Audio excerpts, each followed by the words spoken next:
It's like we're back in the studio. Los Angeles, 1997. That's a good analogy. Brett Gurewitz behind the controls. This is Brett.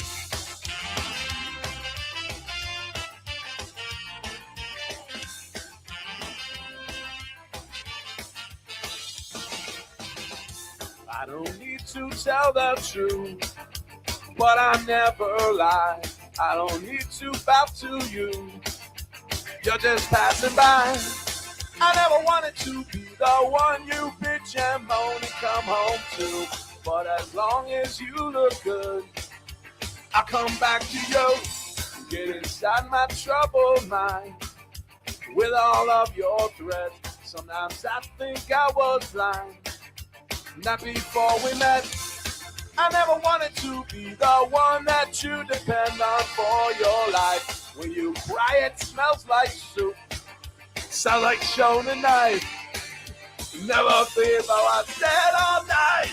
I gotta ride. Each time I said all night. No, I just might. You make me stay all night. It's just that side of you tonight that makes me stay all night. I'm gonna stay all night.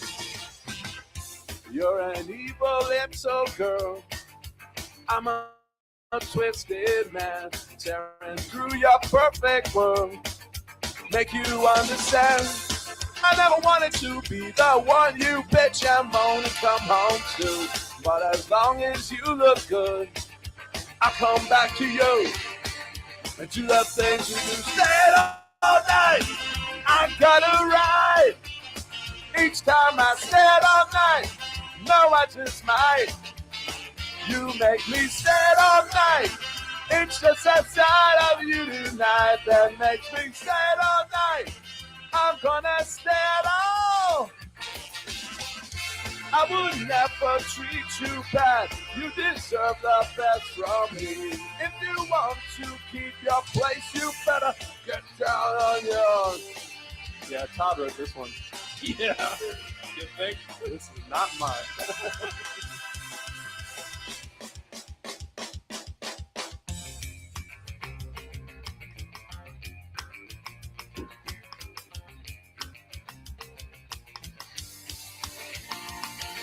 Stand all night, I gotta ride.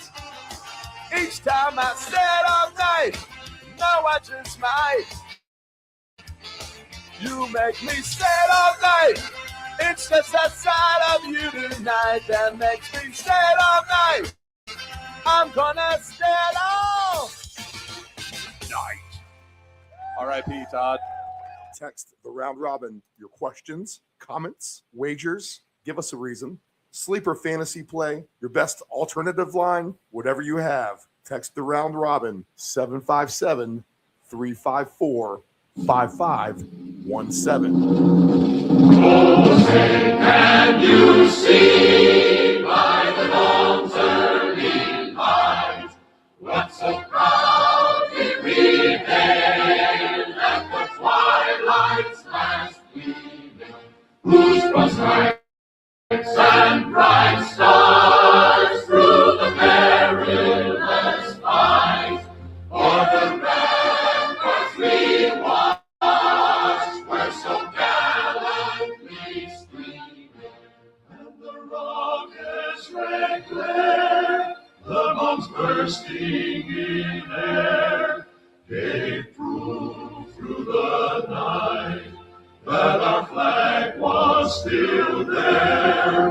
Oh, sing us that star-spangled banner yet wave, for the land of the free and the home of the brave. This is the Deep End Broadcasting Network. You are tuned in to the Round Robin with Stephen Murray on Deep End Broadcasting.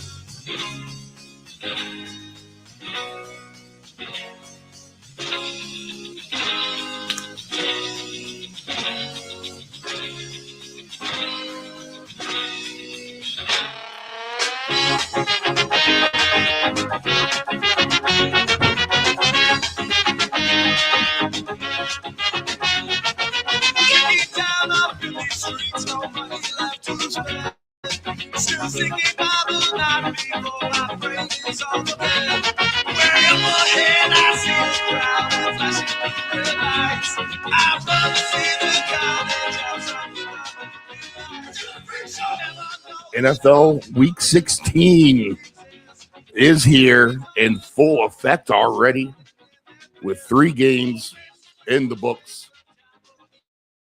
3 decently good games, too. Thursday night, a fantastic game. Another good game last night with the Packers and the Bears, where the Bears win in overtime. And then the Philly Eagles clinched the NFC East by virtue of victory over the Washington Commanders. So the Eagles are in the house. The Bears are sitting with the number 2 seed and the Catbird seat in the NFC North. And the Packers will be fighting to cling to their playoff lives after losing in Chicago last night, losing their quarterback for the moment, losing Brandon Jacobs or Josh Jacobs for the moment. Much to our dismay, a couple of props falling just short from a couple of injuries last night. That seems to be the case lately a little bit for everybody. And we are fully off and running on this NFL Week 16. I am Stephen Murray. This is the Round Robin. This is the Deep End Broadcasting Network. We are coming to you live Sunday morning, 7:15 a.m. Eastern Standard Time from our lovely Chicks Beach studios in the beautiful Virginia Beach, Virginia, in the United States of America. This is your early morning live content here now in our 4th season for all the early birds to get your day started and get your mind thinking about the games today. Let's get the mind clear from everything that happened. There's a lot going on with the holidays now, correct? So it's easy to get distracted. We have college football playoffs we're dealing with. Let's see, there's bowl games. All right, there's a lot going on here with Christmas looming and just 4 or 5 days away, right? Thursday, we're on Sunday, so you do the math, 4 days, 5 days, whatever the case may be. And we are poised, hopefully, for a nice Sunday afternoon. And that's what we're all about this morning. We'll stay with you. We'll go through the entire slate a couple of times. We'll find the best angles on the board for wagering. And we will hope that we will get ourselves and hopefully yourselves get some nice Christmas pocket change as we head into the new year. All right, so that's the goal for today. 2 Sundays left in 2025, and then we'll have our final week right after the new year, and then we are off to the playoffs. So where do we stand now? And that's the beauty of this show, is that we do bring you this early content for all you early risers, people who are traveling on the interstate. You can just tune us on and let it roll.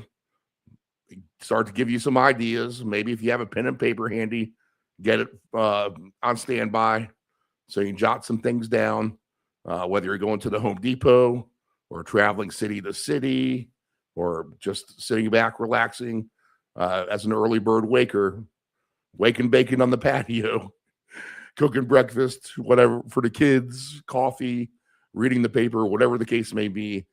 Crank up the audio, sit back and relax, do your thing, and tune us in all morning for some great content. And we'll get picks galore and really get your mind thinking in the right direction for everything today. All right, so typically the premise of the show is that we just want to bring you live content. As a early bird riser myself of many years, I hated, waiting for NFL game day or whatever. So we're filling a void in my mind, being a live program up this early, able to get everyone's minds thinking towards putting cash in their pockets for this afternoon. We will invest the minimum to try to make the maximum. So we'll put down our $10 or $20 to hopefully turn that into $1,000 or $2,000 or $5,000 or even a 5-digit payout we've had on the show. And we'll try to hit a home run, essentially. I'll throw a couple haymakers out there And it's not stuff that can't happen. It's all stuff that makes sense. And basically, you just need to ask yourself at the end of the day, can this actually happen? And if the answer is yes, then we'll try to find a good price to get invested with, and we'll take a shot at it. So that's the premise of the show. Maybe look at some different angles, a different way of thinking. You got a lot of people who cannot stand parlays. Well, that's fine. Do some straight bets with some of the stuff that we like. But if you're going to hit a jackpot, people, you're not going to turn $20 in the 25,000 just by doing a couple of conservative picks. You're going to have to walk out onto a ledge a little bit. And I'm telling you, there's stuff that cashes all the time. That's 10-1, 12-1, 20-1. In the case of the Ant-Man and a Tanner Hudson touchdown, 60-1. All right. So you put a couple of things together like that, and you'd be amazed at what the payouts can bring you. So we'll look to, again, invest the minimum to make the maximum. We don't care if you think parlays are stupid. We think that is a good path to venture down, as you can, again, put down $20 to win 5,000. And then what does that mean? Well, that means if you're plus 5,000 and you're betting $20 on a parlay, you now have, let's see, 250 times, right? You have 250 times that you can lose before you need to win again to fall into the negative. And we will win well within that 250 times. So let's see what we can't figure out all day. I'll get a scrolling banner with all the lines on here, and once we get Dave Del Grande propped up, we'll get that rolling. I'll get a few tickets on rotation on the screen as well. I don't have many live tickets going into today right now. I was hoping to have some things continued from Thursday and last night. But everything basically that I had tied today has been, for the most part, eaten alive. I was really looking for 2 touchdowns yesterday from Barkley and Jacobs. Jacobs, obviously, not in the game. He lasted a bit, and then they took him out. And then Barkley counterfeited a bit on the end after he had a nice long gain. They took him out for Bigsby to catch his breath, and Bigsby is the one that punches in the late touchdown for the Eagles. So we're really hoping to get Barkley for 2 yesterday and tie that into a couple of players that we really like today. So basically, we are starting off with a fresh slate of new picks for this week 16. So our first order of business is to update the lines and get a weather report. Let's see where we stand weather-wise. And we'll get Dave Del Grande, our man on the West Coast, on. We'll go through the AFC West and NFC West teams, and we'll get all the props on all the other games that he likes. So we'll do a full slate with him. We'll come back. We'll look at Survivor, if there's still Survivor pools happening. There's a couple, mainly just the big casino ones, and maybe a couple straggler pools might have some people left. There's some second chance, third chance Survivor pools out there as well, where there's probably some people alive. So we'll try to find a good Survivor pick for the afternoon for you, and then we'll go through the whole slate again. Nephew Dave was in Florida last week, so we'll have him back in today. We'll see what he likes. And then the Ants man, who I watched the Packer game with last night, we'll see how late he partied until I kind of pulled the plug right when that game ended around 11:30. Got my sleep for what I could. And we'll see how long he stayed up and if he's able to join us and see what he can contribute. As a Packer fan himself, I know we're going at it decently enough. So if we lose the Ant-Man this morning, that may be the case. But nonetheless, a full slate to go through with Nephew Dave and myself to round out the show. All right, let's look at the weather and the current lines as we speak right now, and let's see if we have an opportunity for some points today. And I think we actually have a decent slate of weather for the most part, right? I mean, this is all good football weather. And I don't think points are going to necessarily be affected in any of these circumstances this afternoon. So that's good news number one. We want to have decent weather. That adds the points. And we've been seeing some points lately for sure getting scored. Definitely some good alternate overs last week. A lot of the ones that we liked as well came flying through. A lot of the team picks have been good for the most part. It's been the player props that have been kind of our doom with these injuries and stuff. But our totals and our team sides have been pretty good. So we're happy with that, and we'll see if we can continue that through the afternoon. Kansas City is now 2.5 and 49.5 in this game at Tennessee today. And let me make sure I got 2.5 everywhere, as the lines are slow to load this morning. Let's see. Fresh lines. Let's make sure we're all on the same page here, because I see a 2.5 and I see a 2.5. So money is coming in on Tennessee now officially in that game with the Chiefs. 49 degrees, low 50s perhaps. No chance of precipitation. Wind is not an issue in Nissan Stadium. And now it scares me now because I'll give you one pick right off the bat. I mean, I love Tennessee in this game. I really, really do. This is their Super Bowl to win. We'll talk about that in a minute with Bill Grandy. We'll see what he thinks. But this is their Super Bowl to me. And, this is a good skid on the wall for a team who's had to pay their dues all season. They've been trending up a little bit. So spoiler for a little bit for the show, and you'll hear a lot about this, but give me some Tennessee Titans. And I don't even care about the plus 2.5 or the 3. I think they win and win somewhat convincingly, to be honest. I think they can have a good day today against the Chiefs. So that's going to be upset number one on the board, especially now that I see the money moving towards Tennessee. No weather issues there at Nissan Stadium. We go down to South Beach at Hard Rock Stadium, 80 degrees with the Bengals and the Dolphins. I see the Bengals now -4 and 48 for a total. I also see 4.5 and 47.5 for the Bengals as the favorite on the road. And how about this? We've been inundated with the system play the last 3 weeks. The system play getting crushed 2 weeks ago, right? With the Commanders at the Vikings and then also the Colts at the Jaguars. I think it lost by a combined 46 points.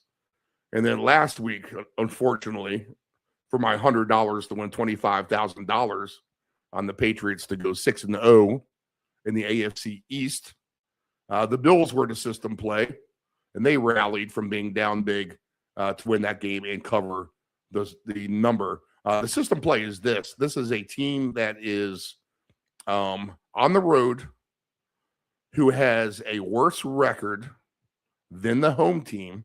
The home team has the better record, yet the team who's on the road is the favorite. All right, and that applies to the Bengals today. They have 2 less wins than Miami, and they are the 4.5-point favorite, 47.5 the total I see, and 4 and 48 as well for Cincinnati. Joe Burrow and company, the system play today. So we'll see if that stands up. I'm sure they're happy. Where there's been a lot of discontent with in the media and just body language and all that with the Bengals here recently. I don't think they're going to complain that they're playing in a nice, warm South Beach today and get away from their friendly confines of the jungle in Cincinnati. So warmer weather, and let's be honest, there's not exactly a huge home field advantage for Miami. We need to go through the playoff scenarios in a second, and that's what I'll do. But for Miami's sake, they are done, correct? Yeah, they are out of it. And we'll get into the playoff scenarios here in just a minute. Jacksonville, they are in Denver. Actually, that's a later game. Let's keep it at the 1 o'clock for now. Dallas and the Chargers. Dallas is a 1.5-point favorite. Money is now coming in on the Chargers, 49.5, and the Cowboys have been eliminated by virtue of the Eagles' win yesterday. The Chargers, well alive for their playoff circumstances. We'll get into that in a minute. But nice weather today in Big D, right? I mean, we don't have any issues there. Let's see. At AT&T Stadium, 59 degrees, no chance of rain, 8-mile-per-hour winds in a stadium that won't get windy anyway.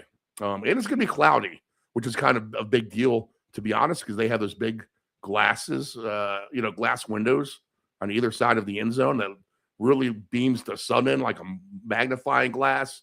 Really makes it hard to keep track of the football.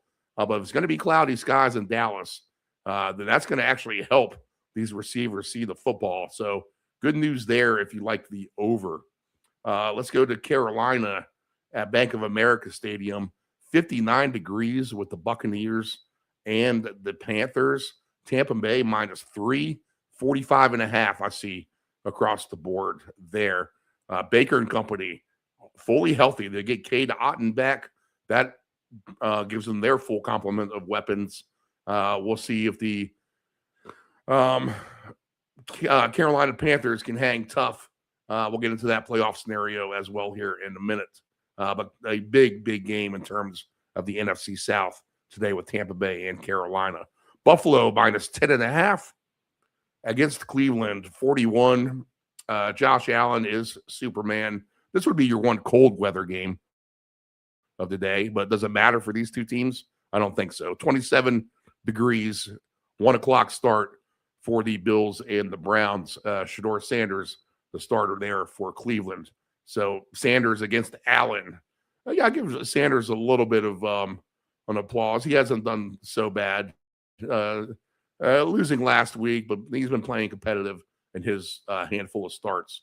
We'll see what he does today against Josh Allen and the Bills. The Vikings -3 and 43.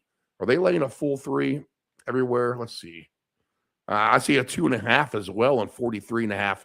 So you want to shop for that one at your different sports books for whatever you like. The Vikings have been the one team that's been a nightmare for me to project. They've been super tough. I can't seem to get any of their games right. I like them today, so I guess that means take the Giants. But the Giants are a terrible team to try to root for at this point in the season. Coachless for many weeks now. To what extent are they not packed it in? They do have the rookie at quarterback who's going to try to play hungry and feisty, but perhaps too much firepower. And Brian Flores, I mean, give him credit as well, the defensive coordinator for Minnesota. If there's going to be a difference today in this game, it has to be Jackson Dart trying to go against a Flores defense. So 43 points, and the Vikings the favorite on the road against the Giants. We'll go indoors for 1 o'clock in New Orleans at the Caesars Superdome. The Saints now 6.5 and 40.5. So money is coming on the Saints overnight. Wow. The Saints all the way up to the 7-point favorite against, you would tell yourself this in week 1 or 2 that the Saints in December would be a huge favorite at home. You'd be like, against who? Well, it's the lowly Jets, who are going to give Brady Cook another chance at quarterback today. And the Jets have just been abysmal for the most part. Not even competing in these games, losing by margin. We'll see if the Saints can rack up a big win as a big favorite today. Let's see. 1 o'clock slate continuing. We might have hit them all. Have we? Let's see. Saints, Browns. It looks like we got everything at the 1 p.m. Eastern window, 10 o'clock Pacific. So let's go to the late window, 4 p.m. Eastern, 1 o'clock Pacific. Jaguars and Broncos, Denver 3.5, 46.5. let's see. Weather is always interesting here. 61 degrees in Denver today. Not exactly a cold matchup for the visiting Jags here. We're going to love that weather. So a good opportunity for points in this one. 47 I see out there as well. Man, that number might be way too low. We'll go through that through the course of the morning. Man, some of these over-unders really are going to be attractive today. Vegas is at Houston. We'll be indoors for this at NRG Stadium. 80 degrees in Houston today, so a beautiful day to tailgate there. I see 14 and 14 and a half for Houston. 38 and a half is the total. And I see a 37 and a half as well. 425 is the kickoff there. 4:05 Eastern. Rewind 20 minutes. Atlanta is at Arizona. Atlanta minus 2.5, 48.5 against the Cardinals today. Let's see. We'll get Drake London back. Kirk Cousins will be the quarterback again, who's been decent. He actually has not been bad. They've had a little bit of time off since their Thursday night win at Tampa. And basically the Cardinals have been an automatic over team. So another game that would have you would think would have a chance for points in the desert of Arizona today. We'll go back indoors to Detroit with the Steelers and the Lions. This game will be played at Ford Field. It is 26 degrees outside, but that won't matter. It'll be a nice, comfortable, 70 degrees inside, 71, whatever they keep the heat at. And the Lions laying a full touchdown to the Steelers, who have been red hot. 52 is the total. We know the Lions are much better at home than they are on the road. But is that too many points to lay Pittsburgh? Good late game for us in that late window today. And then we got the night game at M&T Bank Stadium with the Patriots and the Ravens. Now the Ravens taking extra money overnight. They're up to 3.5 and 49, I see. So the Patriots getting that extra half a point if you like them. But money coming in on the Ravens. We'll see how that goes. I'd hate to see my Patriots go into this late season slump after being decent all year. You want to be peaking with your football. We'll see how they recover from that loss to Buffalo against another good team in the Ravens tonight. And we have the Monday night game indoors. San Francisco minus 5.5, 46.5. That game is at Lucas Oil. It'll be rainy, but they'll be inside, so that won't matter. Lucas Oil Stadium, where it always says, check your defenses in at the door. Okay, so that is your weather update, which means we have no concerns for weather on this NFL Week 16 Sunday. That is great news in terms of us needing points. And a lot of these teams do need to leave it all out there today. That always helps when you're in these positions. These teams in need today, always quarterback rushing yards, with that have to have it mentality come into play. And we could, keep that kind of thing in mind, for some of these games that really matter for these teams, like Buffalo and Cleveland. The Bills can still win that division, where you think maybe we take a kind of a relaxed approach against Cleveland, knowing it's Cleveland, let's just get by, knowing that they could perhaps be tied for first place at the end of the day if they get a big win. So you never know the quarterback's mentality at this point in the season in terms of them wanting to rush for some rushing yards. And I had Jordan Love rushing yards. How did that work out for me last night, right? He was getting there, and then he took that bad helmet-to-helmet hit and knocked him out. A little gun shy in the player props, I must admit, right now with these injuries. But I definitely have plenty of team sides and totals I like. And obviously we'll get into some props that we all like as well. All right, so that's your updated weather report, our fresh lines. man, we have money coming in. Moral of the story, we have money coming in on Tennessee. We have money coming in on the Saints. We have money coming in on the Chargers. Money is coming in on the Lions now. And money coming in on Baltimore. And those are the teams that are seeing the most action with the public overnight. Okay, so we are updated on the lines. Let's see, we're right at 7:39. If we queue up Dave Delgrandy right now, that'll take us to right about 9:30. What we can also do this morning is the art of making tickets. I can do a little segment with you probably right at 9:30 until about 9:45 as nephew Dave rallies to the studio. All right, so I think without further ado, let's just kind of get into the slate. I don't think I have too much else to say. Oh yeah, playoff scenarios. Let's just take a look at that real quick. Let's just understand where we are. And a lot of things have, for the most part, at this point of the season, have been somewhat decided. I mean, you only have a handful of bubble teams. Basically, the teams on the outside looking in are this. How about this? The Colts are on the outside looking in.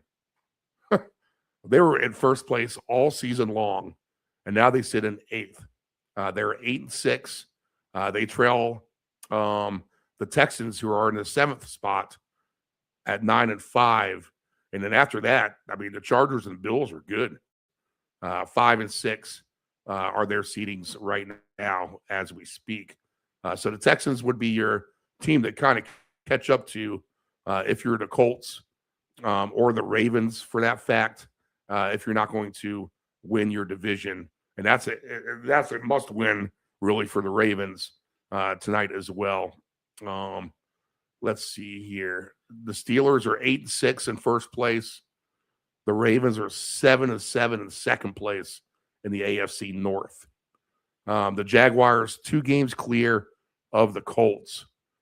So they could not necessarily clinch their division today, but they could put it out of reach for the Colts if the Jags could get a win there. The Chargers still with hopes of winning their division per se, right? They still can. They trail the Broncos by 2 games overall. The Broncos have clinched a playoff spot. They're the only one in the AFC who is officially clinched, but everyone else looks pretty good. They basically just need a win today, and they should be able to clinch. Is that correct? It looks like if the Bills win, they'll clinch. It looks like if the Chargers win, they'll clinch a playoff spot. Steelers and Ravens will still probably have to hold that over for another week or so, and they play the last week of the season, so it all could come down to that. And then the Patriots, shocking that they haven't clinched a playoff spot yet at 11-3, because the Colts are 8-6. I guess technically they could. If they lost 3 games in a row, then the Colts could take them out if they were able to run the table. Okay, in the NFC, let's see. Teams that have clinched a playoff spot officially are the Seahawks. They have not clinched the division, but 12-3 overall in the NFC West. The Eagles have clinched the NFC East. They're 10-5. The Rams at 11-4 have clinched a playoff spot.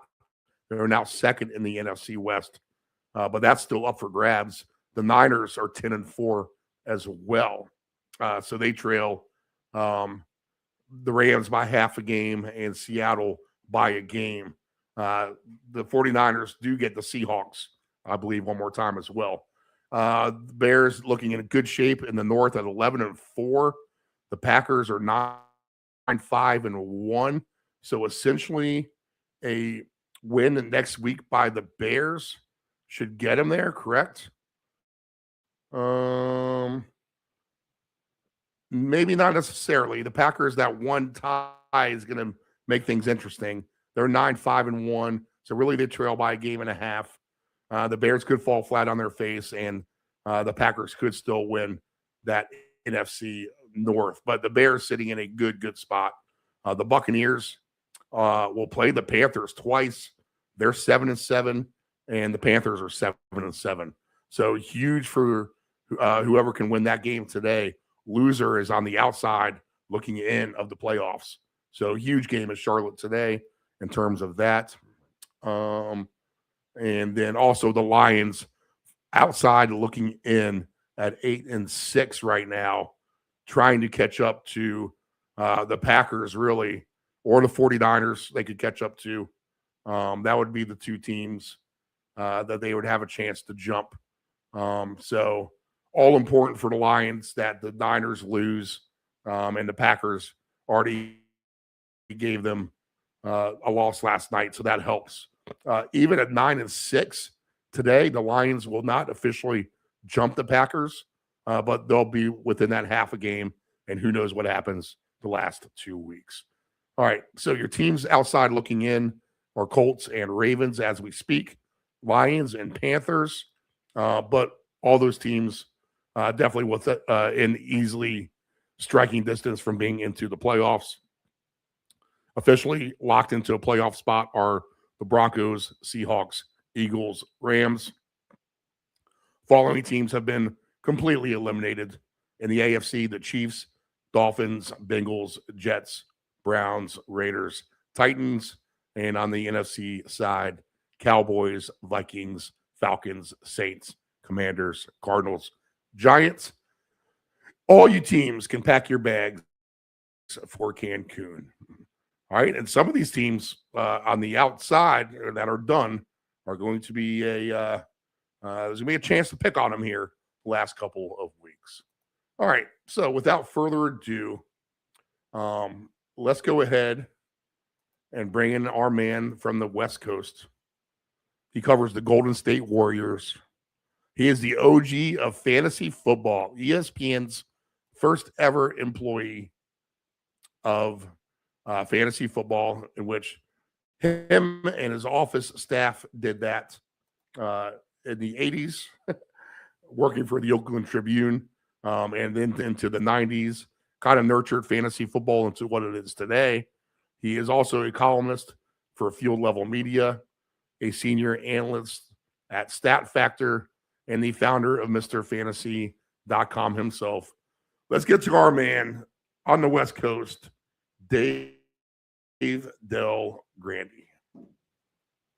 All right, full slate of games for Sunday. Let's get to it. Find some picks, and let's try to have a winning day. And again, I'm just one leg away from getting a nice hit or a nice big hit.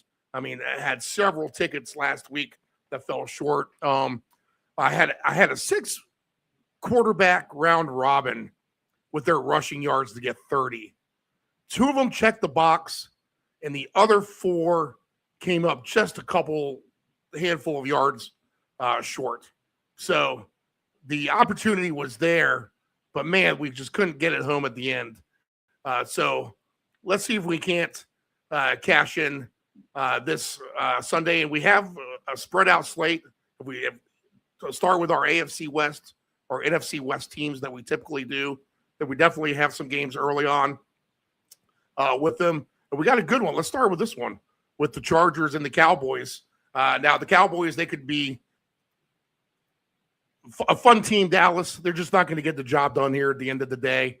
They're a 2.5-point favorite over the Chargers, which is somewhat interesting. Chargers with a nice win on the road last week at Kansas City. And they are the more well-rounded team to me. I mean, they have the defense. They have a good quarterback. They have a decent amount of weapons they can go to. I would say skill-wise, if you compare them to someone like the Rams, they don't have the skill position talent position by position. If the Rams were like an A in that regard, then the Chargers are something like a B-. They have good skill players. The Cowboys, they have some superstars on the outside. Maybe they come out, play loosey-goosey. Every Dallas game seems to go over. So I'm wondering if we could get a Justin Herbert, Dak Prescott type of forced shootout here because Dallas just kind of makes it that way, and that's how things tend to happen with the Cowboys.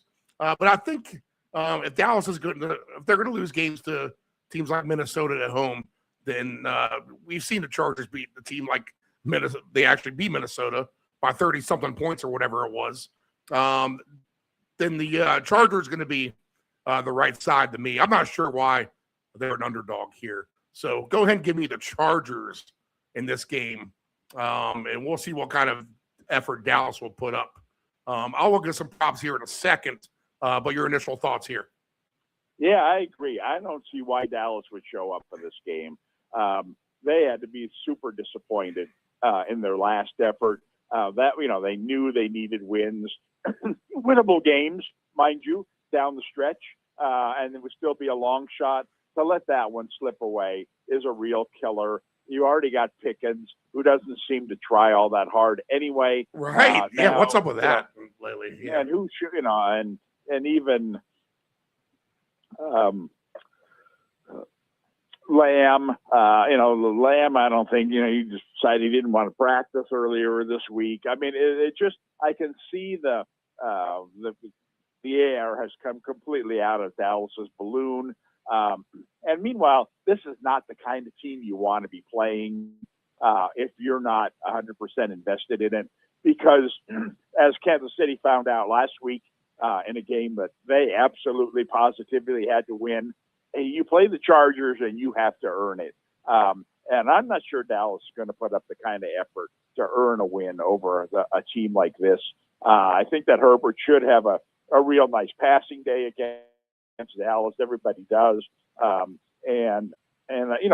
think the Chargers should win this game. If Dallas surprises me and shows up and plays their best game, they still might lose because I think the Chargers are the better team. So I don't know. I agree with you that that line is just an indication of somebody thinking, "Ooh, Dallas has to win this game," and it doesn't matter. Who wins, who loses the rest of the way. Dallas isn't making the playoffs, and they know that now. Right. Would you consider the Chargers a double-digit potential winner in this game? Yes. I would too, I think. Well, again, it comes down to what's Dallas's mindset at the start of the game, which I don't think is going to be great. And then what happens when they fall behind 10-0 in this game, and they see that Lamb is disinterested, Williams isn't playing, Pickens is disinterested. I don't care how good Dak is. It's just going to snowball from there. So I do think the Chargers, kind of like that game you talked about, Minnesota, they're relentless. They'll keep coming after you.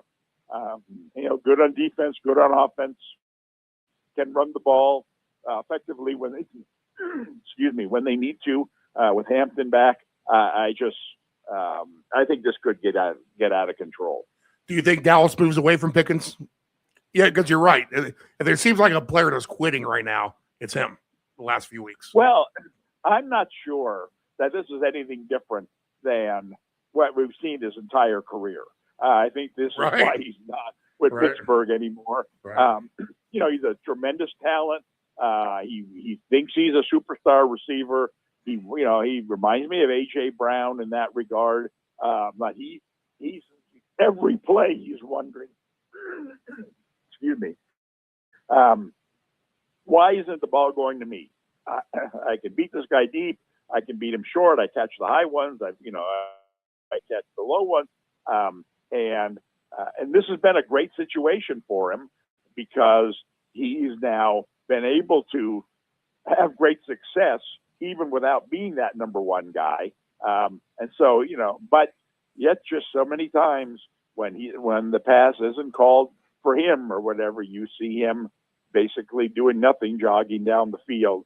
And so I would expect that he'll be back with them just because it's worked really well this year. I mean, who's got a better 1-2 combination than Dallas? But it's like we see a lot in sports. It's just you seeing a guy from afar and then seeing him up close. You now understand why you got them. Do you see a second half scenario in which the Chargers have a nice lead, they pull the plug?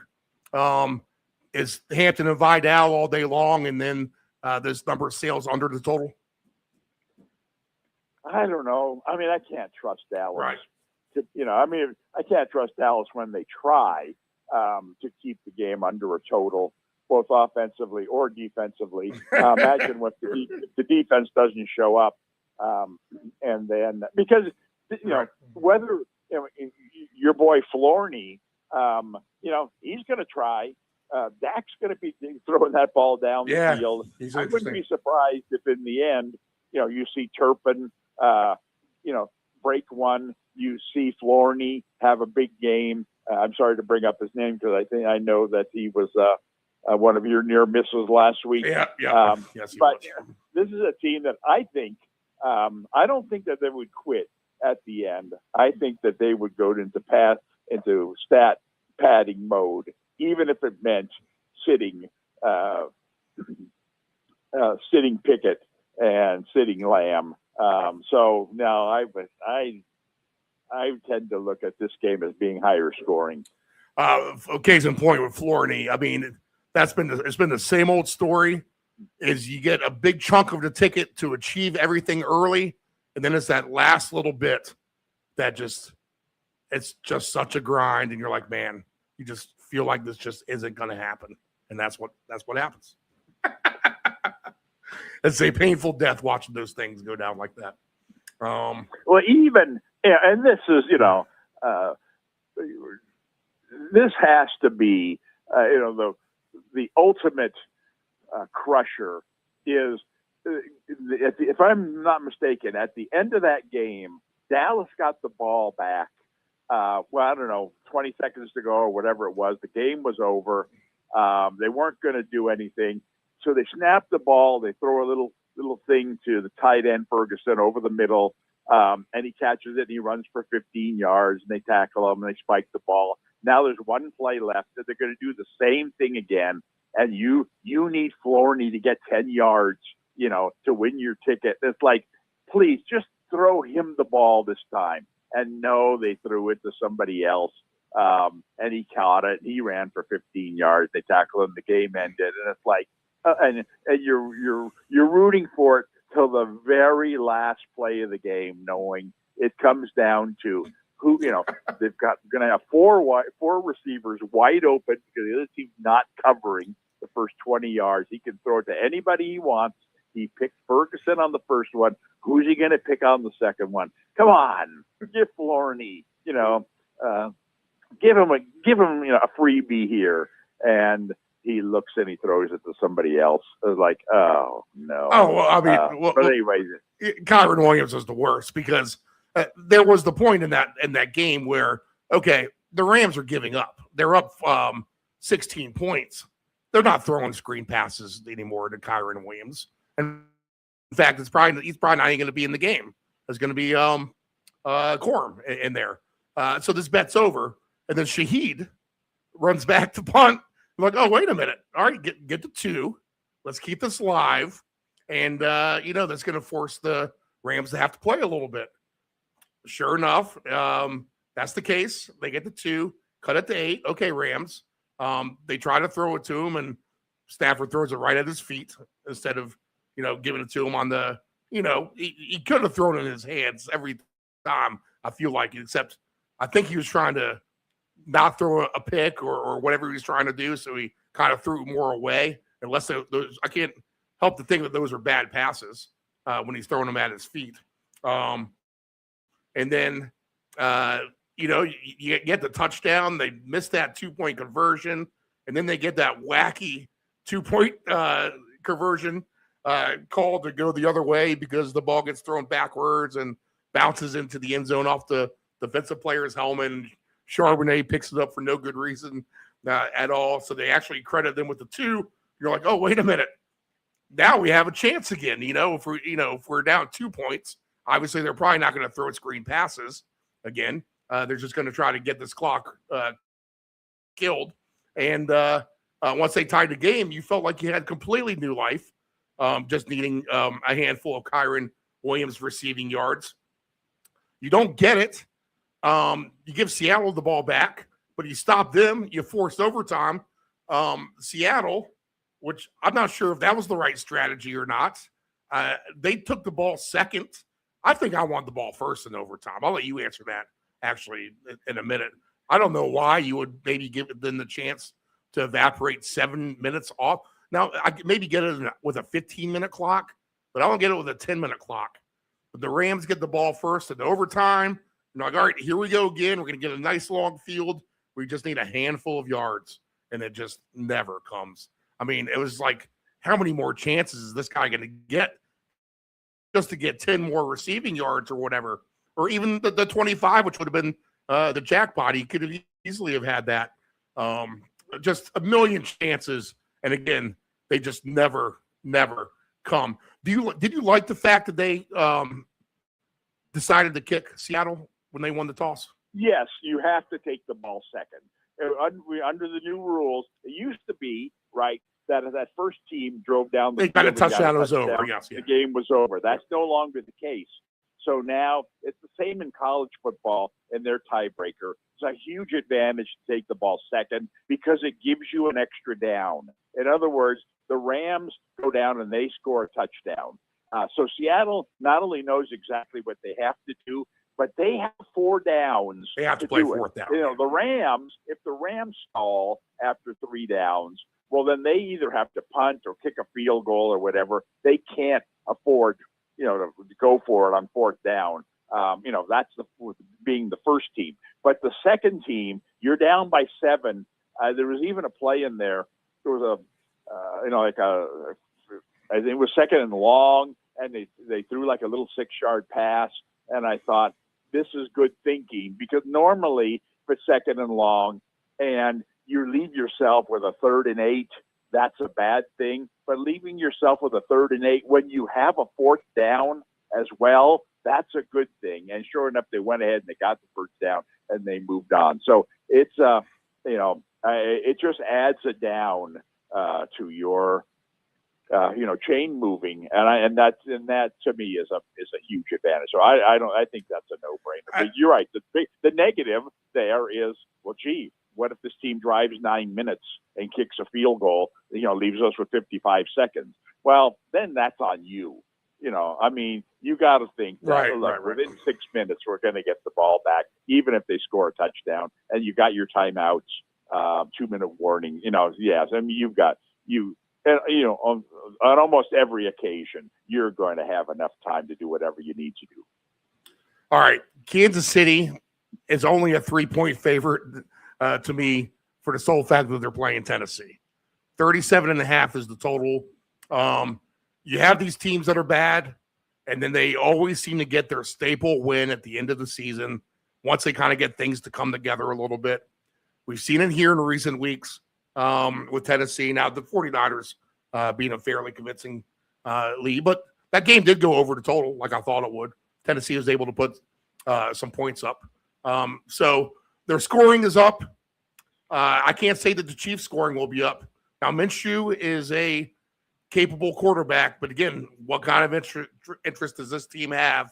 Rice, perhaps on the shelf. Maybe even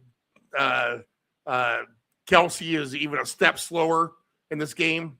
I don't know, but I think this is a good opportunity for a young team like Tennessee to get their flagship win of the season. I mean, this is their Super Bowl right here in this game. So I can't help to think that you're going to see that their best effort and that they leave everything hanging off the table in this one. So I'm going to take them for the outright upset. I think they get the job done. They've taken their lumps and bruises for the season. They've shown here that they can be a little bit more competitive lately. So against a team like Kansas City, where it's done for them, and they just might be mentally screwed at this point. I'll take Tennessee. I'll take the team who's young, hungry, and maybe playing their Super Bowl at home here. They're catching the field goal. They're the underdog. 37.5 might be too low, to be honest, if Tennessee's able to score 24 31 points or so. You got to figure the Chiefs will get 10. Minshew's not the worst thing in the world. But Tennessee, I think, outscores Kansas City and wins this game. What do you think? I agree 100%. I'd go a step further. I think that Tennessee could blow out. Yeah, Kansas they City could blow in them this out. game. Yes. First off, I was very impressed with Tennessee in the 49ers game. Yeah, they did fall behind, but they made a nice comeback. They, like you said, they're hungry. They have something, they're trying to get better game by game. And I think even though losing that game last week, I thought that was a stepping stone for them. And this would be a major stepping stone. Nobody will remember come opening day next year that, oh yeah, remember that 31-3 win over Kansas City you had last season? Well, that was the game after Mahomes got injured. You know what? We beat Kansas City. We blew them out. I think that there's no reason for Kansas City to show up for this game. As you said, oh, gee, what a coincidence. They're lining up to not play for Kansas City. Now, Rice has a concussion. I mean, it's a serious injury. But like you said, is Kelsey even going to show up for this game? Does he really care? His buddy is not in there at quarterback. He has to feel about as bad as anybody about this whole situation. Now, there'll be a game or two down the line when Kelsey decides, you know what, I'm retiring after this season. I want to go out with a touchdown in the last game. Well, this isn't the last game. There is no reason to show up here. Last year at the end of the regular season, Kansas City played a game at Denver, and they had nothing to gain. They were resting a bunch of starters. They took probably the same kind of mentality into that game as they took into this game. They got completely blown out in that game by a very mediocre Denver team at the end of last year. I could see this going the same way. I think that Pollard should run all over him. He's been running the ball real well lately. 39 carries the last 2 weeks, 2 touchdowns. I just think that, the team that tries the hardest, has a good chance to run the ball on the other team if they have a good running back. And Tennessee has one. He's running well. The line's playing well. And I think he's going to have one of the bigger days of any backs on Sunday. 55.5. That's going to be low enough. Oh, man, that's a steal. Yeah, that is. To get to 100 yards. The last 2 weeks, 39 carries, 20 carries a game. Yeah. And those are against teams that actually tried. I mean, 49ers were crying out loud. Had a big winning streak. We're coming off a bye, must-win game. And still, Pollard had a real nice game against them.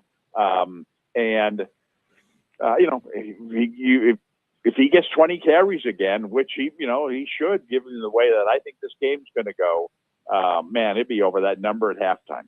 How about this? 14.5 carries is over under -102. Yeah, I mean,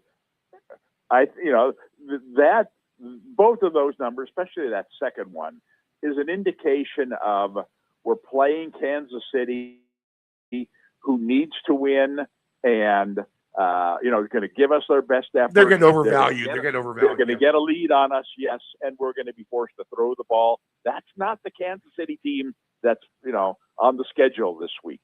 This is a team that really has no reason to show up. Doesn't have their quarterback in there. That's more demoralizing mentally than it is, a loss physically. So I don't know. I think both those numbers are absolute steals. Plus 130 for a touchdown for Pollard, plus 950 for 2 touchdowns.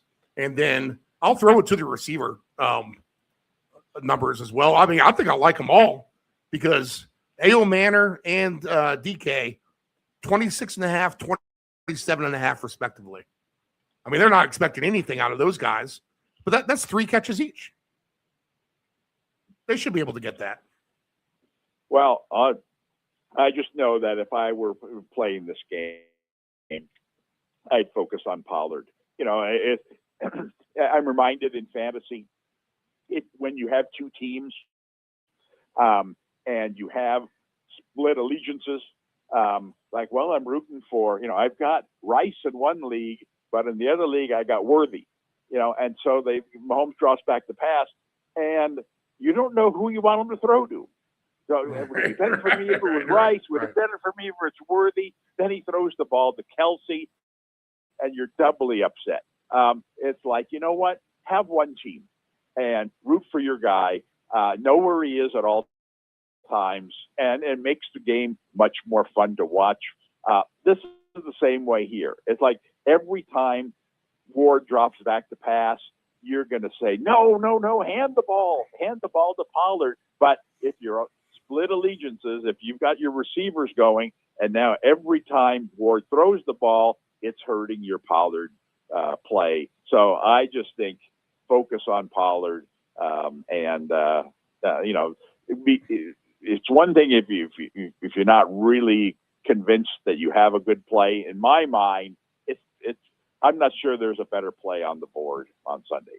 All right. I love Tennessee. I love the angle of the all line as well.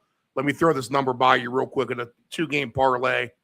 Let's go ahead and take we'll do my favorite number here. We'll do minus 12.5. That way you give yourself room for a missed extra point or whatever shenanigans can happen. And if we take the Chargers minus 12.5 at plus 560, and then we'll go ahead and take the Titans here at the same price. Let's see here. Alternate line for Tennessee. Minus 12.5 is plus 630. 47-1 odds on those two. But we're only 2 games under the schedule here. Are you sure we're not going to find a third team? We probably can. Yeah, I'm sure we can. All right, love it. All right. Next window, the 4 p.m. Eastern, 1 o'clock Pacific window. Good game. Your Jaguars have been sneakily good. Trevor Lawrence, who I've continuously killed forever, has been very nice lately. I'll give him, I know when to stand up and to applaud. It's a good job, Trevor Lawrence. But he's done that against some bad teams, and now he's facing the real defense in Denver, who just doesn't seem to lose somehow.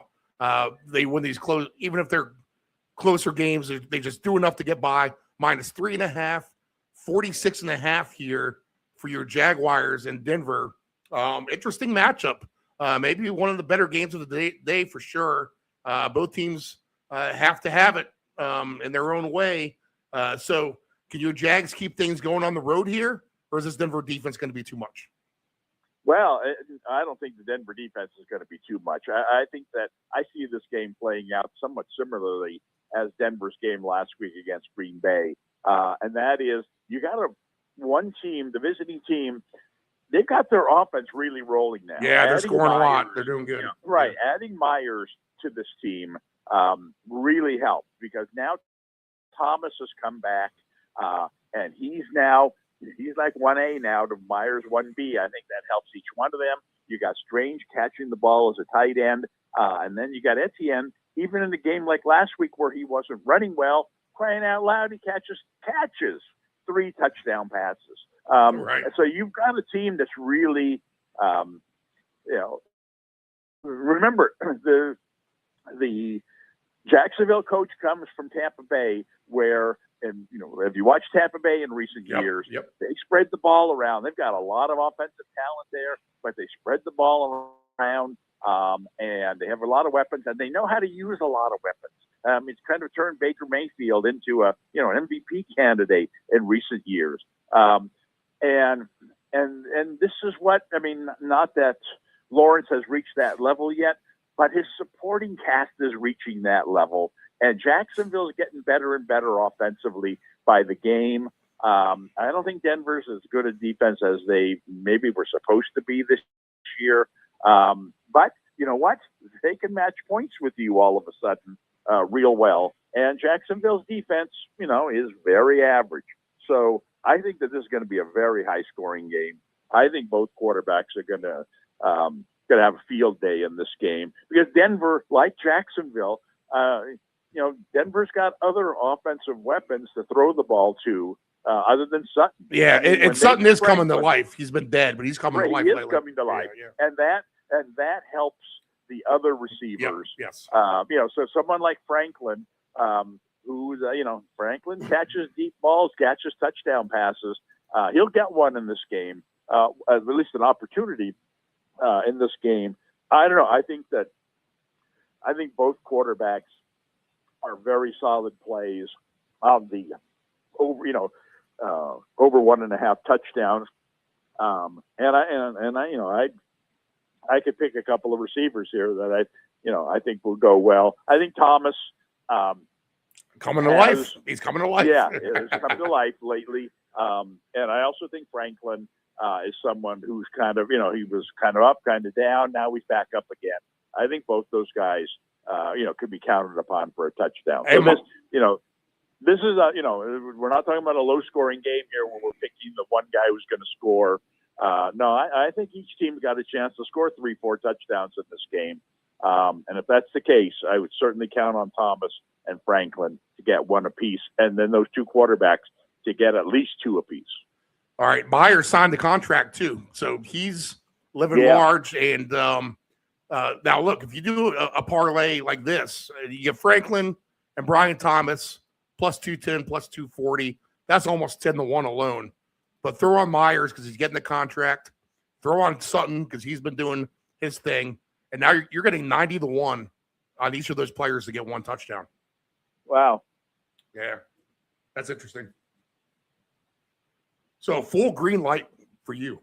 Yeah, definitely. That makes sense. Both quarterbacks. And a part of it is these are not great running teams. And they would think, they thought they would be better running teams at the start of the year, but Denver's running game has not materialized. And Jacksonville, while Etienne's had a decent season, even like I said, in a game like last week, where he didn't run the ball well, it just meant that he caught more passes, and so that's another reason for them to throw the ball. So I think that this isn't going to be, well, let's get a lead and let's grind it out. I don't think either team has that kind of potential in this game. They're going to keep throwing it. Now, I have the hangover effect from last weekend with me and my Patriots ticket. So I've been slow to the draw in my thinking of these games this week.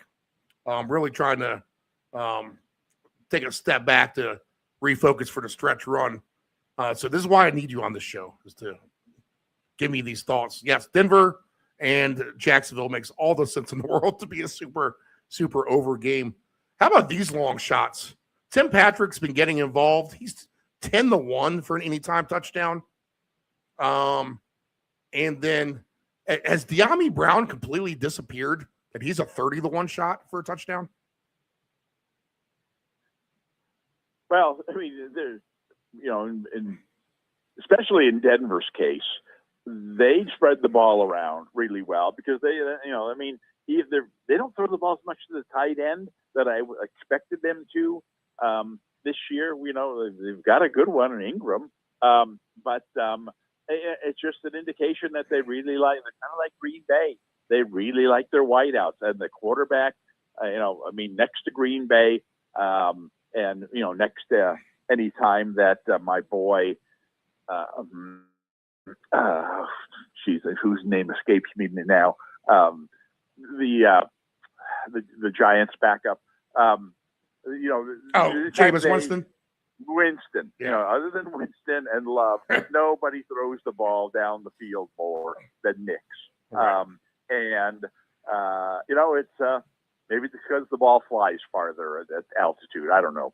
So it gives your third or fourth receiver, the guy that can't get on the field because they can't, trust you to catch the down and out on 3rd and 8 when they need it. Right. They just tell you to run deep every time and, take a guy or two with you. Well, you know what? That guy gets open once in a while. And then you throw the deep ball, then it becomes 50-50 whether he can catch it down the field. But I'll take my chances with someone like that, just because he's going to get the opportunity. I mean, my point is with Denver, they have a lot of these guys. who you just throw one or two balls to a game, but when they catch them, they tend to do some major damage. Yeah. So, in the end, that helps the quarterback's numbers. Mims is plus 550, and he returns punts too. So Yeah, you get help in that He- cause, and then He's your Shaheed type of yes. guy. You know what? If I'm not catching passes in the game, that's okay because I'll get you one on a punt return. All right, real quick for the passing touchdowns, over 1.5. Trevor Lawrence plus 128 for 2 touchdown passes. What? Not surprised. I mean, I don't know. There are a lot of people that don't like him. Right. And they're valuing the Denver defense in this regard. Made a lot of money on taking Lawrence under his total TD total over the last several years. Right. And it takes a while to convince them that he's actually, he's actually pretty decent. All right. Knicks minus 132 for 2 touchdowns. Okay, for a lot to like in that game. All right. Same time window. The NFC West, NFC South game of the week with the Cardinals and the Falcons. The Falcons are 2.5, 48.5. They're playing feisty. They beat Tampa Bay their last time out. It sounds like we'll get Drake London back, if I'm correct in that note. On that note, yeah, I do see him listed. And let's face it, the Cardinals are a sieve on defense. But I think I like the Cardinals here at home in a higher scoring game, to be honest. Much like, the Falcons just aren't that great at the end of the day. So if there's a game that the Cardinals can win, it's going to be this home game against Atlanta if they're going to win one more for the season, which you got to figure that they can. They at least try. You got to give them credit for trying. They're throwing the ball like they're trying to anyway. McBride's been fantastic. We know how good Michael Wilson's been. Now we get Marvin Harrison Jr. back a little bit. Kyle Pitts, interesting. I know you saw that stat, but in that game last week against Tampa Bay, he had 7% of his career fantasy numbers all in one night, which is incredible if you think about it. It's Kirk Cousins against Brissett. I don't doubt we have another higher scoring game here. But let's face it, we could have the ineptitude scale go off the charts, in which this game turns into a clunker as well. I don't know. It's kind of the same way that I see Tennessee in a sense. If the Cardinals have a good chance to win a game at home here, this is going to be it. So give me Arizona at home here, and I'll bend. I'll bend and break for the over on this one. So Falcons put up some points. Cardinals do a little bit better job. And I have no doubt McBride has a very good game again. What do you think? Well, Atlanta, I mean, their comeback last week against Tampa has to rejuvenate them in some way. Yeah, it's hard for these teams that are out of it to find incentive, especially in a game like this, long travel, unfamiliar opponent, who cares kind of game. But it's a lot better when you're coming, when you're flying off of a 29-28 most exciting win of the year for you, rather than a 28-14 loss, which that game easily could have been last week. And so I think that you'll see them, and you mentioned London coming back. I think you'll see them try to have some fun in this game. Maybe their defense doesn't show up, but I think their offense, they're supposed to be a good offense. They still have Bijan for sure. They looked at this season with their young quarterback and Bijan and London and said, man, we've got a chance for big things offensively. It didn't work out. But last week has to raise their spirits some, and seeing this defense on film will really raise their spirits some. I think that, I think they can certainly put up big numbers in this game. And then Arizona, like you said, it sounds like they're getting Harrison back.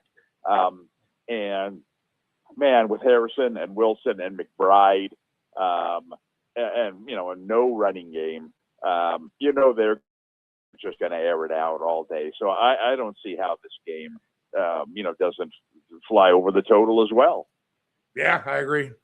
1.5 passing touchdowns for Brissett, -120. And Kirk Cousins a plus number, +110 for 2 touchdowns for him.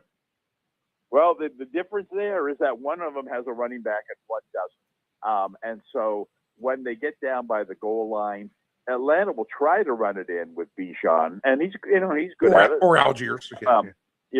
Right. But Arizona doesn't. They don't have a, who knows who's even playing running back. Yeah, no, Bam Knight. It's Michael Carter now or nothing. Right. And so they're much more likely to throw the ball. And DeMercado back. now, the key is your boy. I'm conveniently spacing on his name. Pitts. Right. If he were on his game, as he certainly was last week, then all of a sudden he becomes that extra target by the goal line that gets you the cheap touchdown for the quarterback throwing the ball that the Cardinals get because, they got McBride complimenting these outside receivers. I mean, you got to cover them all over the field down, and they're not going to run the ball. But, if you can count on Pitts, and London's a great touchdown catcher, red zone touchdown catcher as well. So I can understand why the numbers are not as good for him as it is for Brissett, but I still take them both over. Yeah, we had a lot of good over games last week. I mean, not even over; they flew on the over. If you did some alternate totals on the round robin and picked the right ones, really with some of the heavy hitters against some of the schleps of the league, then you did very, very well for yourself. Yeah, so a lot of points here. Again, let's see. We are at 48.5. Yeah, I mean, how do you not like that with the 4 p.m. window of overs with Jacksonville, Denver, and then Atlanta and Carolina? Let's see if we can get some more. Your Raiders, can they help to the over 37.5 at all at Houston? Now it looks like we got Geno Smith back, correct? They've seen enough of Pickett, so we'll get Geno. Is that a good thing? Yeah, I don't know. I don't know. I don't know where they're going with their quarterback situation, other than in a different direction next season. But is this blowout city for the Texans? Oh, it should be. I mean, this is a very similar game to the one the Raiders just played last week against the Eagles. I mean, that was and the one the Texans played in which they blew out their opponent as well. Yeah, I mean that was embarrassing last week for the Raiders. If any game's going to get Pete Carroll fired, it's going to be that one. They just often, and it's not really his fault. They tried. They put up a decent defensive effort in that game, but their offense, they don't have much of a line. They don't have any wide receivers. And so you got Bowers at tight end and you got Gentry running the ball. A very unimaginative offensive scheme. But then again, you don't really have a whole lot of options. And now you go from that game back home and then, let's get back on the plane. We're going to Houston. Even better defensive team than the one we saw last week. Team that needs the win, just like the team we saw last week. This is not good. I saw someone joking online said the over/under for Raiders first downs this week is 6.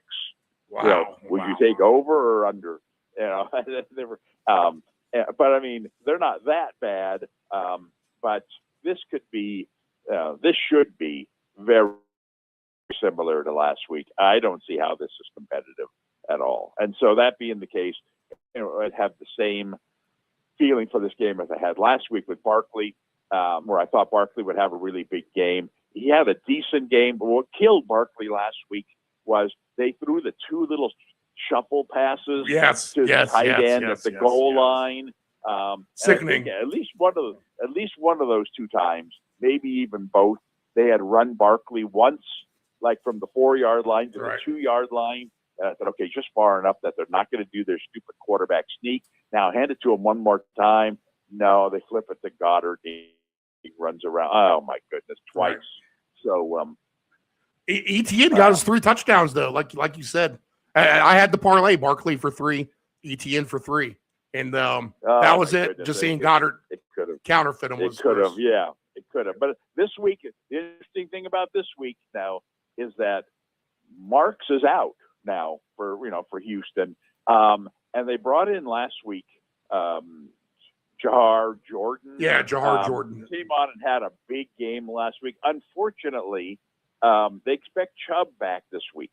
Yes. He's been practicing full speed, and so he goes into the Barkley position. I think he's gonna have a really nice game until they decide midway through the third quarter, why are we playing this guy anymore? Let's reward Jordan for his game last week. Put him in there and let him finish the game. But I do think Chubb will have nice numbers. He'd be the one Houston offensive guy that I trust the most in this game, especially in the first half when we're pretty sure he's going to be playing full time. So I'd be interested in hearing his numbers. And like I said, especially in the first half, where he's going to score a touchdown in the first half. Well, he's plus 320 for the first half touchdown instead of your plus 130. So yeah, way better than the first half. Yeah, that's a great price. Yeah. Because it normally you'd be afraid if you played. Let's say they decided to start Jordan in this game for whatever reason. Well, even if no matter when it was in the game, you'd be afraid that they're going to take him out of the goal line and put in Chubb because he's more of a short yardage rusher.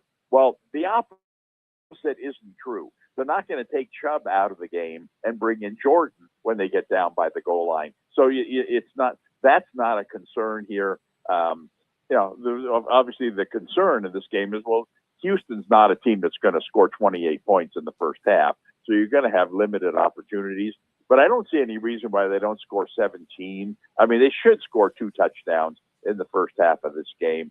And if they do, at least one of them is going to Chubb. I mean, a plus 320, that's, I think it's better than 50-50 that he'll score a touchdown in the first half. To get 320 is, man, they got that mislabeled. I was just looking at that first half Texans total points is at 13.5 minus 125.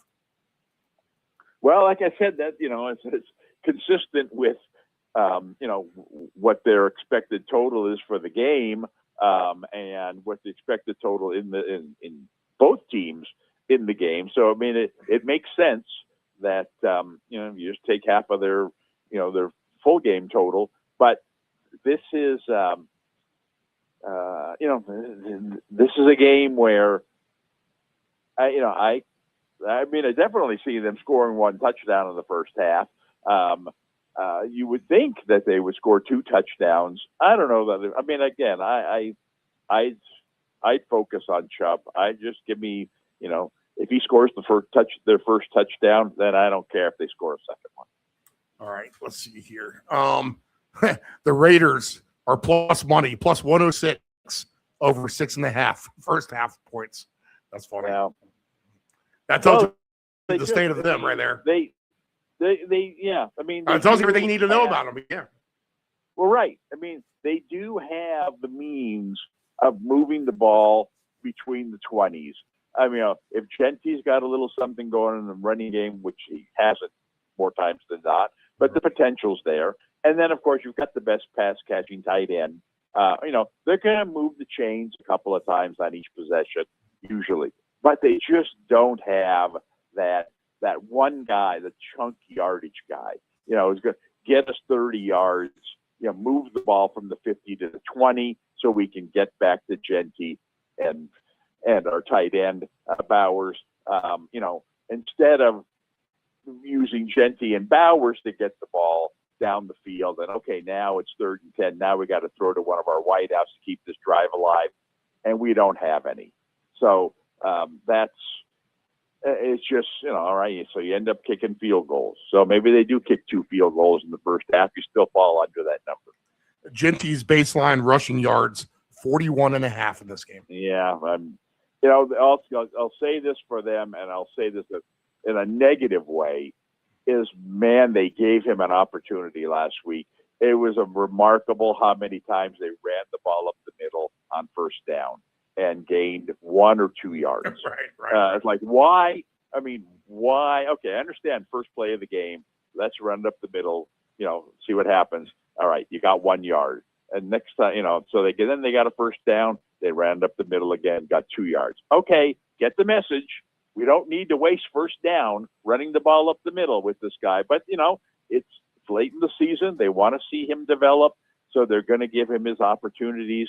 And all it takes, a total 40, whatever, is to bust one for 20 yards.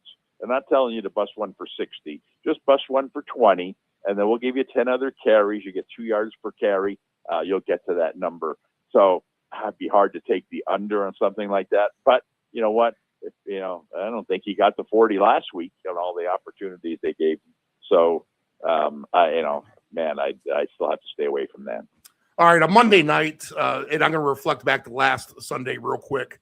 The Colts, I think, did a lot of smoke and mirrors to keep that game close. Now, Rivers made some plays when he had to, but there was converting a third down several times. But just getting beyond the sticks. Almost like, how are they hanging in here? I mean, he's not throwing the ball any further than 15, 20 yards down the field. It's obvious Taylor is going to be a big focus as well. I think the better team for sure coming in is San Francisco in this regard, at least with the state of affairs at quarterback here. And 5.5, I don't think is a substantial number to lay for the 49ers, considering the way that they've been able to beat these inferior opponents. And that's exactly what I think the Colts are at this point. I think we predicted their downfall well, and I think it continues. I just don't see how this is sustainable for Rivers just to kind of try to nickel and dime and grind things out for the Colts to, advance anywhere down the playoffs, much less even make the playoffs maybe at this point. 49ers with a ton to play for. It seems like Purdy's got a little bit better every week. My man Pearsall did show up last week. That was one of my better calls for sure. And let's see. Christian McCaffrey has, it looks like, 3 standalone games now to make his case for Offensive Player of the Year, which is a tough market with Nakua and Jackson Smith. But he'll get his chance to put up several touchdowns here the last few weeks. And I think the 49ers are going to be a little too much for the Colts to handle here.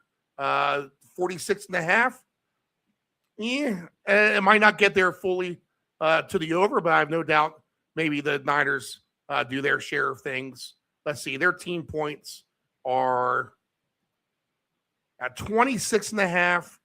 Man, I could see this being 24-14 San Francisco or something like that. So I don't know if I necessarily want to take that. But defense is getting better for the 49ers. Young defense improving week to week. And I think now that they have their pieces kind of back together on the field a little bit, they got some decent mojo working where I think the Colts are kind of in reverse course. So even though the Colts are the home team here, the stage is not going to be big enough for the 49ers to be overwhelmed. I think they'll be just fine. And I think San Francisco wins on Monday night. What do you think? Boy, there are very few times where I totally disagree with what you're saying, but this is one of them. Okay. I think the 49ers, we've talked about this all year. They're a product of their schedule. Yes. You've never been sold. You never been sold. Early in the season against the Rams and the Seahawks, very early. Since then, they've only played, they went on the road. They played at Tampa, a team at or close to this level. They lost that game. They went on the road and they played Houston, a team at or around this level. They lost that game. It's the only games that they played in recent weeks. Well, they played the Rams in the rematch at home and got blown out. But you look at, I mean, we saw this coming at the beginning of the year, the easiest month in NFL history, where they were going to play Arizona, Carolina, Cleveland, bye, and Tennessee over a 5-week span. You cannot get any easier than that. Lo and behold, they've won 4 in a row, and all of a sudden they're division title contenders? Absolutely not. They are not a good team. They could easily lose. Look at their schedule now. They play at Indy. They're going to lose this game. They play the Bears next week. That's 50-50. And then they play Seattle the last week. They're going to lose that game. One of the things that you noticed very easily on Thursday night, if you're a 49er fan, is, wow, we are not in the same neighborhood with the Rams in Seattle. Right. Those teams are way better than us. It's a complete, facade, the 49ers season. Now, to their credit, they've won the games that they're supposed to win. I mean, they haven't had really any real slip-ups in these games. But this is not a game that they're supposed to win. Yeah, it helps them that the other team doesn't have their quarterback, but the other team's quarterback was Daniel Jones. It's not like Mahomes is out or Allen is out. They're screwed. No, they're replacing Daniel Jones. Now, they're replacing him with a 44-year-old, who can't take a step to his right or a step to his left. That's all understood. But he's had another week to work with the team. It was shocking last week how competitive they were at Seattle. That's the game where they should have gotten blown out. But they showed their cards. This is the way we're going to play. We're going to keep handing the ball to Taylor, and we're going to throw little short passes to guys, move the chains, punt, kick our field goals, keep the score down. That was on the road against the best defensive team in the league. This week, we're facing the team where they couldn't stop Tennessee's running game last week. What are they going to do with the best offensive line in the league and the best running back in the league? They can play conservatively this week and still beat the 49ers. And I think they will. I mean, everything about this season says this is a game the 49ers are going to lose. And like I said, if you look at their schedule before the season, everybody plays this game. How many wins is each team going to get? And you look at the 49ers schedule, and they put a total up of 10.5 wins for the 49ers. There's no way the 49ers were a 10.5 win team this year, but on their schedule they were. And sure enough, they've reached 10 at this point, just like they were supposed to. Getting that 11th one isn't going to be easy. I think it's much more likely to happen next week than it is to happen this week. I just think that we've seen this game. We saw the Tampa game. We saw the Houston game. This is not going to go well for the 49ers, I say. I think Taylor could have, a really big game. And like I said, Rivers, say what you want about him. He was surprisingly effective last week in doing what they asked him to do. That was like 2 days off the scrap heap. Now he's practiced the whole week with these guys. He actually knows their names. You've got a great offensive line. You've got a great running game. It's nobody's going to ask him to throw the ball deep down the field. You just fake it to Taylor, throw the ball to Warren behind the linebackers, move your chain, go down, kick your field goals. I think that this could be a game where there's a lot of field goals. I don't know that either team necessarily is going to score a lot of touchdowns in this game. I strongly feel that Indy's going to win this game. All right, let's see here. So your breadwinner will be Taylor. He's 95.5 baseline. He has to be. Yep. I mean, he's last week they handed the ball to him. I mean, Seattle knew what was the game plan last week. They knew they would hand the ball to Taylor. He didn't have a great game, but he did decent. And he got 20 some odd carries last week.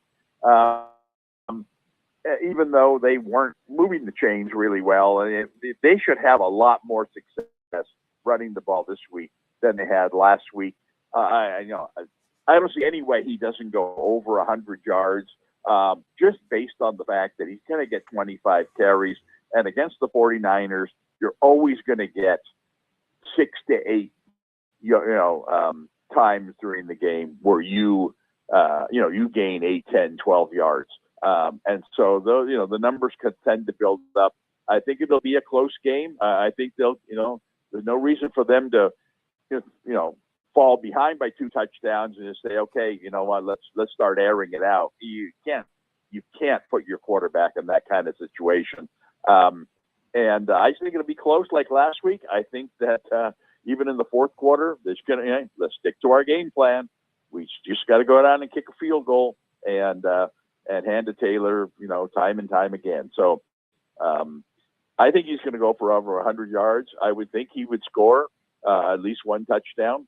But I think in some ways I'm more confident that he's going to get his yards and his carries rather than his touchdown. What do you think his baseline attempts are? I'm asking you for a guess. 18 and a half. 23 and a half. Highest of the season. Yep. And what's his yards? 95 and a half. Yeah, I mean, both those numbers are high. No doubt about it. But, look at Puka's number was high on Thursday night. Look what he did. Well, right, and that's the thing. I think we saw this last week, as we talked about this last week a little, and we've seen it already this week. Is that this is the time of year for your superstars to be featured and your superstars to come through.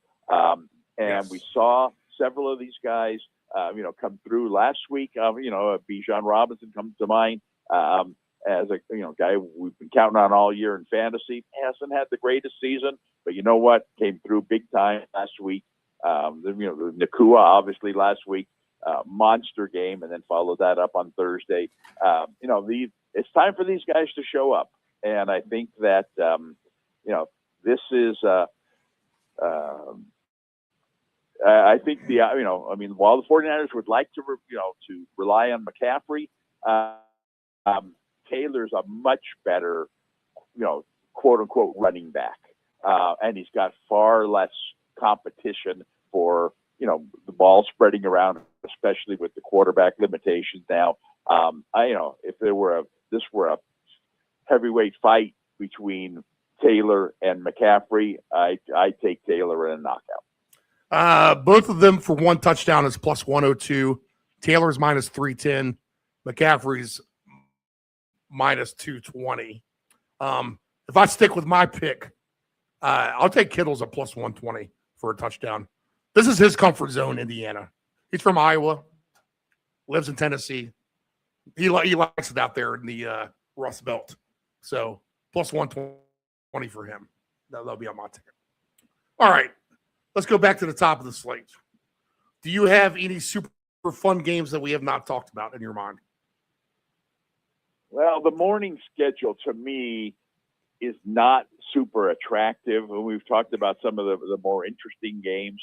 I think the most interesting game that we haven't talked about in the morning is the Tampa Carolina. Yeah. That's the game. That's the game to me. Yeah, because you said it last Tampa, week. How do you not take the over with that offense Tampa has? Absolutely. And Carolina, they've surprisingly, on most occasions anyway, they've been able to, match points in games like this where they're playing defenses that are not good, and that certainly would you put Tampa in that category. It was kind of embarrassing how bad their defense looked at times in that game last week against Atlanta. Carolina's every bit as good. Atlanta didn't even have their star tight end in that game. They didn't have their quarterback in that. I mean, they made Pitts look like a superstar last week. I think Carolina will find a way to score points in this game. And I mean, how can you not? I mean, to me at this point, because we question how interested Dallas is going to be the rest of the way, I think Tampa replaces Dallas as this pinball team.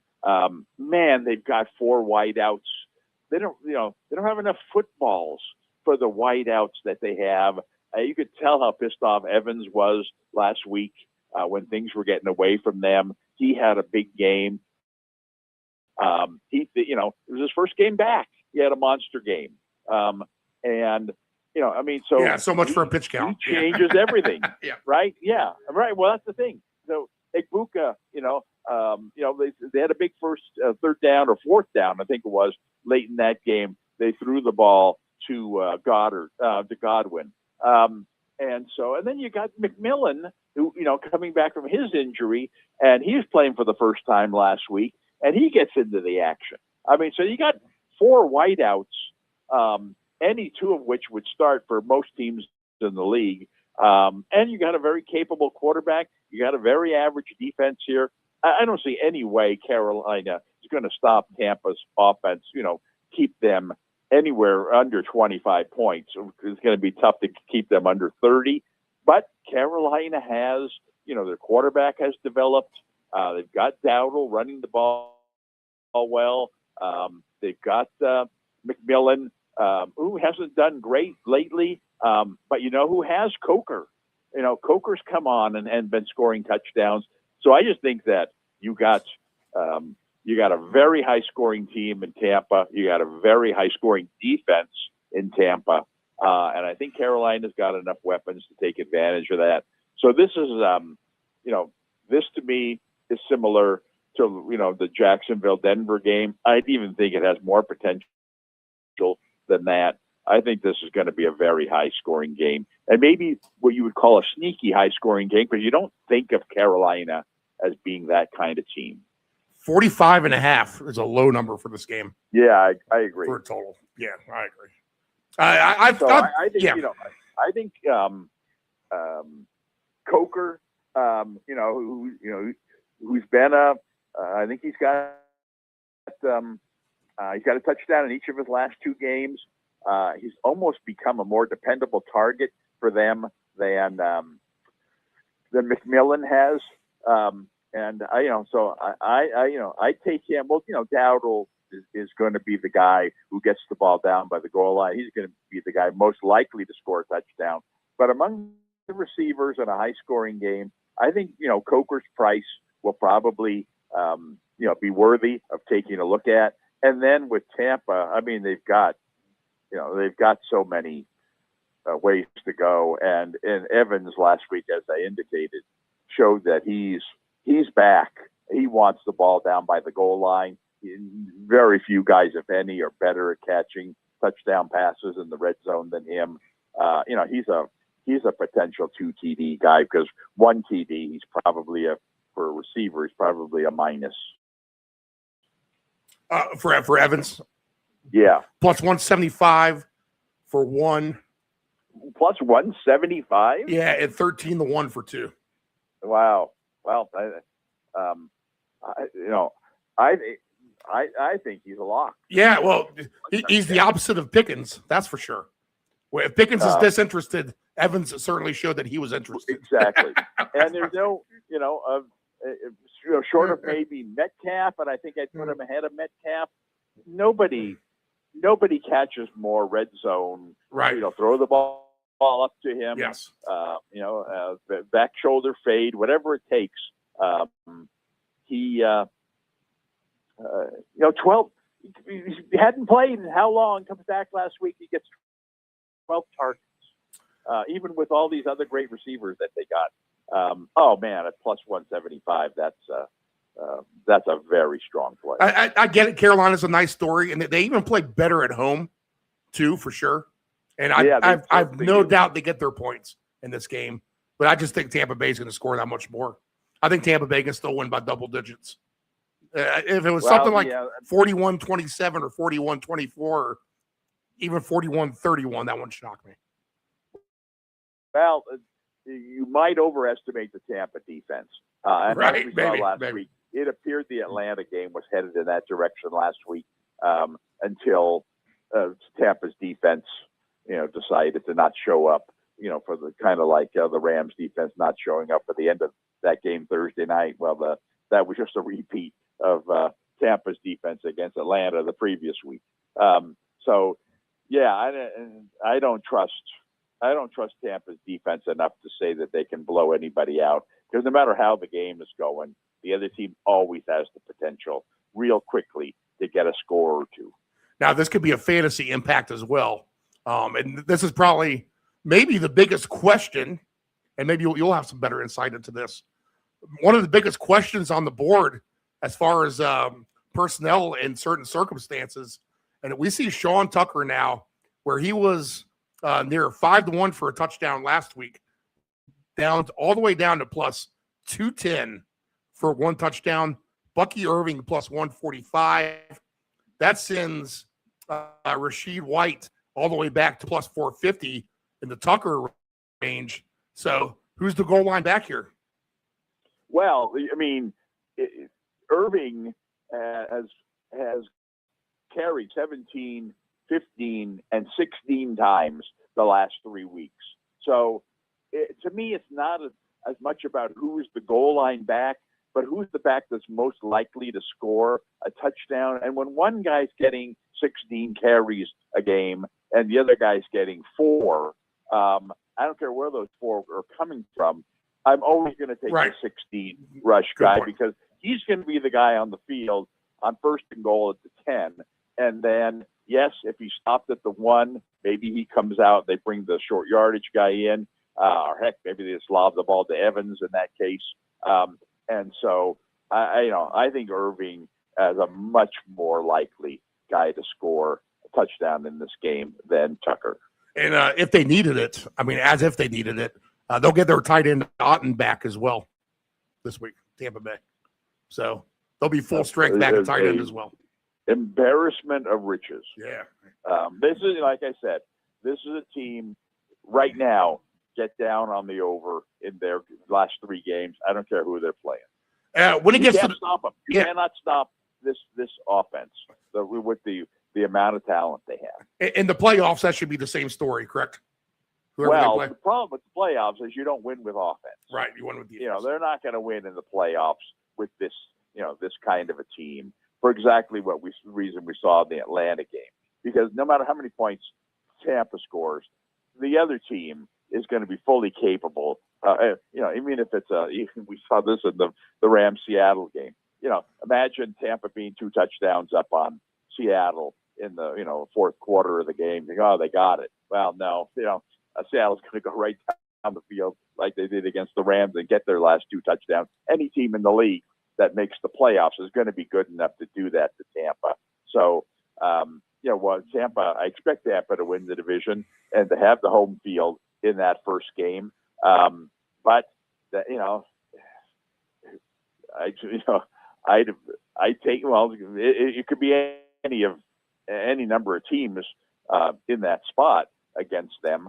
But you're probably looking at, Green Bay. If Chicago ends up winning the division, you could possibly be Green Bay. It could be whoever doesn't win between Seattle and the Rams. I guess that's more likely to be that team that goes to Tampa in the first round of the playoffs. I do not see Tampa winning that game. All right, I have a gross pick for you. And this is really going to you got to have some guts and some stomach to be able to handle this game with the Bengals and the Dolphins. And he talked about players who seemed disinterested. Joe Burrow has shown a little bit of that as of late. And here we go with Miami. Quinn Ewers will get the start. He's the 3rd stringer. He hasn't even been playing with the second team, where Zach Wilson has been getting those reps. So it has been Wilson to get most of the snaps and practice most of the season. But here comes Ewers. They'll throw him up into the mix. And you got to ask yourself the old classic age-old question here in a game like this. who do you trust more at quarterback? Is it Joe Burrow or is it going to be this guy, Quinn Ewers? Well, it's got to be Burrow, right? So give me the Bengals laying the points in Miami here. Very reluctantly. They scored 0 last week. Looked bad against Baltimore, and maybe that's saying something about Baltimore maybe improving on defense a little bit as well. And obviously, I'm sure you missed T. Higgins offensively as well. But I think enough weapons for the Bengals here offensively just to be better than the Dolphins, and they should be able to win this game. Burrow against Ewers, you got to give me Burrow laying 4.5. What do you think? I don't know. It's a bad one, right? After what we saw from Cincinnati last week, I don't get it. I don't understand, where their offense went last week. I would hope they'd be able to bounce back this week, but Miami does have something to play for, whereas Cincinnati doesn't. But yet you're right. I mean, I saw an interesting stat on Ewers. I thought, well, gee, maybe this is a time to sneak his rushing total over before people realize that he's one of these college guys who ran the ball a lot. You mentioned that last week with the Jets guy. Yeah. And so I looked up his college stats. He played part of, I think, a freshman year, but in the 3 years where he played a lot, guess how many rushing yards Ewers had in his college Texas career? 150. You're off by 200. 350. Wrong. Minus 50. Minus 59. Minus. Now, granted, in college you get sacked, you lose the yardage. Right. But he was playing for Texas. Right. Texas quarterbacks don't get sacked that often. But the point is that it doesn't differentiate between how many minus, how many yards he lost getting sacked or what. But I seriously doubt he had more than 100 total positive yards in his college career if he's got minus 159, counting his sacks. And so I thought, okay, I guess we're not taking him on the over. What would they set his rushing total at this game?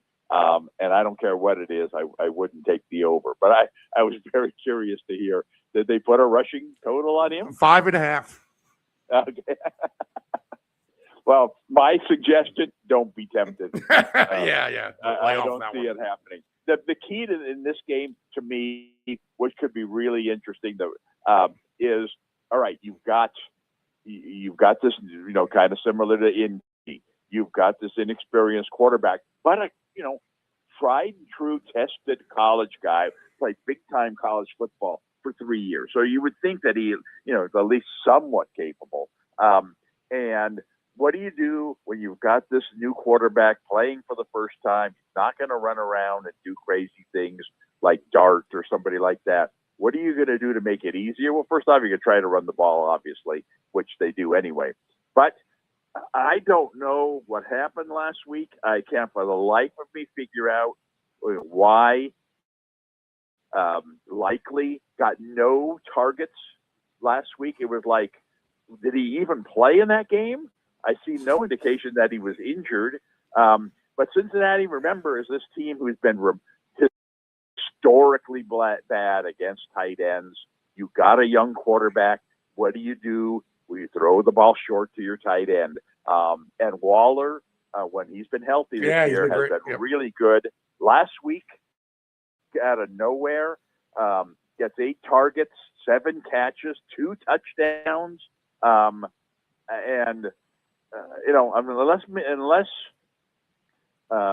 Cincinnati went out when I wasn't looking, and they're the worst against tight ends. The 2 best, outside linebackers at pass coverage. I don't see why they don't revert right back to being this team that's terrible against tight ends. So I gotta look at Waller in this game as a potential easy winner. Waller for a touchdown is at plus 260. And what about him. for yards? And for receiving yards, 27.5. Oh my goodness. Yeah, I mean that's way too low. I mean, this is, again, I my only hesitation, and I said this exact same thing last week about likely, and it didn't work. But then again, probably said the same thing about the two previous tight ends Cincinnati was playing, and was right. I mean, this has been a team really bad. They did throw the ball a little bit to Andrews last week, not a whole lot. I don't know what happened. That whole game was a head scratcher to me. How does that? Both of those teams started horrible field position. It seemed like to me they're always starting within their own 10 or 15-yard line, or just never able to get things going. So yeah, well, I agree with you that you got the better quarterback, way the better quarterback on one side of the field here. I don't know. I mean, I just don't know what to make of last week's game. Are they even trying anymore? Because Miami's going to show up, and Miami's going to try to run the ball. If you're not invested, and you're playing a team that's running the ball a lot, you're not going to have a good day in general, and that could set up, play action for viewers to actually kind of do what Rivers did last week. Just throw for 120 yards, throw the ball to your tight end, throw it to Achane. Don't worry about your wideouts. They're only window dressing. And Miami, because they're trying harder, ends up winning the game. So I don't know. I don't want any part of Cincinnati at this point. Achane's been money on his receiving yards. Did good on Monday night. He's at 27.5. This is the system play. The Bengals do have 2 less wins than Miami, and they're the favorite on the road here. So I will say that. All right. Moving on. We've touched on most. There's another similar. I mean, if you trust the Waller thinking, then this one's a bit more of a stretch, but it's interesting based on what's happened this year, and that is in the Jets New Orleans game. The Jets are terrible against the run. I mean, really, really, really bad against the run. Automatic play against them in fantasy, no matter who your running back is. Well, guess what? Neal is out this week. We already know that, their starter, the Saints starter. It's Rattler is in instead of Shaw. No, I'm talking about the regular starter. Kamara. But Kamara, we already know Kamara's out. We know Neal's out. Now, Neal's been getting a lot of carries. Somebody is going to, or two guys are going to split a lot of carries against a terrible run defense. And last week they put in Estime as a guy who basically caught passes last week. But he's a guy who has NFL experience. The other guy that they're considering is a guy off the practice squad with no NFL experience. I can't imagine, unless it's just one of those things where they're, they've been stashing this guy and kind of like viewers, like we're talking about, they're just waiting for an opportunity to let this guy play. I would think that if that were the case, he'd have been playing more before this, playing even ahead of Neal, who's not really a prospect. So I doubt that guy is going to play much. I mean, I think Estime, who, I would hope would have a very low number based on, anything that he's done so far this year. But the Jets, doesn't matter who you are, the Jets are going to give you running lanes, running yards, and New Orleans, say what you want about them. They're not a good team, but they show up. They'll give an honest effort in a game like this, especially being at home. I'm going to take Estime in this game and expect him to be the surprise performer of the week. I like it. He's off the board for everything that I see. Let's see. What do we have? Touchdown, maybe. Let's see. Plus 165 for one touchdown and 14-1 for two. Well, I'm a little surprised that the touchdown total is low, but that's an indication of how bad the Jets have been. It's also an indication that they expect, this guy to play. Oh, I see Shao listed now instead of You Rattler. see, Tyler Shao listed instead of I Rattler. mean, the quarterback. Yeah, the quarterback. Sorry to Yeah. interrupt you. I'm just Okay. flicking around. I was wondering if you were mentioning this other running back that they're considering, who I don't even No, know who he no, is. no. But anyway, this was the guy they put in last week. This is the guy that has experience. They may split carries, but against the Jets, you get 13 carries, the other guy gets 12. Your 13 carries are going to take you somewhere. He's going to go over 50 yards rushing. I'm going to guess his total, even if they expect him to play, is going to be less, 40 or less. I'd take a shot at a touchdown. I'd take a shot at two touchdowns. And because two touchdowns, in the touchdown thing, you're going to get his pass receiving too. And clearly he was good enough, to be used in passing downs before. So he's my surprise player of the week. You know what? I kind of like the Saints in this game, to be honest. Like you said, they've been playing feisty. They've been playing hard. This would be a good win for them to get in front of their home fans against the Jets, who have been, let's be honest, they've been outright terrible. No, So 5.5 is going to be too cheap, I think, for me. As you're never going to hear us say Saints in a blowout, but could the Saints blow out the Jets? I think maybe they could. Well, it comes down to the Jets offense. The Jets are going to have to put up points against a, very average defensive team. But, the Jets, they've scored their fair share of points. But I don't know. I agree with you. If I took a shot at this game, I would think New Orleans would win this game by a touchdown. Right. Okay. All right. Buffalo, any reason for them to let down at Cleveland? Well, anytime you play Cleveland, especially on the road, it's not going to be an easy game. I think Buffalo this game is just, get Allen in and out of there without getting injured. And I think that's goal number one. But yeah, I don't see Cleveland, with Sanders in there, really taking advantage of Buffalo's weakness, which is defense.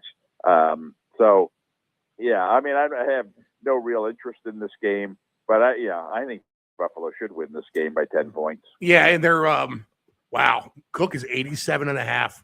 Their defense has not been as good lately against the rush, but that is a big number for Cook against Cleveland. 87.5. Wow.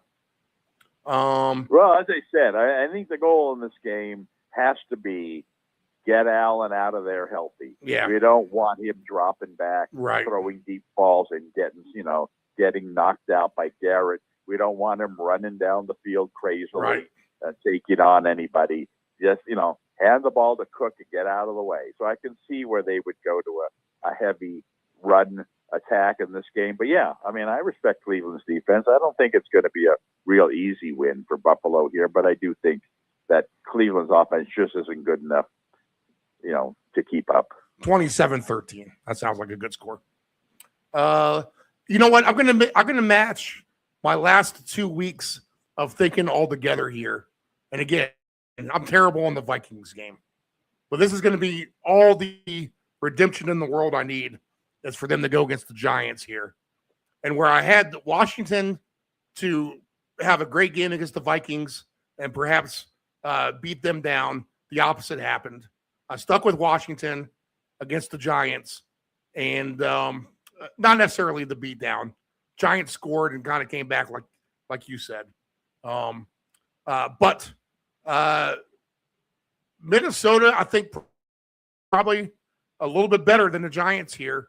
So 2.5, I think, a cheap number for the Vikings. So if the Vikings can just play the way that they did the last couple of weeks, then they should be able to beat the Giants.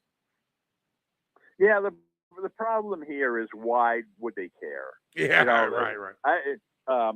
Jefferson may not. Again, he put him on a disinterested list of people. Maybe. Oh my goodness, it's amazing. You would have thought that in televised games, high-profile games, that he would show up. He hasn't. Why would he show up this week? And they got Detroit and Green Bay the last 2 weeks at home, a chance to go out on a positive note, maybe knock one of them out of the playoff race. Who knows? I mean, I can see them potentially showing up for those 2 games, which makes this week even less likely that they're going to care. And so, not that I'm suggesting the Giants in any way, shape, or form here, but I just think faster I can run from this game, the better. Run for the hills. Gotcha. I mean, we've talked a lot about a lot of different guys here. There's really no reason to get involved with somebody in the Buffalo-Cleveland game or in the Minnesota Giants game. I mean, we were already, taking a stab in the dark with guys like Estime, Nick Chubb or whatever. So, let's not press our luck. It's a hard week a little bit, and it kind of. Well, maybe it's best to stick with the teams here.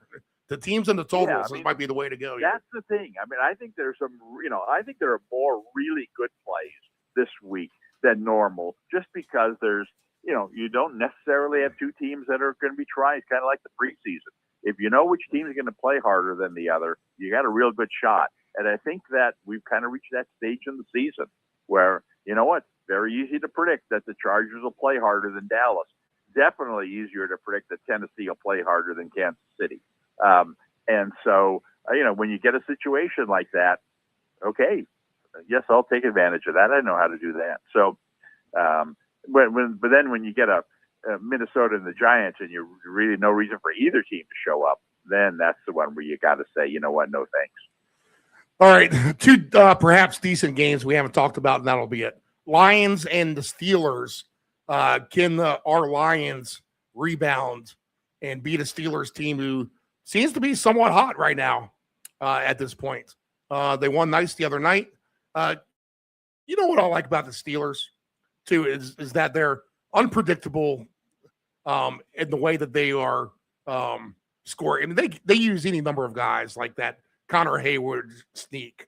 You got Warren. You got the other guy, Gainwell as well, who Aaron Rodgers says he's going to get a big contract for.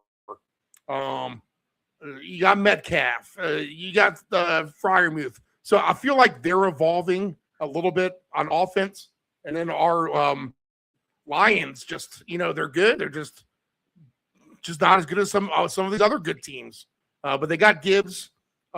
Maybe he can break off again and have a Gibbs game for us. But this is an interesting matchup, Steelers and Lions. So what are you thinking on this one?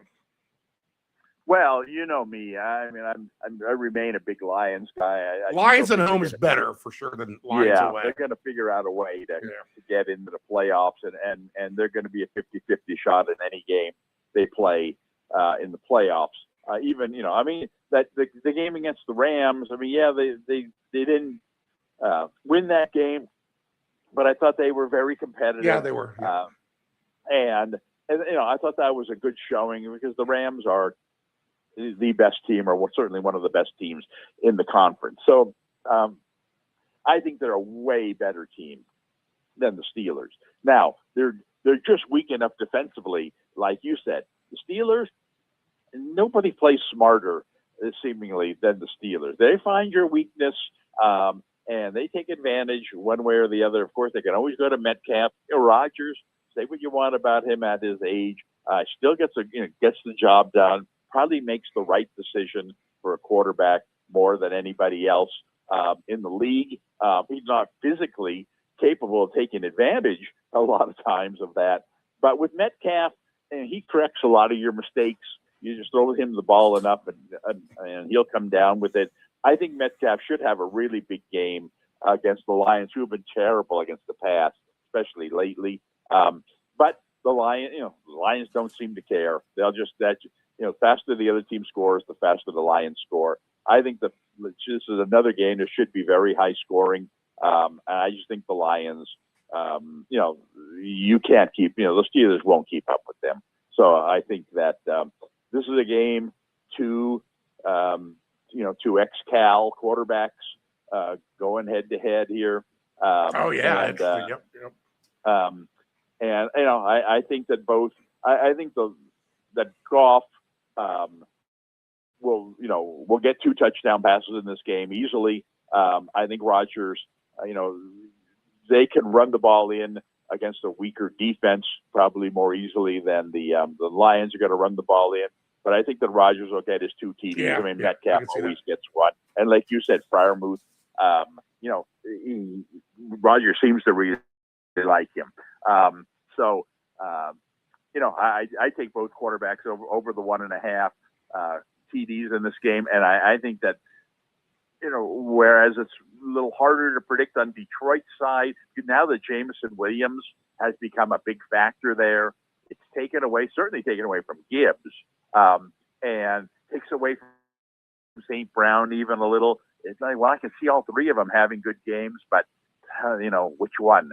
On Pittsburgh's side, it's going to be Metcalf, who's going to be their most likely guy to score a touchdown or 2. So give me both quarterbacks over the 1.5 in this game, and definitely give me Metcalf for a TD or 2.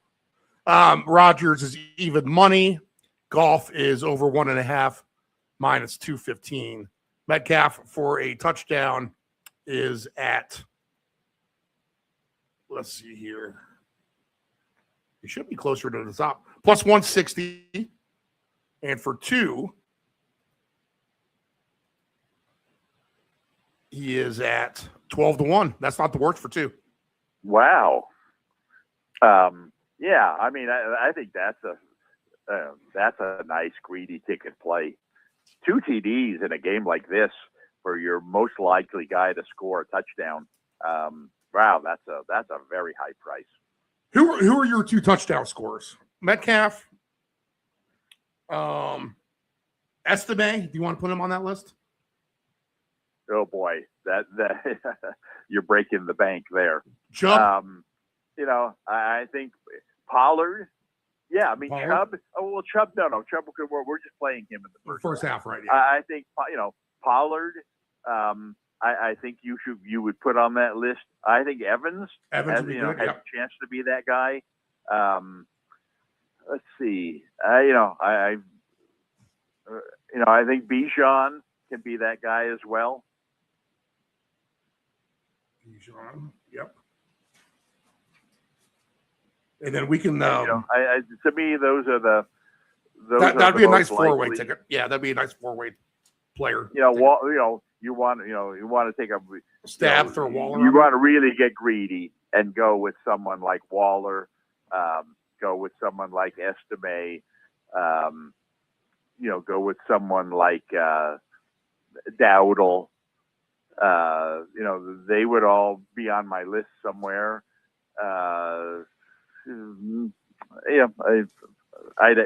Those would be my 3 longer shots, 2 TD guys. All right. All right. How about the Patriots? Do they rebound here? They got another tough opponent on the road. Ravens have to have it here. This could be the little stretch here where you see the chink in the armor of the Patriots, right? Well, I think they're good enough to hang in there in this game. That had to be, in some ways disappointing last week, but at the same time, I think not discouraging. I mean, you expect Buffalo to win that kind of a game, right? And yet New England held the upper hand for much of that game, let it slip away, and just when it looked like it was lost, came right back and scored, which could have been the winning touchdown. And then, of course, gave up, the late score. So, I think there are 2 different things that happened in that game where I think New England walks away thinking, you know what, we're pretty good. Yeah, we didn't get Buffalo this time, but give us another shot at them, and we'll get them next time. And if you can get Buffalo, you can get pretty much anybody in the AFC. So I think they walk into this game confident. Problem is Baltimore. I don't know if it's We're waiting for their big if it's game for real it or to if it's happen. not real, Yeah, but yeah, like, yeah. Is Baltimore rolling now, or are they kind of like the 49ers and they've just kind of taken advantage of a couple things in the schedule, and now they are, they're back up at the level where they haven't done well this year. I think this is I don't see this being a real high scoring game or really entertaining, but I do see it being a real competitive game that I think is a field goal game either way, and that it wouldn't surprise me if New England won. They're certainly having the better season. Yeah, you almost expect Baltimore to come out with this dominant performance. And I mean, I guess 27-0's dominant, but they're not clicking on all cylinders. That's obvious. So, that would be a this tough is a game where I wouldn't want to, decide after having a big afternoon, what we call afternoon, Sunday afternoon in the West, and decide that, let's go double or nothing on the nightcap. right.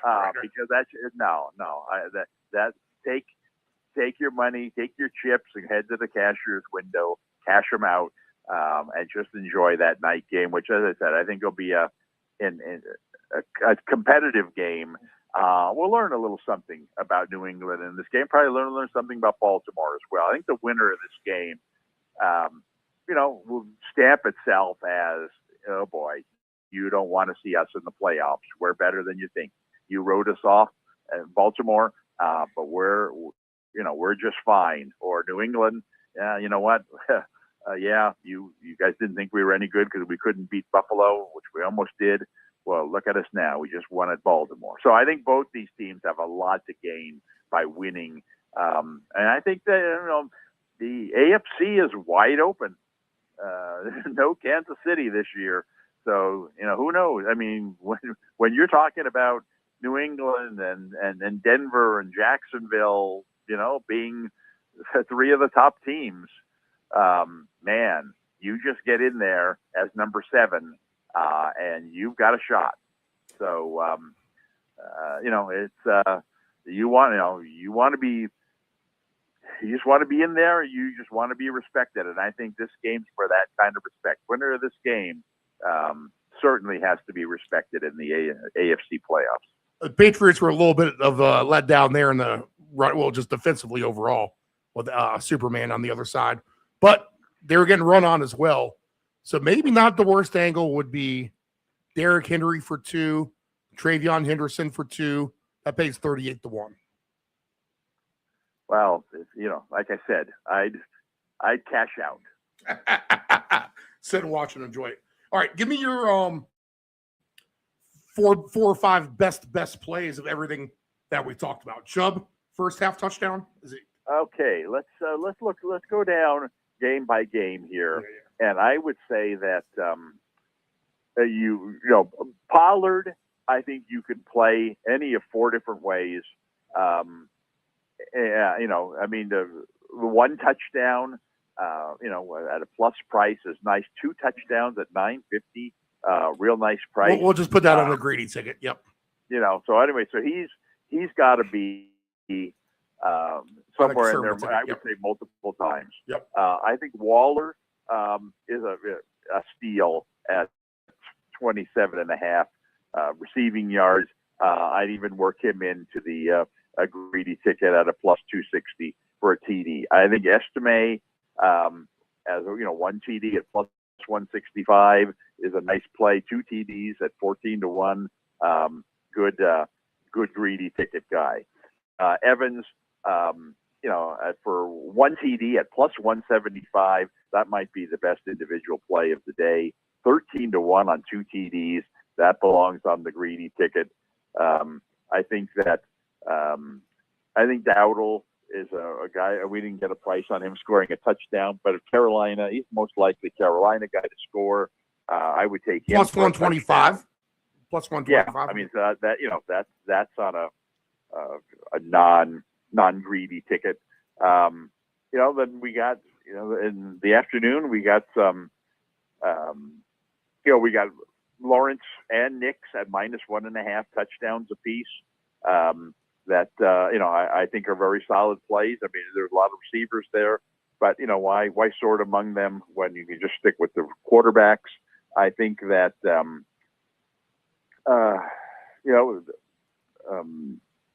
Bijan Robinson, you could use him any different ways, but I think that he will definitely get a touchdown, maybe 2 in the Arizona game.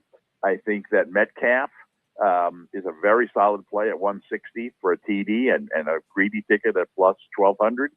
I think that Chubb definitely you want on the non-greedy ticket, even though it's a nice price, plus 320 for a first half TD. So I know I mentioned more probably there than you wanted to hear, but there's some that stand out on a non-greedy ticket, and you got to have Evans and you got to have Metcalf on your non-greedy ticket, and then they're your anchors, and then Waller definitely his receiving yards definitely on your non-greedy ticket, and Pollard on your non-greedy ticket for a touchdown. Heck, you got Bijan too. Yeah, So yeah. Well, let's just throw it all together. You got the quarterbacks. You got Lawrence. You got Nix. I mean, you got a lot of stuff. You got some greedy stuff. You got some non-greedy stuff. This is I throw it all out there, and you cook the cake. Well, I think we just throw a haymaker because what we got is $10 to win, $9,882. If Mike Evans scores, Rico Dowdle scores, Nix and Lawrence over 1.5 touchdowns each, Pollard scores, Waller for 30. I did that. Estime for a score, DK for a score, Bijan Robinson for a score. I didn't even throw Chubb in there. Let's just throw Chubb on for the icing on the cake here. Because why not? We only have 3 weeks left. Let's just throw it all out. Throw it all out there. That's why I keep getting confused with this Houston game because it's a late game. All right. First half score. See, almost in this bet, I would almost want to take Chubb just for the game instead of the first half. Because I'd hate the first half to kill this ticket. But the first half is the payday. I would take Chubb.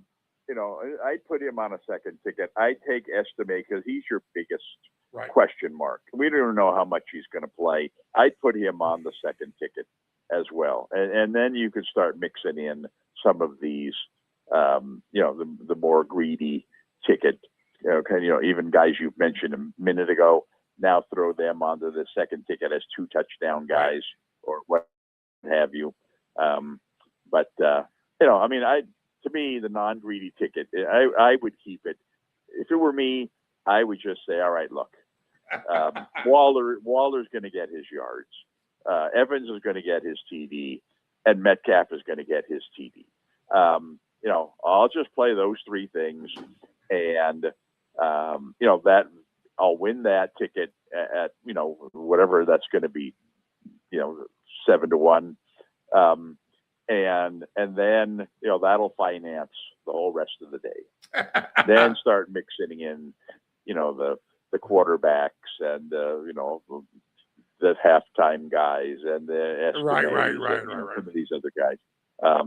Even if you wanted to throw Dowdle even on that first ticket, if you weren't happy with just the 3 guys, Dowdle, Evans, Waller, and Metcalf on that first ticket.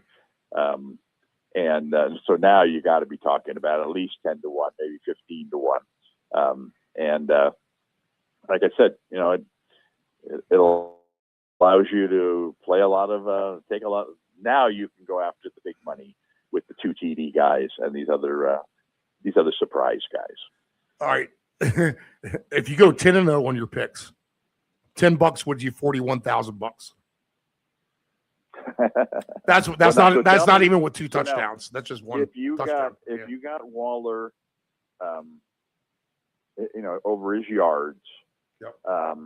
and you have Evans for a TD, and you have Metcalf for a TD, and you have Dowdle for a TD. What's that? I'm sorry. I had a Just quick those one. four. All right, repeat one more time. Waller over his yards. Okay. Evans TD. All right. Metcalf TD. All right. Dowdle TD. All right. Stand by. Those four. Evans, Dowdle, Metcalf. Metcalf, And Waller over his yards. and Waller over his yards, and no Pollard. Right. All right. So, 32-1. Sounds good to me. Yeah. Easy enough. Yeah, that's those are four very strong things. Yeah, like you said, we didn't even throw Pollard on that. But we got a lot of other places where you could use Pollard. Yeah. For We play TD, around with 2 that. TDs and he can anchor some of these other. We want to get Chubb involved, and we want to get Bijan, and we want to get Lawrence and Nix and Estime. Got a lot of other things, and then of course you've got all of your, your own Nonsense. opinion. Yeah. So, yeah. Plenty of those. Yeah. So anyway, Too many of those, unfortunately. All right. Give me a quick fantasy update for you Well, and your son, maybe. yeah, my team was eliminated last week. I told you about my playoff starting a week early. Yeah, you were in a where I hole didn't from the have get-go. Yeah. McCaffrey or Dowdle or McMillan playing in week 14 because they're on a bye. Dug me a big hole. Basically played the guy even last week, but it wasn't good enough. So he advances. I drop into the third place game. My son's team, interestingly, so he gets in at number 4. He plays the number 1 seed. The score after the first week is it's separated by 0.3 of a point. It's actually the difference between, and he's ahead, not that it really matters, but the difference between him being ahead by 0.3 and being behind by 0.3 comes down to how can I forget his name? My favorite player, the Dallas kicker, Aubrey. Yeah. Aubrey's run. Did you see Aubrey's run in the Rams? No, I fell asleep. They snap it to the holder. He flips the ball over his head Right. to Aubrey running around the right end. He actually had a I tight end. do down remember the that. field. I do remember that. Right, and he could have. I don't even know if he can throw, but I don't have to play with design for him to throw because he could have, but he decided to run it because they only needed 3 yards for a first down, I think, and he gained 6. So anyway, so he gets 0.6 of a point for the run. That's the difference between being ahead or being behind. And so he's playing the first place team. I'm not all that impressed with the other team, but he has some tough decisions to make because he's got 6 receivers, a bunch of them that we've talked about, including I think it's bad news that Harrison's coming back because he's got Taylor Wilson as one of his receivers. Wilson always does better when Harrison's not in there. He's got Franklin, who we can put in there. He's got Moore, who we could put in there. Meanwhile, he's got Watson. Obviously he's going to take him out, but he's got Egbuke as well, who hasn't been doing well lately. Then he's got Jameson Williams, who, the only one guy who's for sure going to be in there. And so, it's a tough call. I mean, I think, he's obviously going to sit Watson. He's going to sit probably Egbuke. When Evans is in there, Egbuke doesn't do as well. But, who does he play? Does he play one guy or does he play two guys, two other receivers, among Franklin, Moore, two guys that have got good matchups, but I don't know that they can be trusted at this point. I would say for sure he's going to play Wilson. I mean, I don't care that, Harris is in there. It's just that it's too bad. So I think Wilson's going to play. Question is whether he goes to a third guy. And then what's interesting is, you got a guy like Chubb and you got a guy like Estime who are both available on waivers. Yeah. Do you pick one of them up and really roll the dice, or do you go to, do you put Moore in there or put Franklin in there just because they've been on the roster? So anyway, it's you've got decisions to make. Taylor has been his star all year, but Taylor is not doing as well lately, so he needs to have a nice game. So it's hey, he's in the fight, and he made the finals last year, the first year that he ever played, and now this year he's ahead at halftime against the top seed. So he's done well. All right, we'll see what the twists and turns of week 16 bring us, Dave. Have fun. Yes. Good luck. A lot of fun stuff. Yeah, good game. All right. You too.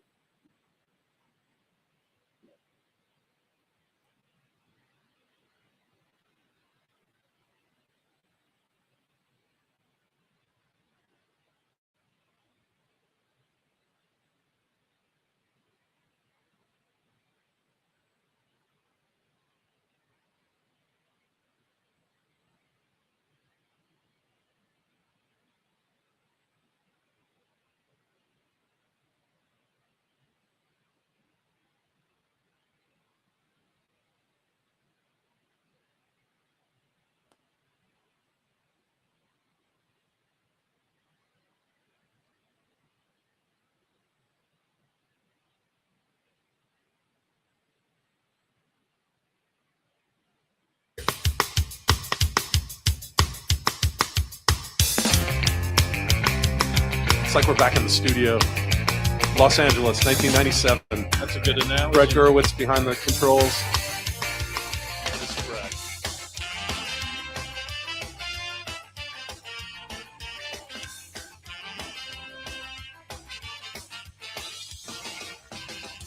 I don't need to tell the truth, but I never lie. I don't need to bow to you. You're just passing by. I never wanted to be the one you bitch and moan and come home to. But as long as you look good, I come back to you. Get inside my troubled mind with all of your threats. Sometimes I think I was blind. Not before we met. I never wanted to be the one that you depend on for your life. When you cry, it smells like soup. Sound like Shonen knife. Never feel though I said all night. I gotta ride. Each time I said all night. No, I just might. You make me stay all night. It's just that side of you tonight that makes me stay all night. I'm gonna stay all night. You're an evil little girl. I'm a twisted man, tearing through your perfect world. Make you understand. I never wanted to be the one you bitch and moan and come home to. But as long as you look good, I come back to you and do the things you do. Stay all night. I gotta ride. Each time I stay all night. No, I just might. You make me stay all night. It's just that side of you tonight that makes me stay all night. I'm gonna stay all. I would never treat you bad. You deserve the best from me. If you want to keep your place, you better get down on yours. Yeah, Todd wrote this one. Yeah. This is not mine. The docile sounds of the pie tasters bring us back. We're 9:42 a.m. Eastern Standard Time here on this December the 21st, 2025. Said all night, I gotta I am ride. Stephen Murray.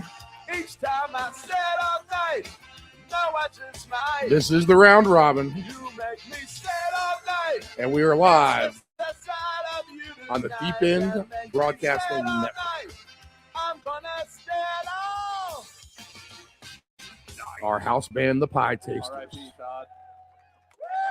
Todd. Fun fact, that was actually live in studio. That was played or actually recorded Pie Tasters live before one of their concerts. They stopped by the studio here in Virginia Beach, and they are generous enough to give us the rights to all of their music here on the Deep End Broadcasting Network. Okay, let's go ahead and do the art of making tickets. Nephew Dave will be in here in a bit, and I think the subject of today, and we had a close one last week. I don't know if you tailed our quarterback art of making the tickets last week with the rushing yards, but we came up with 6. I think actually maybe 4 or 5 with you guys. I added a 6th to that list. Man, 2 of them checked the box. I think one guy flubbed, but there are 2 other ones that were within just a couple of yards of getting their prop on the alt line, and we were looking at a big payday. So just add that to the list of near misses that are just plentiful. I mean, we've had some good medium, smallish cash outs. The Ant-Man's done very well in that regard. And then we are just off on these bigger ones. It's almost like you could smell it. It's almost disappointing after you don't come away with it. You kind of lie in bed Monday morning and you're like, I was this close, literally this close to, $8,000 or $9,000 or whatever the case may be. So we just need to get over that hump. And usually when we're close like this is when we go ahead and hit a big one. So let's hope for that. It would be perfect timing right here on this Sunday before Christmas. So confidence high, thinking optimistic. Let's go through the art of making tickets. I have up on the screen, and the graphic might hide it a little bit. We'll talk about the bottom team first. If you're driving, don't worry about looking at the screen. Just listen. I'll read through the ticket. If you're listening on your phone, maybe give a quick screenshot. Or if you're, reading the newspaper, go ahead and put that aside for a minute. Maybe take a look at this. And this is all stuff with an alt line with teams and their totals. And this is a 6-team round robin that I went ahead and played yesterday. These are my slanted lines, maybe at their best of what we'll go for. And we'll kind of recap it. A lot of this is what Del Grande kind of talked about as well. And what we'll do is we'll build a prop ticket in a minute with everything that we just talked about with Del Grande. So we'll put together an actual prop ticket with some of the stuff that we talked about, like the Pollard rushing yards at 55.5. We're going to have to bump that up something significant. So we know that will be like number 1 on the list. We'll go ahead and try to find 3 or 4 other ones to put with it through this early window. Give us some excitement. Another good way to do it too is leave one thing for like the 4 o'clock window, maybe, or even 2, because if you check a box or even 2 boxes in the 1 o'clock Eastern window and you don't get your 3rd, you still are alive for a 4 o'clock ticket, knowing you just need maybe one thing to happen, maybe 2 things. If you kind of got slighted a little bit in the earlier window. So the ticket on the screen now, we'll just go ahead and discuss it. I'm going to leave it up there too. We talked about how we like the Chargers today, thinking the wrong team is favored. The line actually moved that way towards the Chargers. And I mean, how interested are the Cowboys going to be today, coming off a Philadelphia division winning night on a Saturday? Now, they're professionals, so they're going to go out there and do their job. But we mentioned how it almost seems like Pickens goes through the motions. What kind of defensive effort are we going to get from Dallas? It's not like the Chargers are a bad team. I mean, they have defense. They have good skill positions, above average everywhere. I think it's a Keenan Allen incentive day as well. Dave knows more about that. He's been sending me It's incentive stuff all week.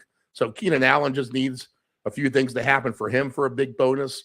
And you know that Justin Herbert is just quite capable of being great. And we think of the Chargers initially going into the season as this team that's going to want to run the ball. That's what Harbaugh does.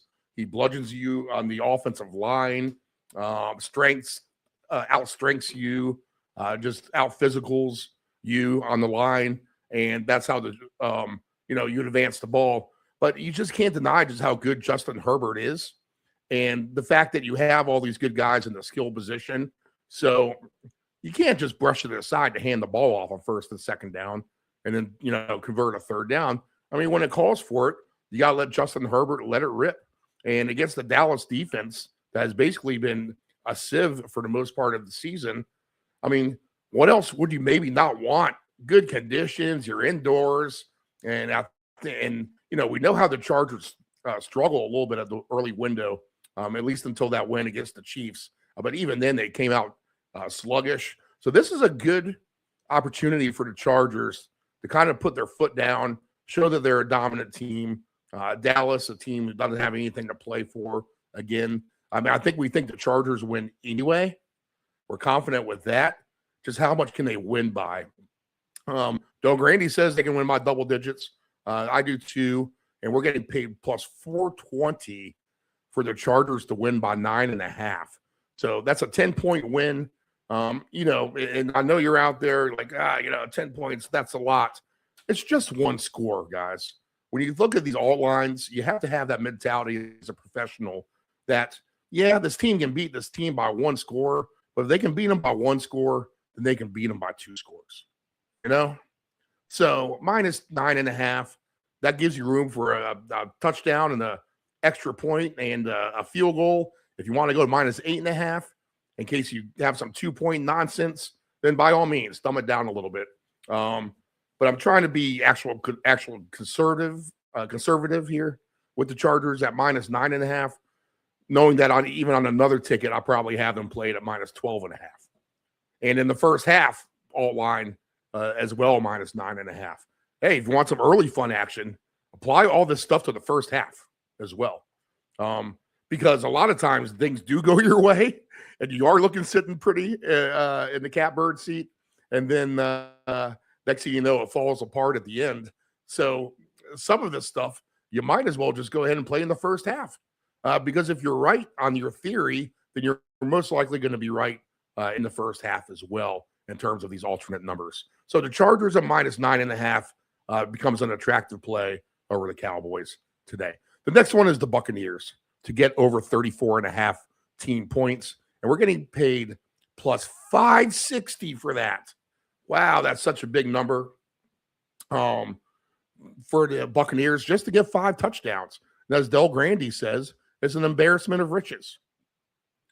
I mean, the players, Godwin, Evans, you got Igbuka, you got this kid Tez Johnson who can still do something for you, a speedster. You got the tight ends working, especially the backups have been working because Cade Otton's been out. But now you have Cade Otton back. And then you have Bucky. And then you have Burton. And then you have White. 3 capable running backs. They can all catch the ball. And then you have Baker Mayfield himself, who has a chip on his shoulder. So to think that the Tampa Bay offense is going to get slowed down when this is probably their strongest that they've been all season. And we know Carolina's good, and they're going to be feisty for sure.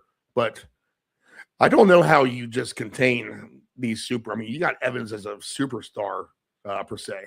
Let's stand by. The neighbor's spot. What's that? In the driveway, they weren't there. Okay, yeah, that's fine. All right. So the Buccaneers to get 35 points, I think at plus 560 becomes attractive. That was nephew Dave poking in the studio. I told him he can have some company breakfast before he comes in.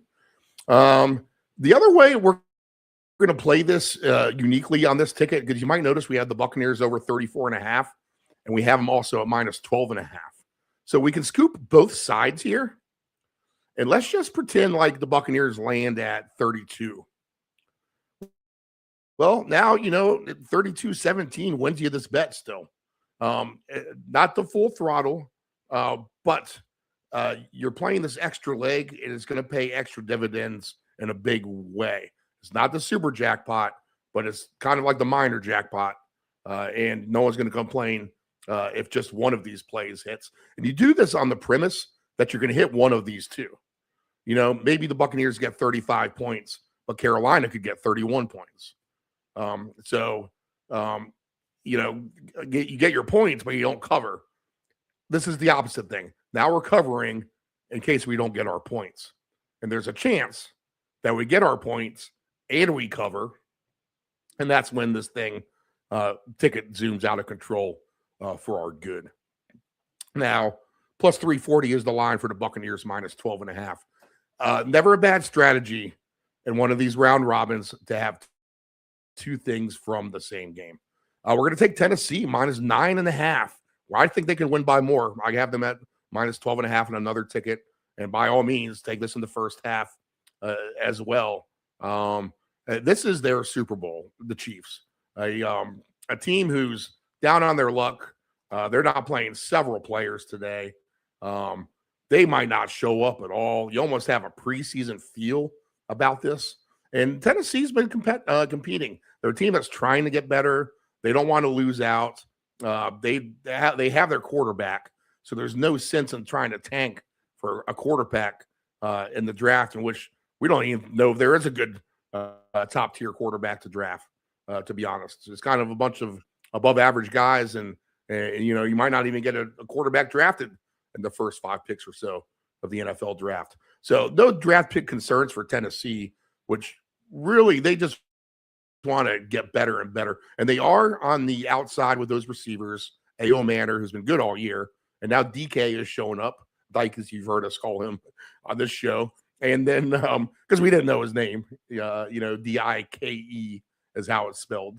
And then Pollard has been fantastic, and the quarterback is trending the right way. So we just like Tennessee. This is their Super Bowl. A Chiefs team that just, again, seems like they might be a little disinterested after being bounced last week. And you know what? They get a couple blows against the face early on. Tennessee might jump out to a couple of score lead. And then maybe you just hope that they don't turn their backs after that. Don Grandy loves the Pollard angle. Again, we'll do an art of making the tickets, and we'll build one in a few minutes. The other one is we're taking a chance. I feel like this is a dart. And this definitely may not happen, but let's try the Saints to score 31 points. All right, against the Jets team, who is bad. They gave up 48 last week. Did they give up 4 in the 50s? I lost track how much Jacksonville scored last week. But the Jets can't give up a ton of points. And again, a team who's just trying to get better. You almost put them in the mold of Tennessee that we just talked about. Not a team that's going to necessarily pack it in at the end of the day. Where the Jets, I don't know. First-year coach. I mean, they're on their third-string quarterback. They might want a quarterback pick. So they have it in the tank a little bit. And maybe that's why you're seeing if this kid Brady Cook can do anything. I almost like the Saints to score in the same regard that we talked about Tampa Bay and taking their team total over as well. We don't want to do multiple same game legs on the ticket. Only one game. You should take 2 things. Because if we were to add like the Saints minus 12.5 here and take the Saints over 30.5, now we're putting too much money down here. We're just turning the multiple outcomes of these combinations into the thousands if they're not there already. You can do the math. If you put all these plays in and click on round robin, I mean, if you put $1 down here, I think we're talking, this is, if you put $1 down, it's like a $25 ticket with all 6 of these. But if you put a couple bucks down, then it's going to be more. I think I did $1.50 a ticket is what it is. So decent payouts. If we get 3 of the 4, if any of these 3 hit, we're going to get paid out. That's the premise too.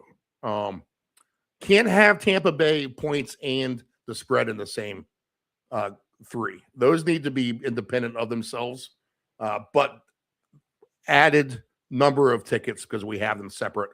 Just know that, basically these are 2 different plays. It's a little confusing. Just follow along, plug in the numbers on the round robin, do something affordable. If you want to do 25 cents, this is going to end up being like a $10 bet, not even, I think, $8 bet or something like that. But a good payout, I think of a couple $100 anyway, if you put $1.50 down. But we'll just trust the Saints maybe to get 31 points as a team that's motivated. They're at home. That helps things. And, maybe they can just have a good day against the Jets. I don't think they let off the gas late either. I think they keep playing the full 60 minutes. Minnesota is minus 12.5 on the all line, plus 390 at the Giants. And this is more of a fade of the Giants. I've said this on the show, and if you've been listening, Minnesota's been my worst team to predict by far. So here we go again. Maybe we'll get this one right. And this is almost on the premise of the last 2 weeks, where I liked Washington over the Vikings big time, and the Vikings killed Washington. I stuck with my guns with Washington to cover an alt line against the Giants, and they won by 10 or whatever the case was. They had the all line covered, a good size all line, and they let the Giants backdoor it. But in theory, I was correct about Washington bouncing back against the Giants.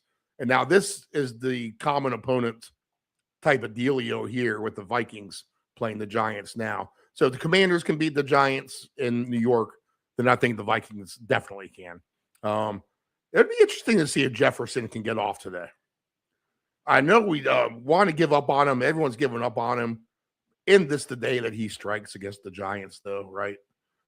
So just taking a chance that the Vikings are kind of clicking from the momentum of their last couple of weeks here against a team that doesn't have a coach, has nothing to play for. They're going to get a high draft pick, but they have their quarterback. So quarterback's not going to be a stress for them. And the Vikings minus 12.5, we'll just take a shot with that. So that's the ticket on screen right now. And that's kind of an explanation of where we're going to go. I mean, in essence, I just gave you my best bets of the day for the 1 o'clock window. We're going to go through all this with Nephew Dave and talk about it a little more as well. All right, let's see here. So the Vikings are the bottom team on that graphic. And now let's go ahead and pop in an art of making the tickets. And let's go ahead and click on some fresh lines here. I'm going to have to do this on my phone as well. So, and Dave Delgrandi has a ridiculous one. If you play all his stuff together that we talked about on the show earlier, rewind to the probably, let's say, 2-hour mark and maybe listen from there. And that should give you the 10 plays for $41,000 of Dave Delgrandi's touchdown scorers and props that we mentioned earlier on the show. Okay. So let's start with the Pollard rushing yards. He's going to get a ton of opportunities today, and he's going against the Chiefs team who, quite frankly, has called it quits. So we get plus 320 at 90 yards, plus 225 at 80 yards, and we get at 100 yards plus 490. So let's just take Pollard to be a 100-yard rusher today and hope for the best. And let me get rid of this other stuff on my phone here. And he'll be prop number 1. He's going to get his baseline's 55.5. Delgrandi just thinks that's way too low, and one of the best plays on the board. So we'll throw Pollard in for 100 yards rushing. Now let's see, what else do I have noted here from him? Any number of things or directions we could go in that Jacksonville-Denver game because there's a lot to like there. Kirk Cousins, as we said, he's been good. And I don't I feel like we liked more team and totals and stuff like that than we did necessarily players' yards. Let's see. I got Achane and Waller listed here. I just don't want to trust Waller for a lot of yards again with Ewers. I just can't go that route. Estime for the Saints is an interesting one. Let's take a look at his numbers. Since we mentioned Audric Estime, former Bronco, is now on the Saints. That should get a decent amount of carries today. He's at 37.5. So that'd be a good one to pop up here to put with Pollard. Let's see. Audric Estime today for 70 yards is plus 320.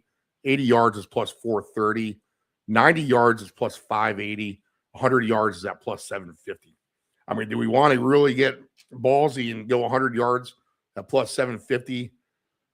The plus 430 number is just a weird one to me. It's almost like a number 13. It's like I tried to avoid it, so I always kind of look around it. Let's go conservative. Let's take Estime at 70 yards for plus 320. How about that? Because I don't think that's going to be too much to achieve today, and he's going to be a player completely under the radar. So much to the point where I almost feel like I'm stupid and not actually bumping him up more. But for the trust factor alone and the fact that it is the Saints, and we talk about the ineptitude scale off the charts, you never know what you could get from these two teams at the end of the day. So let's go Estime for 70 yards. Maybe he just at least breaks one long one and gets that over with quickly. Let's see. Other players we got mentioned. Gibbs, Metcalf. Coker's an interesting one for the Panthers in what could be a shootout. Let's take a look at his number. He scored touchdowns here in the last 3 games, I believe, for Jalen Coker. And the Bucs, as Del Grande said, aren't exactly the best on defense. And that's what's scary. All the more reason on that one ticket to take the Bucs on the alt line and then their team total points in that same parlay is the fact that their defense, even though I like the Bucs to win big, their defense could let Carolina score a lot too, and they could still win in big fashion by putting a lot of points on the board and not covering the spread. All right, so Coker, I'm trying not to jump through the roof with him. 70 yards is plus 360. 80 yards is plus 540. 90 yards is 8-1. 100 yards is 11-1. 110 yards is 14-1. Let's try 80 yards, right? I mean, this is a interesting payout so far with the 3 of these. Let's see what we got on this Art of Making the Tickets segment. We'll do Survivor Pool in a minute. Get Nephew Dave in here. Let's see. I'm on the Saints game still. Trying to find this Carolina game. 3 games in the books. You would think this would go a little bit faster, maybe. We're going to spend 5 hours talking about 2 games, is the truth. All right. Coker for 80 yards today. The 60 looks appealing at plus 290. All right, 80 yards is at plus 540. So the 3 of these guys today, just on a $2 bet, pays $315. I'll go ahead and lock that in. Let's see. Okay. Location issues. Surprise, surprise on the phone. You're good to go now. All right, and then we're going to keep building on this for a round robin. Now, those are 3 of Del Grande's better plays. Let's see. Any other player I feel like I don't want to miss in which he mentioned? Chubb's an interesting one because he's the only running back for the Texans. Let's take a look at Chubb's numbers. And, I mean, is he – you got to figure he's rested. I mean, they haven't beaten him down all season, the old man. And maybe with that knee getting a little bit better, maybe this is the day he could have a nice rushing day. I'll tell you what, all these players are under the radar. That's for sure. Chubb's rushing number today is off the board right now. We'll have to revisit that as we go through the show. I bet Nephew Dave could really find a number. But for the sake of this ticket and trying to build it, let's see here. Any player that sticks out to me, I'd like Jamar Chase today, to be honest. Let's take a look at his numbers.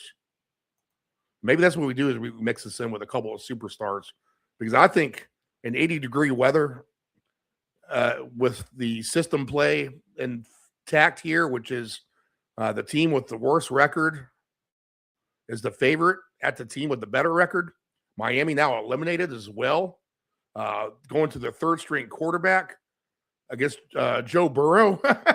I mean, you got to go with Burrow, and what's he going to do? He's going to throw it to Chase. I do see T. Higgins listed as well. I'm going to be reluctant to jump on that one, just for the fact that we saw Jacobs go out last night, which pinched me.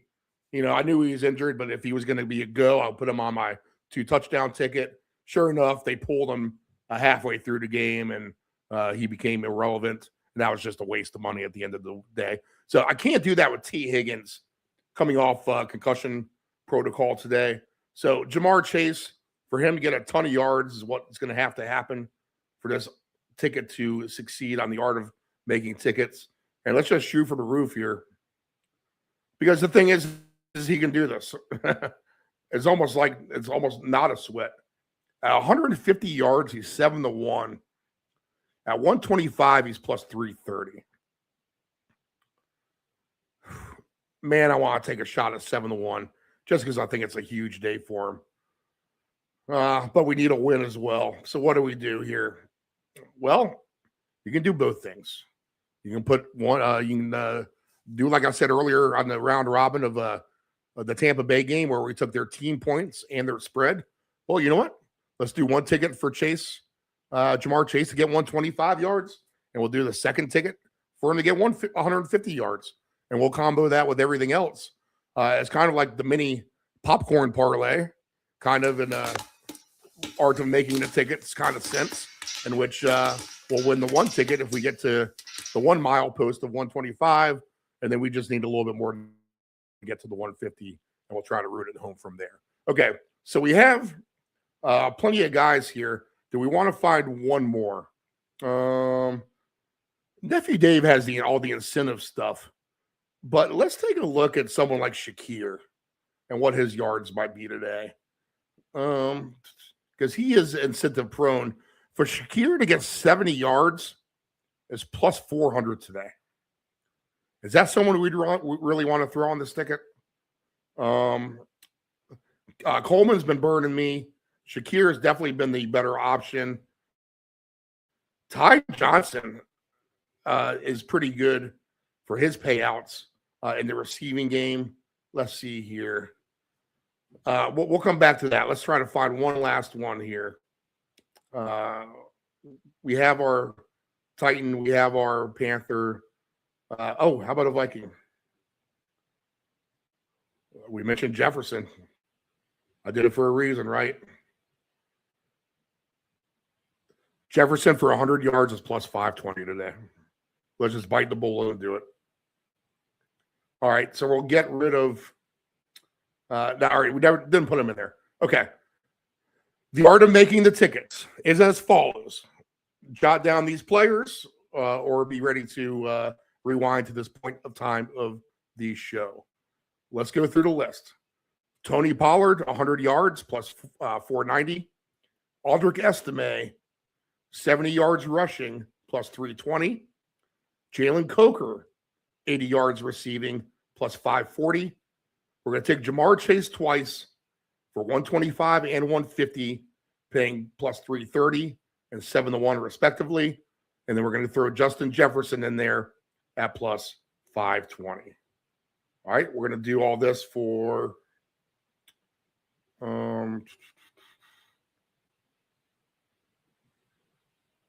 you want to do it for $1 each? Let's see. That's going to be a decent payout. $27 pays out $16,773. I think I want to dumb this down a little bit. Let's go 70 cents. Let's see where we stand. let's avoid this was a good lesson too. And I'll talk to Anthony about this because he's been doing this a little bit. Trying to stay out of the tax zone. Not saying that you're not going to get taxed if you get a big hit, but know when you get to 10,000 winnings or more, they're going to take a big chunk of your money out.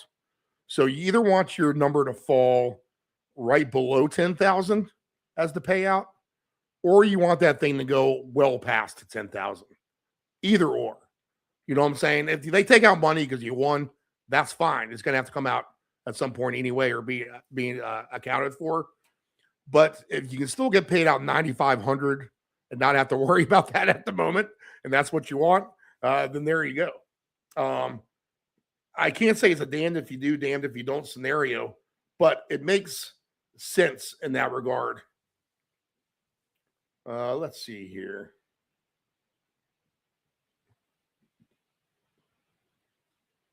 So let's try to dumb this down just a little bit.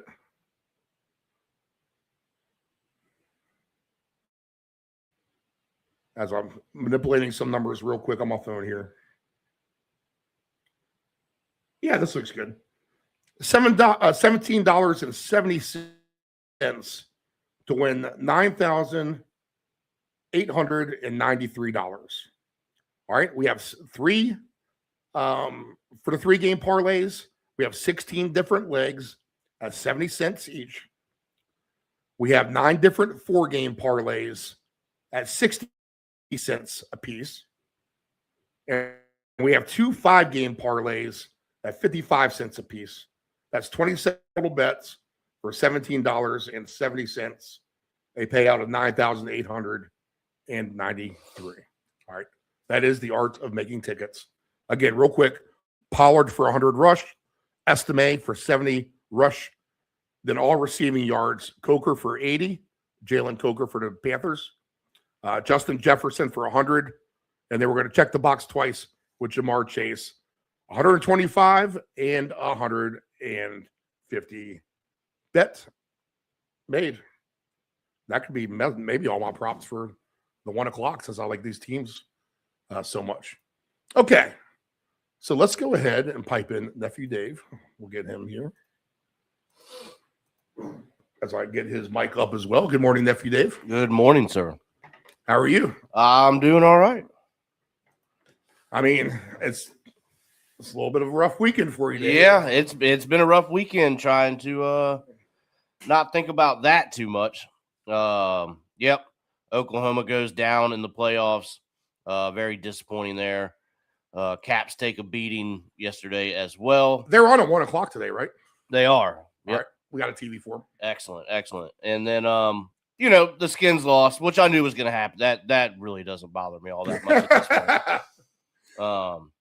So yeah, Steve, it's Oklahoma being the big one for you, maybe. Yeah, Oklahoma being the big one. Super disappointing, but that's where you went to high school, right? You went to high school in Oklahoma. Is that true? Yeah. I did some here and then some there. And we're sending footage of somehow the Sooner when it comes out before the game and runs around. The Sooner is that horse and buggy thing. It tends to wreck a lot. Hey, we've seen this before. Actually, yes, we have, but this is a different tape. It just keeps happening with that Sooner reckoning. I think it was okay yesterday, but look up the YouTube with Gus Johnson doing the play-by-play, and he gives it a funny little twist. All right, Dave, your reaction to my art of making the tickets there. You heard some of that. Yeah, absolutely. I like it. I think we're kind of getting to that point in the season anyway, Steve, where, you're going to start to some of these names like Coker and Estime. We're here towards the end now. They're definitely going to get involved. I really love the Coker angle, to be honest with you. He seems to be getting heavily involved, and I know he was last week, so I like that play as well. I'm thinking Tampa Bay is going to be on the big TV with the volume today. Oh, okay. Tampa, Carolina. Nice. I like it. Eric, our man, my buddy from Radford University, fellow Radford rugby teammate. He's in a sports lounge right now watching Missing 411, which is interesting stuff on YouTube as well. Look up that Missing 411, and it's all about people who go camping and hiking, and they basically disappear and vanish into thin air. And you'd be amazed at the similarities of some of these stories. It is unbelievable the exact circumstances in which some of this stuff is happening. And when you hear about all these stories together, and there's several of them, that it is quite crazy, to be honest. So recommend that if you're out there and want some crazy alien type of mystery type of stuff. Missing 411. So Eric's watching that on the lounge.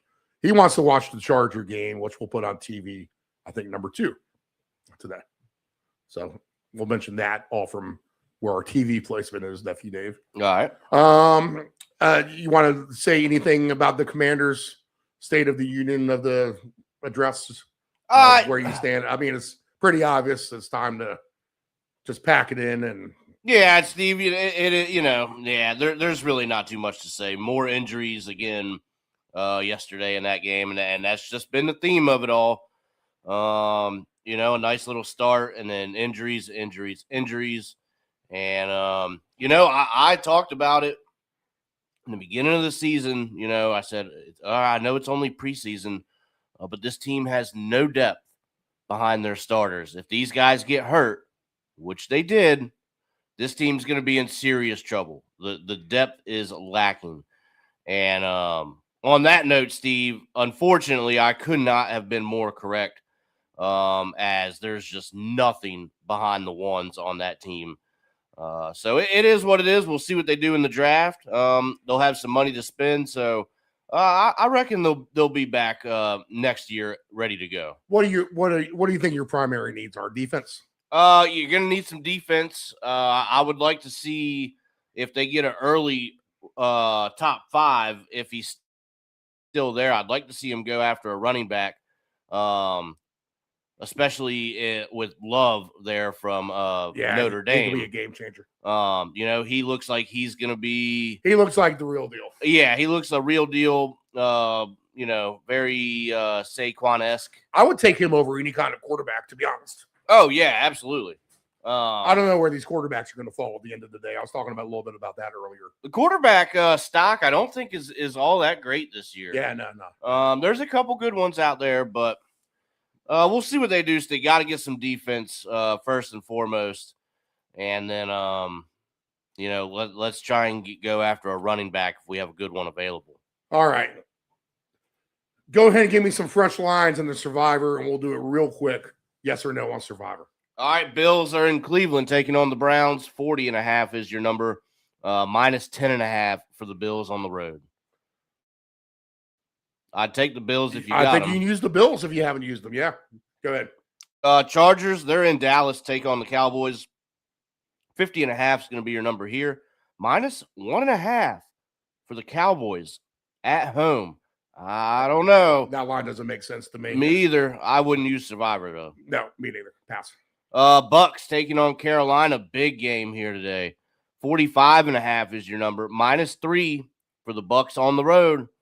No play here. You know what? That just dawned on me. The Bucks are the system play too, and this is in division. Yeah, because the Bucks are a massive game because they have the same record, and the Bucks are the favorite on the road here. And I mean, correct me if I'm wrong. They have the same record, correct? Yeah, it's 7-7. They're both 7-7. Yep. So technically, this is another system play on the board. If you go by the system plays, then the Buccaneers Bengals parlay should be one you want to definitely lay the wood to. Right. So I might have to do that with some Tennessee action. I was looking for a good third for the three of these guys to, win by 10 points. So maybe just Tennessee on the money line themselves, just to dumb that down.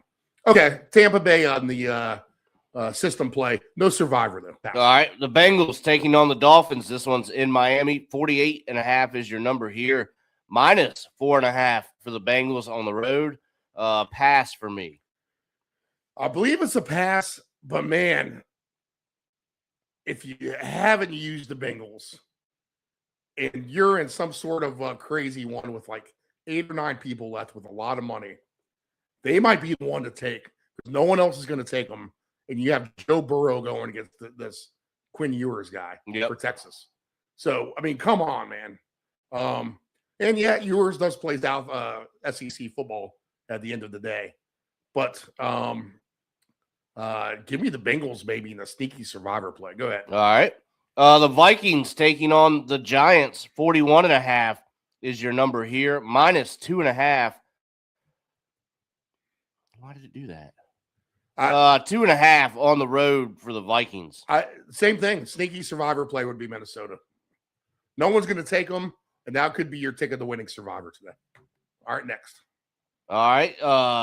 Stand by here as the computer just decides it needs to reload. I got this. Saints and the Jets, 6.5, 40.5. Maybe the Saints for me at home against the Jets. I would consider that for survivor. What do you think, Absolutely. Yeah, I would. All right. Tell me when you're good. I'll just keep going otherwise. I got it. All right, go ahead.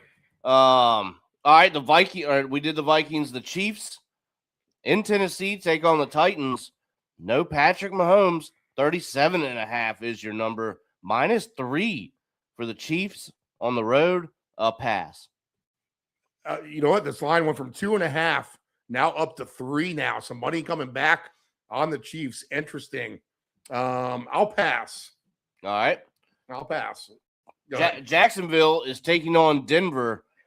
This one's in Denver. 46.5 is your number today. Minus 3.5 for the Broncos on the road. Good game here. No survivor. Pass. Falcons taking on the Cardinals. 48.5 is your number here. Minus 3 for the Falcons on the road. That will be a pass. Pass. A little bit of money coming in on Atlanta. There's 2.5s out there as well. Next. Pittsburgh, they're taking on Detroit. This one's in Detroit. 52.5 is your number here with a minus 7 for the Lions at home. Good game, but pass. I will pass. All right. The Raiders, they're taking on the Texans today. This one's in Houston. 37.5 is your number here. Minus 14.5 for the Texans at home. I think that's your pick right there. That's the pick. And if no one else has used Houston's, that's what everyone else is going to pick. Absolutely. Oh, yeah. So maybe that's the reason not to pick it. That's the obvious, public, very public play. So this is where taking like Cincinnati or Minnesota would when you survivor as if Oakland or the Vegas Raiders can beat the Texans today. Though Grandy does not think that's going to happen. That's for sure. All right, next. All right, your Patriots are taking on the Ravens. It's in Baltimore. That is the Sunday night game. 48.5 is going to be the number today with a minus 3 for the Ravens at home. How about that? My question is, will I even survive to the Patriots game? That's my biggest survivor question. Pass. All right. And if you have to do it, just don't do it. I say it every week. Just don't do it. Don't wait this long. The 49ers are taking on the Colts. In this kind of game, too. In this kind of game at that. Well, I'm interested to get your take on this. In fact, it's the Monday night game. Give me your take. Though Grandy thinks I'm crazy. He loves the Colts. I love the Niners. No, I love the Niners here. The Colts, we talked about it. He's in San Francisco. That's what's scary about it. Oh, right. He knows this team. But I just figure they look better. I mean, they look like they're trending the right way to me. Oh, absolutely. 46.5 is the number here. Minus 5.5 for the Niners on the road. Now, maybe that spread could be questionable, but I think they do pull this game out. Like you said, Steve, they're just kind of trending in the right direction. And the Colts are doing exactly what we've talked about for the last couple of weeks, is that end of season self-destruction here. So if that continues, they're trying to fight and get in. I think it's too much the 49ers win in this one. All right, let's see. The Monday night craziness, that's for sure. Pass on Survivor for me. Okay, let's go to the list of games. Let's break them down.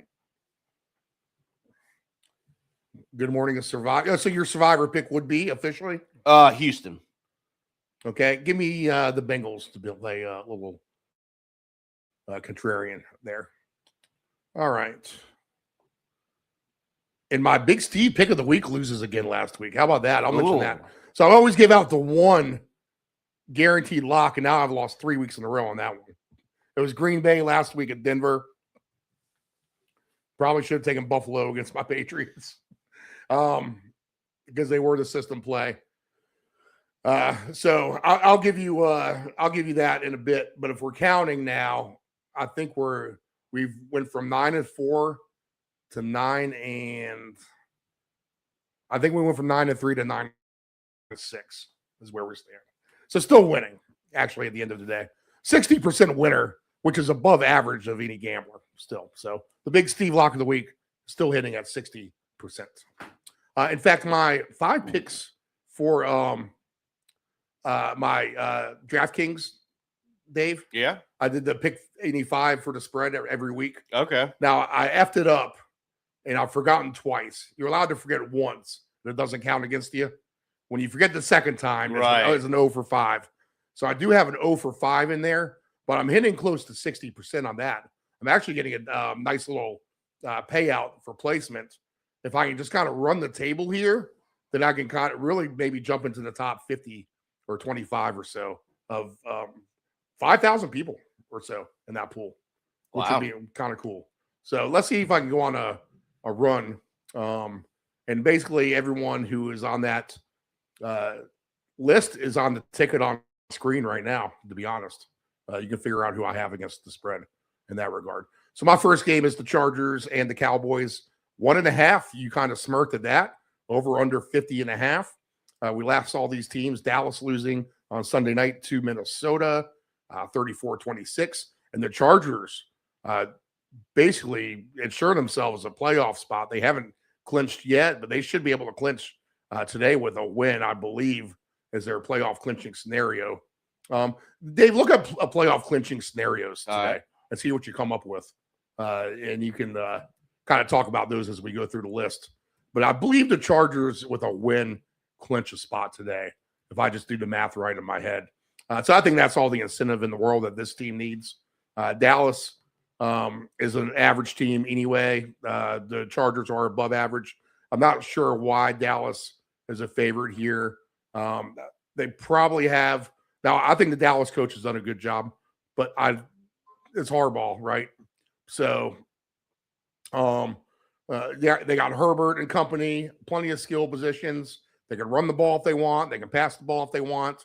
And Dallas is just going to be leaky on defense. The body language of the Cowboys superstars isn't good, right? These guys all want to get paid, and then once they get paid and things just don't go their way, it looks like doom and gloom on their face. Pickens is example number one of that. He hasn't done, he looks completely disinterested in what's happening out there on the field. He might go off today. Who knows? But the Chargers are decent on defense. That's why I think they win this game and can win this game perhaps by even a score or two. Again, if you win by 1 score, you're going to win by 2 scores. It's just kind of the theory there. I'm taking the Chargers on some sort of an all line. So the quarterback numbers here today. And I need to get into a piece of paper ready. All right, Steve, you ready for this? Playoff scenario. Yep. All right, so here we go. They're going to need a little bit of help today if they want to clinch it. Okay. The Chargers with a win and a Colts loss or a Houston loss. They can have a tie with a Colts loss or a tie with an Indy tie and a Houston loss. So they need either the Colts or Houston to lose today. And they beat the Cowboys. Okay. All right. So there you go. That's the Chargers scenario. Prescott, 249.5 baseline for him. Herbert's 244.5 baseline for him. Both of these quarterbacks for 2 touchdowns is minus juice. Herbert being the bigger favorite at minus 172. Low-hanging receiver guys. Amari and Hampton is just at 10.5 receive yards, which that might be of interest today to me, maybe. Let me jot some of these things down. The Herbert rushing yards has always been interesting as well. Florida is another guy He's been doing well for me. He got 40 yards last week. I just needed 10 more for a jackpot for like $800. And they just wouldn't throw it to him. He had most of the yards in the first half.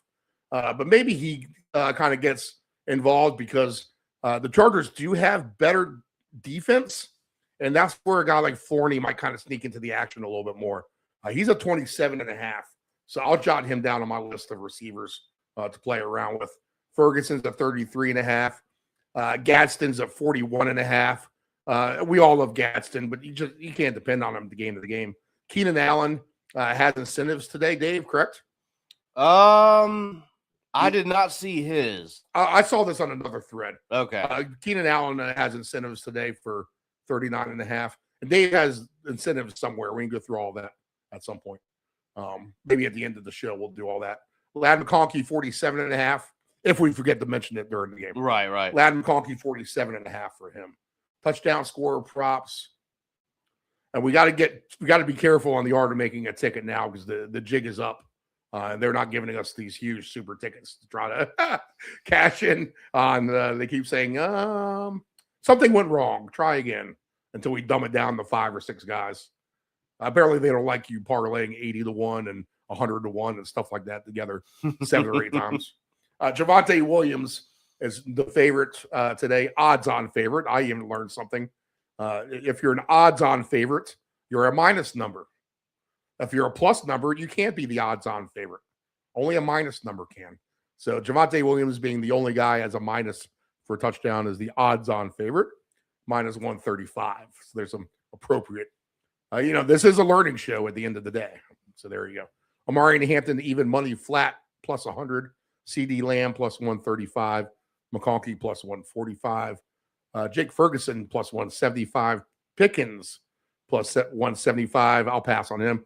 Gadsden is at plus 180. Keenan Allen, plus 190. Vidal, plus 250. The problem with me, Quentin Johnston is plus 270. And my guy Forney's plus 390. Forney for a touchdown on some sort of one-player round robin is a good play, I think. Dallas will score a little bit. I just think the Chargers will score a lot more, probably. If that's the case, I mean, it's any number of characters you can take. I just kind of like to play the Chargers team angle because they get spread it around these guys so much. And your player could just end up getting hurt at the end of the day, which, let's be honest, we've had plenty of that lately as well on our tickets. So when you play, again, and this is a learning show, your ticket's not dead when you have your team stuff going and your totals. Your ticket's dead when Jordan Love takes a helmet-to-helmet hit, goes to the sideline right before halftime, and you never see him again. That's when your ticket's dead. Well, although luckily that does qualify for some of these books out here that do the they do that early exit kind of. Yeah, FanDuel will be the first quarter, so Love wouldn't qualify for that. But yes. Okay, yeah, he qualified over on mine. Nice. They do the first half. Oh, that's good. Yeah, all right, that's good that these sports books are getting lenient towards that as well. I will say that because there's a bad taste in your mouth. Yeah, these guys are going to get hurt. In fact, my futures of my 750-yard receivers or my 6 touchdown guys, they're all dead because of one guy hurt. Yeah, that happens every year too. It happens every year. More of the story of that, just take 3. Yeah, yep. You can't do 4 or 5 or 6. I'll only take 3 and hope for the best. 2 touchdowns in this game. You're going to get some good payouts. Javonte Williams plus 470. Hampton is 7-1. 10-1 for Lamb. 14-1 for Ferguson. Gadsden 14-1. McConkey 11-1. Pickens 15-1. Keenan Allen 17-1. Vidal 22-1. I'll tell you what, Dave, I'm going to start this art of making the tickets. I'm sorry, this is not art of making the tickets. Little madness? This is touchdown madness. Yeah, yes. That's what we like. Which is our 2 touchdown madness, which is our 2 touchdown scorers to score today in somewhat of a long shot basis, and then you take a ringer or 2 along the way to kind of help the mold. But I'll throw in, I mentioned him, I'll throw in Flordy at 45-1. And how about Quentin Johnston We'll take a shot with him at 30-1. You know, Steve, it does feel like we're due for one of these. Right? So I'll even play those two guys by themselves. $1.70 pays out $860. So I'll reset that. And now we have, and whenever you have two guys of the same game, again, if you've been listening this morning and it's confusing, in order to get 83 of the combinations of these three, it can't be Johnston and Flournoy together. Just consider these two separate tickets moving forward at this point. One each with Flournoy, one each with Quentin Johnston. And maybe we need to do the two guys of the game we're going to do first to make that make sense. So basically, we're starting two tickets right now, one with Johnston and one with Flournoy, and the rest of the guys will be on both tickets, if that makes sense. So if we can't use Johnston and Flournoy together on the longer tickets, play them both as a 2-touchdown scorer and a 2-game parlay. That way, if they do both happen to hit, which trust me, a lot of the times when you get three of these guys, it is the same game. I've been, this is how I learned that lesson. Trust me, is by losing like this or not winning. So if you get the two from Johnston and Flournoy, you have your tickets moving forward, but now you're already locked in a winner. Okay. And again, $1.70 pays about $800, $900 or so. So let's take a shot with that. And now we'll add on. So it's all Chargers for me, mainly from the team perspective. And I'll root them into maybe clinching the playoff spot and a double-digit win in Dallas. Who's ready to pack their bags for Cancun? What do you think, Dave? Yeah, Steve, I'm gonna go ahead and agree with you here. First game up, I love it. The Chargers on the money line. I'm gonna play that somewhere. Might play an alt spread of maybe like 5.5 because they could beat the Cowboys by a touchdown. You're gonna get a really nice number out of that. So, Steve, yeah, give me the Chargers on the money line. Give me an alt spread as well, 5.5. And I will say this, though. George Pickens is my angle for the Cowboys. He has had a great year for so you won't Dave not give you up. He's going to take the contrarian angle of a disinterested Pickens, which is the right angle to take because I called him disinterested. Now he'll be interested. Yeah, so he's just, he's had a good year. He's either going to get paid by the Cowboys or somebody else next year. So he set himself up in a good position for that. So I think I took him for 2 on my primary ticket. We'll get to that when we do the best sounder in sports here at the end of the show. So, Steve, give me the Pickens angle for the Cowboys, but ultimately we're going to go with the Chargers on the road. All right. Vikings and the Giants. Normally a game I should stay away from. The Giants are not in my betting profile, but the Vikings have been, and they've been an ugly stain on my record, to be honest. Can we get some redemption today with Minnesota at New York? I think we can because they just seem to be playing better, and I'm not interested in taking any kind of team who's basically coachless at this point of the season in December. It's not going to be super cold out there. The Vikings will be fine. I mean, they live in a super cold as it is, even though they play indoors. So no big deal for them. I mean, McCarthy's terrible. Again, it's hard to root for him, but I mean, it's not like Dart is super great. Their numbers are right there the same. McCarthy 187.5, Jackson Dart 191.5. You should get paid for the touchdowns today. Yep, plus 430 for 3 for McCarthy. Jackson Dart plus 750 for 3 for him. Tracy was great last week. 54.5 is his baseline. Aaron Jones 53.5 for rushing. Jordan Mason 45.5. The rushing yards for Dart is at 30.5. McCarthy's at 15.5. Now McCarthy's had a concussion, so you doubt they both have had a concussion. So Dart has not had a concussion. He looks like he was getting ready to get several concussions. The way that he's been hit lately is really the story of it. But McCarthy has had his, so I'll stay away from any rushing yards here. I just think Minnesota's the better team. And to think that Minnesota can't win by 10 points, and I don't think is asking a lot, to be honest. If they can beat Dallas by 8 in Dallas, they should be able to beat the Giants by 18. Absolutely. Absolutely. So give me the Vikings minus the points here in this game. And I'll take the I'll take them on the all line. Again, you see that up on the ticket on the screen at minus 12.5. And they're paying pretty good up the ladder for the most part. Plus 280 at minus 9.5 and at minus 16.5, 6-1. I'll settle for the plus 390 at minus 12.5. That gives us room for, again, a learning show, a missed extra point or 2-point shenanigans or something like that. Whenever you want to put a number on at an all line, move it by 1. You know, if you want 13.5 to win by 2 touchdowns, nope, make it 12.5 because is it Cade York? Is that the kicker for Minnesota? I believe so. Maybe he misses a field goal or whatever. Let's see here.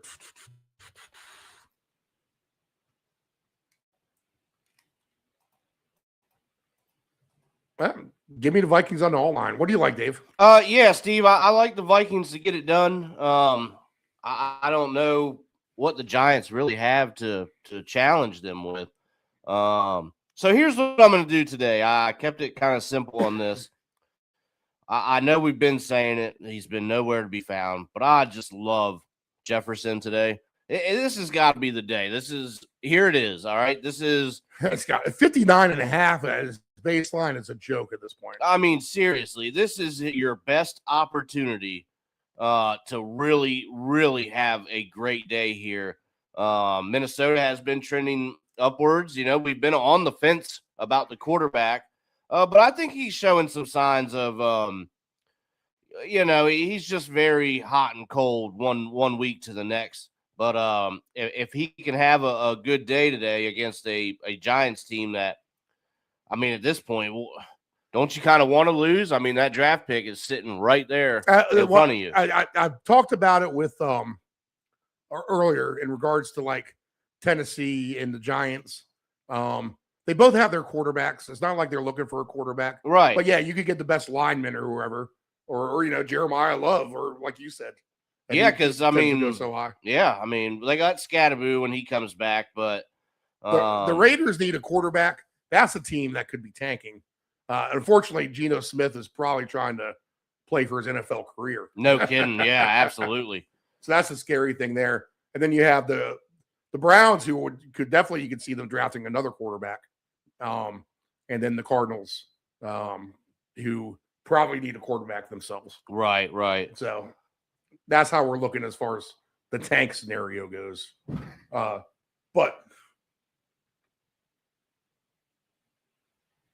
what was that? Interesting. Here, I'll go check on that.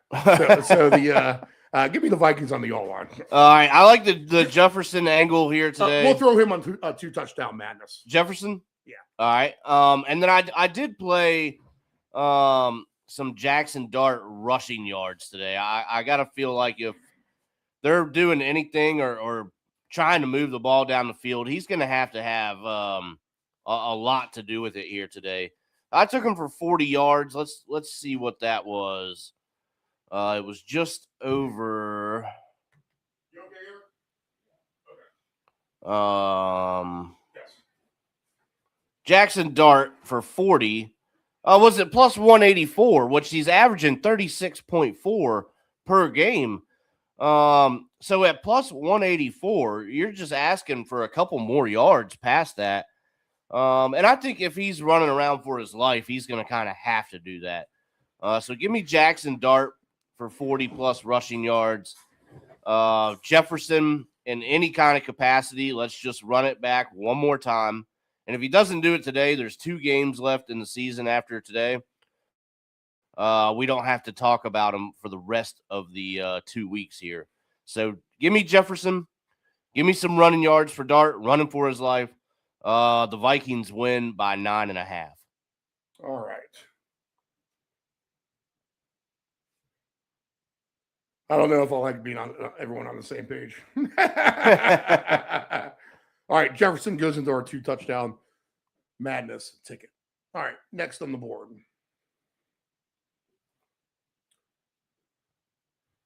$10.47. We're just through 2 games, so we got a lot to go. Bills and the Browns. I mean, I have nothing to say about the Browns on this angle. I kind of have a bad taste in my mouth with the Bills game last week. I'm not super. Their receivers, it's just too much scatteredness for me. You know, that's kind of why I hesitate on pulling the trigger on someone like Shakir, who's at 70 yards receiving at a nice alt line number today. Let's take a look at some of the low hangers. Maybe I'll see something I'll like. That's why we got to go through this stuff. Judkins is at 12.5. Now, that's an interesting one to me, to be honest. Judkins at 12.5 receiving yards might be something I can get down on. It's an obscure play. He's a big running back. He's been getting past the ball. Now, he's been quiet for weeks. But we saw the success the Patriots running backs had last week against Buffalo. So maybe a good shot to buy on Judkins low. The other guy is Tyler Johnson. Is it just Ty Johnson just at 11.5 receiving yards? So I would take a shot maybe on some Judkins 12.5 and some Ty Johnson 11.5. Not needing much to happen, to be honest. Tillman's at 13.5. Palmer 15.5. I mean, these numbers are low enough. Isaiah Bond, Shador Sanders seems to like is at 15.5. Keon Coleman's at 16.5. What? Dawson Knox is 18.5. So maybe some of these numbers we do need to get involved with. Fannin is your favorite as the receiver today, 53.5. And he is a favorite by Sanders. Rushing yards today, Shador is at 10.5. He's one of the quarterbacks who was a handful shy of his alt number last week. He did get his baseline over. Josh Allen is at 34.5. Quishon Judkins, 63.5. And James Cook is at 89.5. Quarterback props. Cleveland is just not in my bio to bet. Sanders, 177.5. 205.5 for Josh Allen. Passing touchdowns today. Shador is at plus 1280 for 3. We laugh about that, but he's got it a couple weeks back against Tennessee. And Josh Allen is at plus 400 for 3 for him. If you parlayed just both the guys for 3 passing, 55-1. How about that? I like it. So give me Judkins today on some receiving yards on the Brown side. And I'll take a shot with Ty Johnson. He seems to get a couple passes a game. Man, that Keon Coleman one's interesting at 18.5, though, if he's going to be that low. Touchdown scoring props. Cook is the favorite at minus 120. Allen minus 115. Judkins is at plus 105. Dalton Kincaid plus 280. Shakir is at plus 280. Shakir would be a good one to put in with Flournoy on that one player for 1 touchdown round robin, to be honest. So that might be something I do. Let's see here. Minnesota, Cleveland. Let me put a little star by his name. This Shakir and Flournoy is a very obscure bet, but man, it sounds like a winner from here. Plus 310 for Fannin. Knox plus 380 for 1. There's Keon Coleman plus 470. Same premise. Maybe Coleman goes on there at plus 470. Ty Johnson 5-1. Isaiah Bond plus 650. Gabe Davis plus 750. Shador Sanders 8-1 for 2 touchdowns.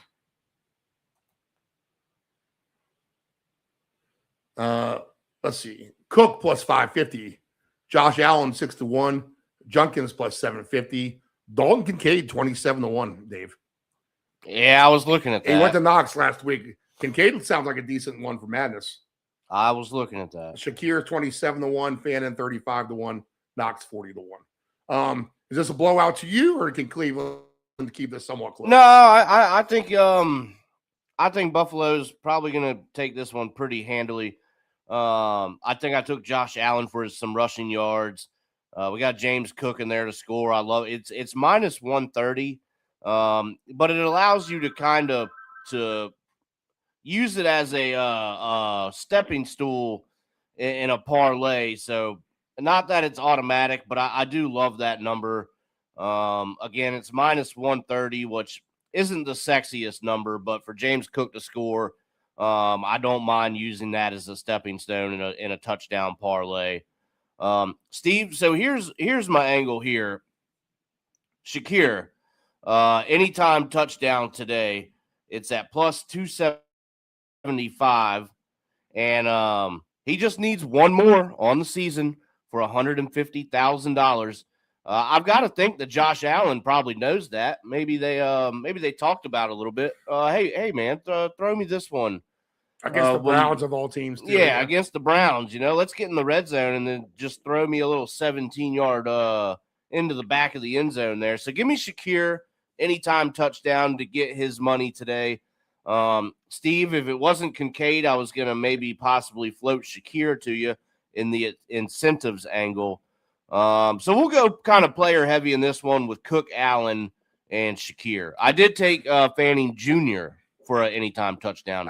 Shakir's interesting, 27-1 for. I mean, he's right there with Kincaid, and I think the man for the one touchdown for sure, Dave.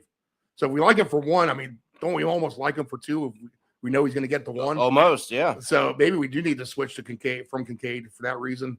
I'll get the opinion here of the Ants man, but I will in my one player round robin with Flournoy that I'll start. I'll throw a Shakir in that for one. Wouldn't it be great if we got 150,000 if Shakir scored today? Yeah, yeah. Why can't we get 150 grand? I know, right? Maybe that's what we need to bet. We're just as committed, right? I mean, goddamn, we've been doing it all year too. And man, would you rather have someone? Kincaid beat you last week. Would you want to go back to the well with him maybe this week, knowing that Allen's been throwing to his tight ends more than anybody? Or would you take a flyer on Shakir for two today? Since all these incentives have been coming out, we might as well just stick with Shakir. Now, the problem is it is now known to the whole world. So Shakir is like the betting favorite. I think he started at plus 310 to score earlier in the week. What is he at now? Like 2? I have 270.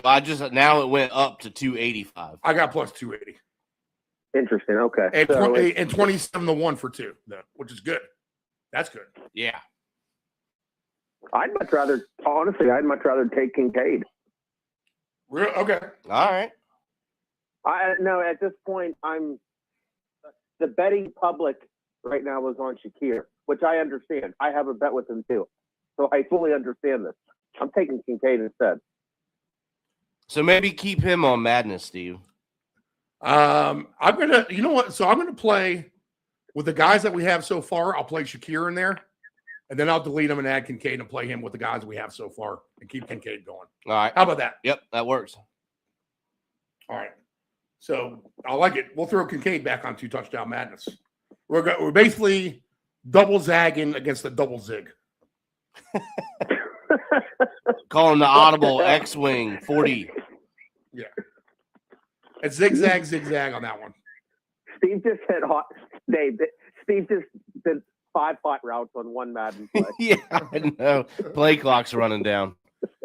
All right. All right. So, you know what? Bills win this game by 10 points exactly. Don't cover 10.5. Interesting. I like that. That's what I'll say. All right. An ugly game. Well, what's the wind looking like? I'm obviously not the weatherman, we have zero. It's cold there, but that don't matter. It's only 27. That's not crazy, and it is basically beautiful everywhere else today. That is setting up for there to be a points fiesta, and which we're trending with a lot of points here to the last few weeks on these games. 27-17 correct score. Yeah, I could see that. That goes over the total of 40.5. Yep. Next game on the board. It's one man's trash is another man's treasure.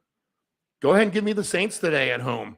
Basically, it's just like this game that we haven't talked about yet, but I'm going to talk about Tennessee. And I have talked about how much I love Tennessee today. But the Saints are in the same boat as the Titans.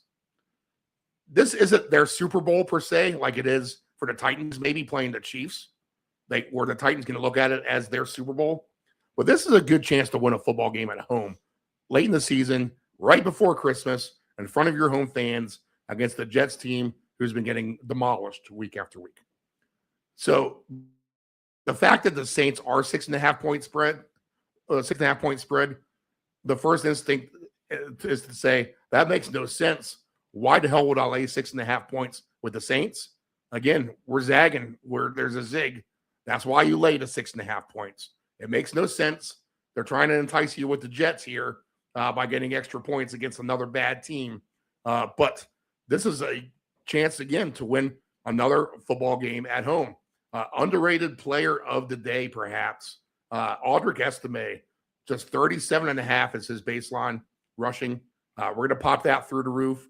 Anthony might tell me about a counterfeiter for him maybe in a minute, but he's the guy that they're going to trust because he's been a professional football player where the other guys are just, babies. Estime's played professional football. He now with the second team, formerly of Denver. Still a young career himself, but he's going to get a ton of carries. I like his rushing total as well, 37.5. And let's face it, this Tyler Shaw kid hasn't been the worst. I think this is another chance as well.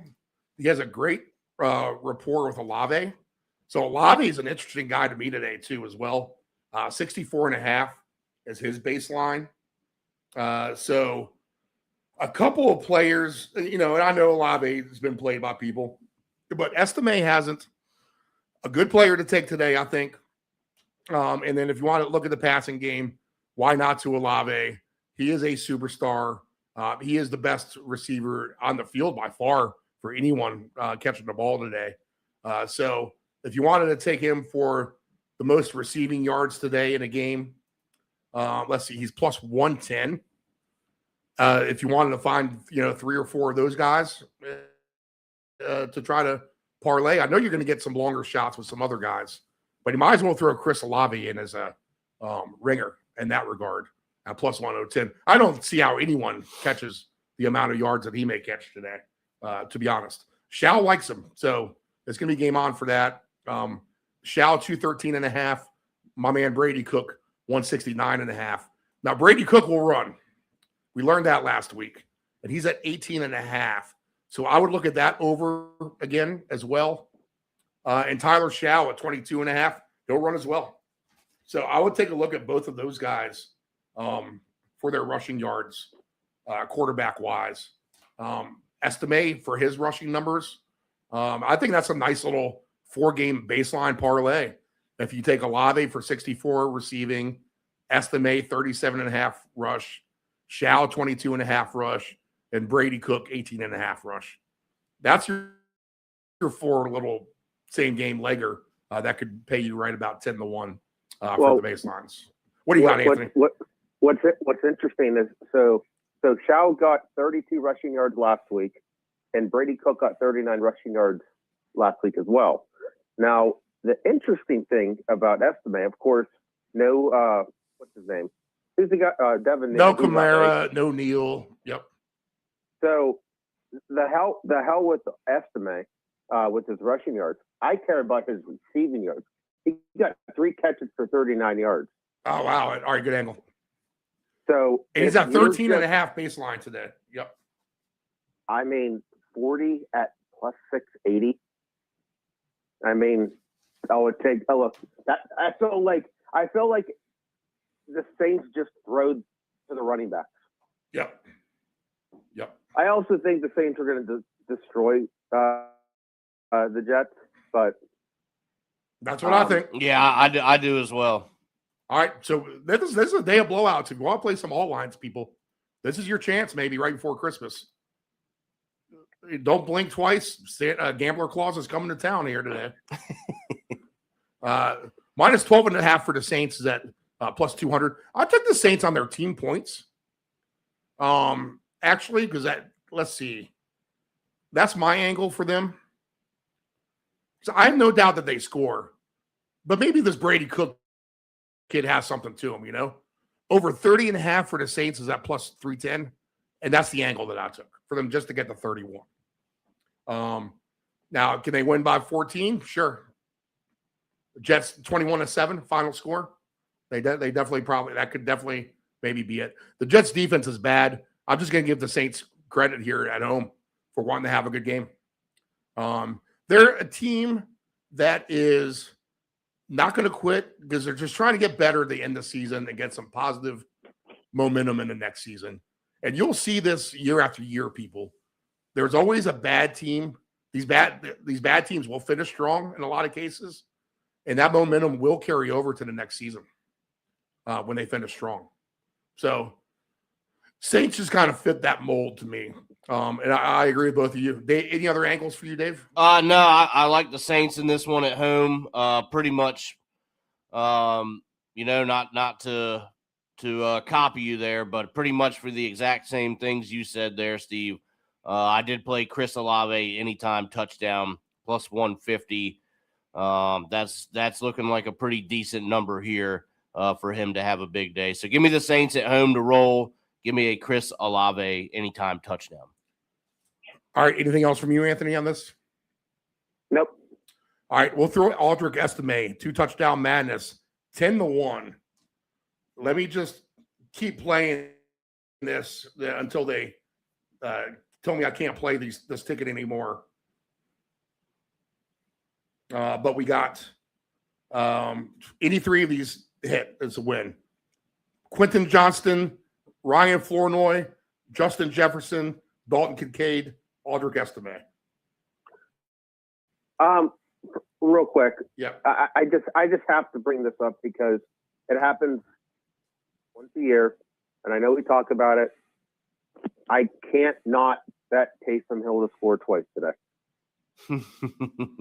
Oh yeah, he's a logical. I was gonna say he's logical to score today for sure. This because of the running back scenarios alone for 2 touchdowns.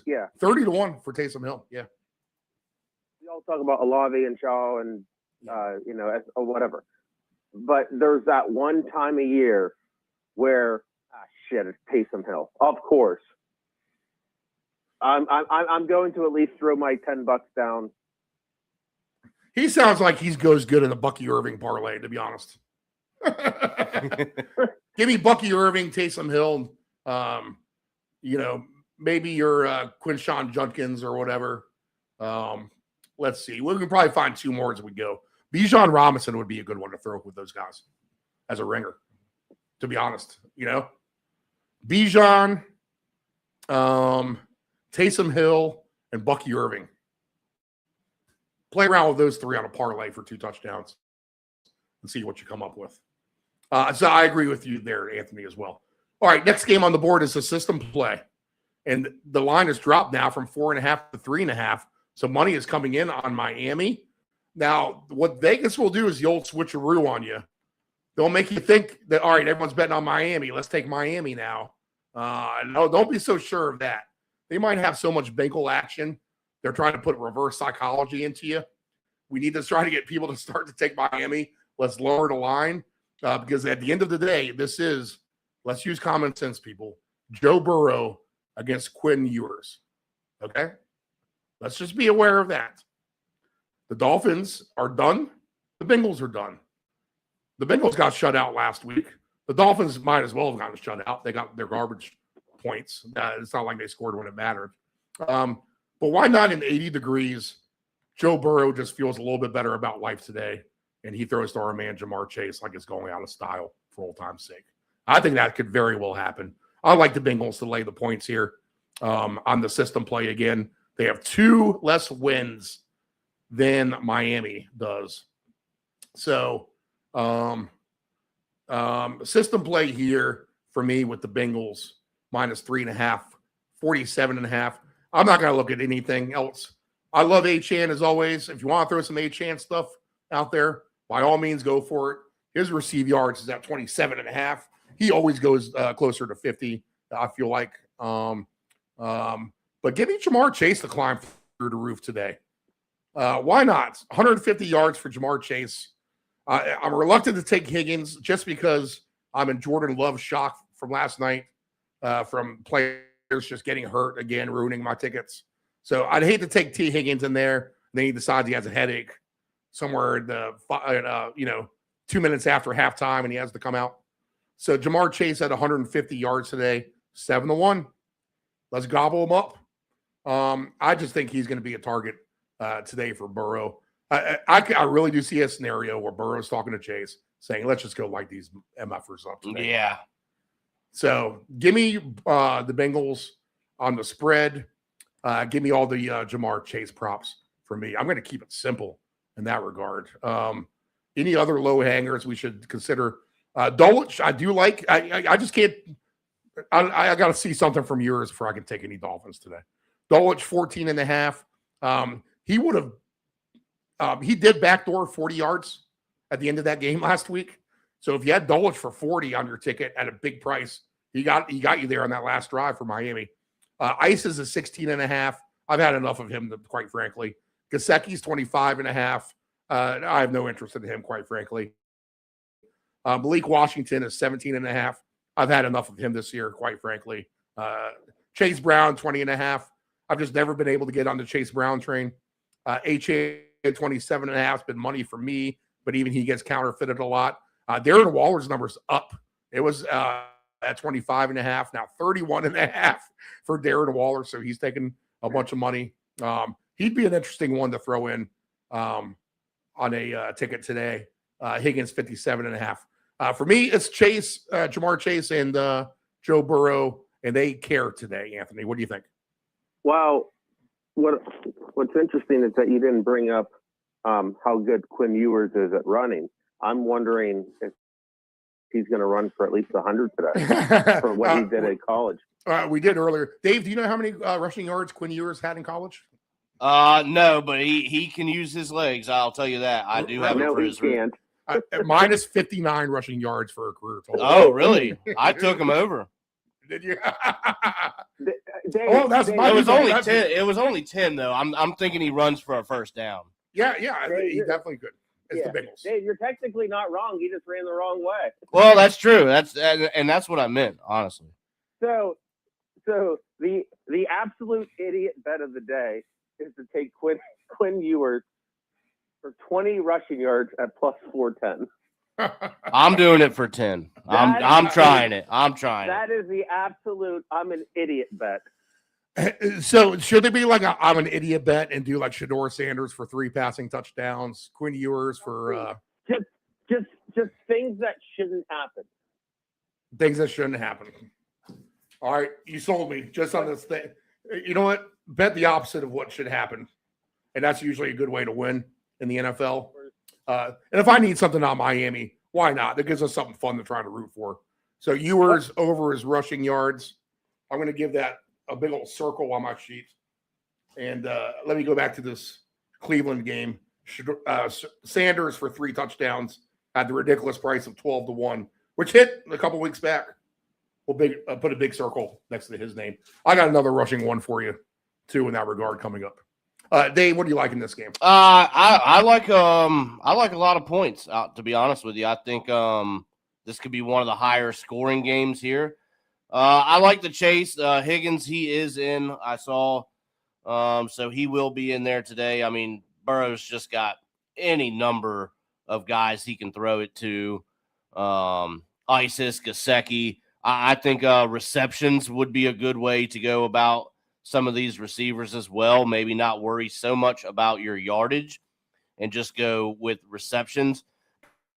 Because I think really Chase, Higgins, Gesicki, and Isis there, as we like to call them, you could take those 4 guys for 3, 4, 5 receptions. I know Chase is going to get a lot more than that. Higgins might hover right around that. You'll probably get a good number out of that.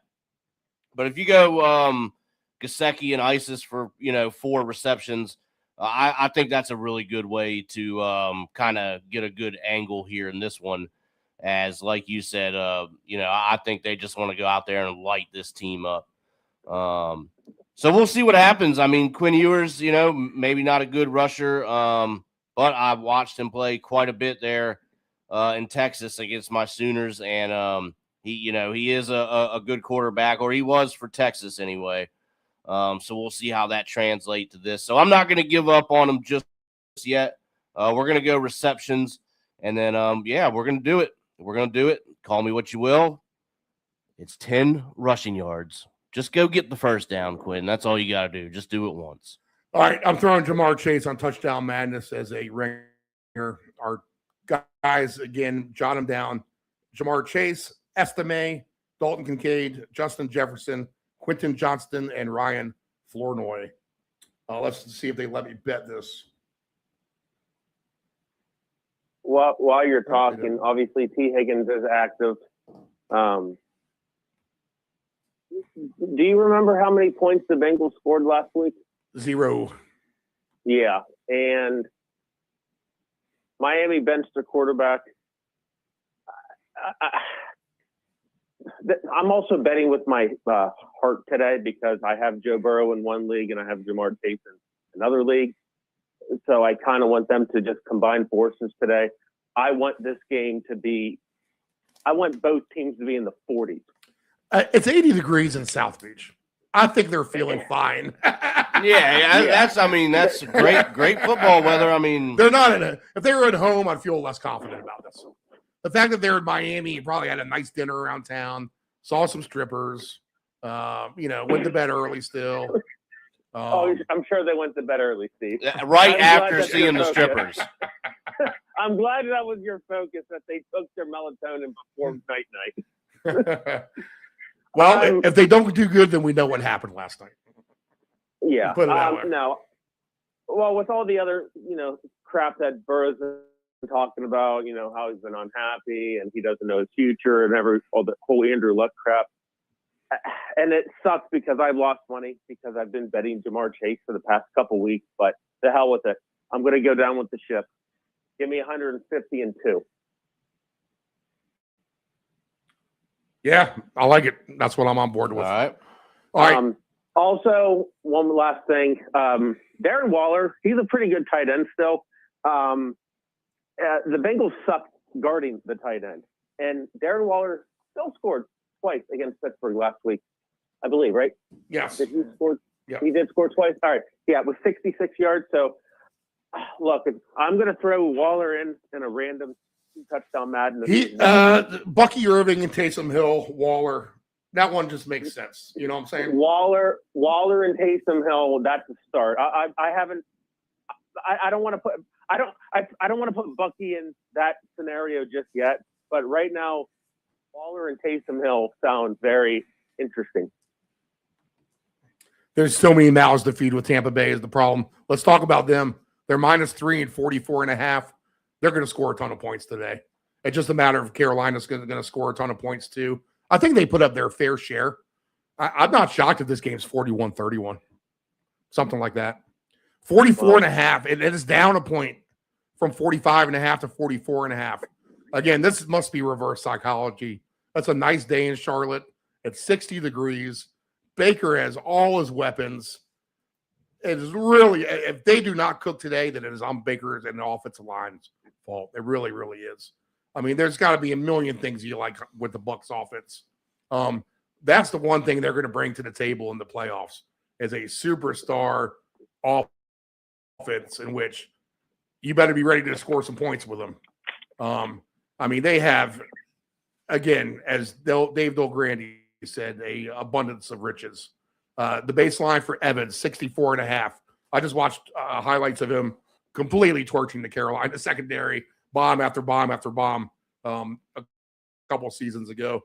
In fact, I think that was last year when I won my wide receiver diva madness ticket with Mike Evans. 64.5 for him. Egbuka's 38.5. Maybe that's what I need today. The wide receiver diva, Jefferson, Jamar, Evans. We can add to that list as well. McMillan's 56.5. Jalen Coker, we played on his receive yard prop earlier on the art of making tickets. So we're going to lean on Coker's yards today, 38.5. Godwin, 34.5. Leggett's 21.5. Bucky, 16.5, which sounds low to me. Rico, 13.5. K. Otten is back, 21.5. Jalen McMillan, 19.5. Seems low to me, to be honest. So that's a number you could maybe try to stretch. Again, it's just so many mouths to feed for Tampa Bay here. And then the question is, can just Carolina keep up? I just think they're outclassed at the end of the day a little bit. Carolina's been a nice story. I just don't think they're in the Buccaneers class. Again, the Buccaneers are the favorite on the road. Both teams have the same record. It's division. This is like the 5-star system play. So Buccaneers for me, team points over 34.5. You get almost 6-1 for the Bucs to get 35 points today. And I'll lay the points with them on the alt line as well. And I think the game goes over. 41-27 is going to be my exact correct score here. Let me see if I can find those odds real quick. Correct score today. And we're going to scroll all the way down to Buccaneers. Let's see. I got the Buccaneers all the way up to 38 points. See, I wish I would give you a field choice here. I really do. All right, 38-24 at 225-1 odds is what we'll take today. How about that? 38-24 sounds about right to me. So 50 cents on that pays $112.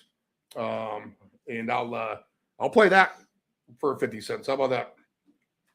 I don't know. It's all Bucks in a high-scoring game for me, Dave. What do you like? Yeah, I think so as well. I've been on the Buccaneers train, and they've had some letdowns in there, but this is a huge game here today, and one that they have to have on the road. I wouldn't mind going to -5.5. Maybe not getting too greedy with the Bucks here. I think they could win by 6 points. Maybe the whole 7, but you give yourself some room. Just take the 5.5. So I like the Bucks today. You can go any number away. I had Bucky Irving, I believe, for 2 today. But if the Panthers are going to keep it close, we do have Rico Dowdle. He needs 1 touchdown for $275,000 today. Plus 125 anytime. Go ahead and sign that up. You got to do it. It's just 1 touchdown to get paid in a huge game, so he's going to get his opportunities. So don't discount that angle. Go ahead and play your Rico Dowdle. But Steve, give me the Bucks by 5.5. Dowdle is someone that Del Grande loves as well. What do you like, Anthony? Well, today's National Mike Evans Day, right? Yeah. Everyone's betting Mike Evans. 100 yards and a score and 2 scores, and everyone's talking about Rico Dowdle. What about Emeka Egbuka? Look at his number to get 80 yards. Just look that number up real quick. Emeka Egbuka to get 80 yards today is at plus 540. That's a great number. There's your zig. Yep. That's the play. The double zig going down in full effect today. Egbuka at 80 yards is a nice one. Godwin and his yards are tough. He's a touchdown scorer, possession receiver to me, I've learned. He's a possession receiver. He had 4 catches for 20 yards. He did score last week. Who did they play? The Falcons. And it was still a high-scoring game. I'm not saying Godwin can't score. It's just don't bet his yards. Don't bother with his yards. Low-hanging fruit today. I need a low-hanging fruit alarm is what we need for a button.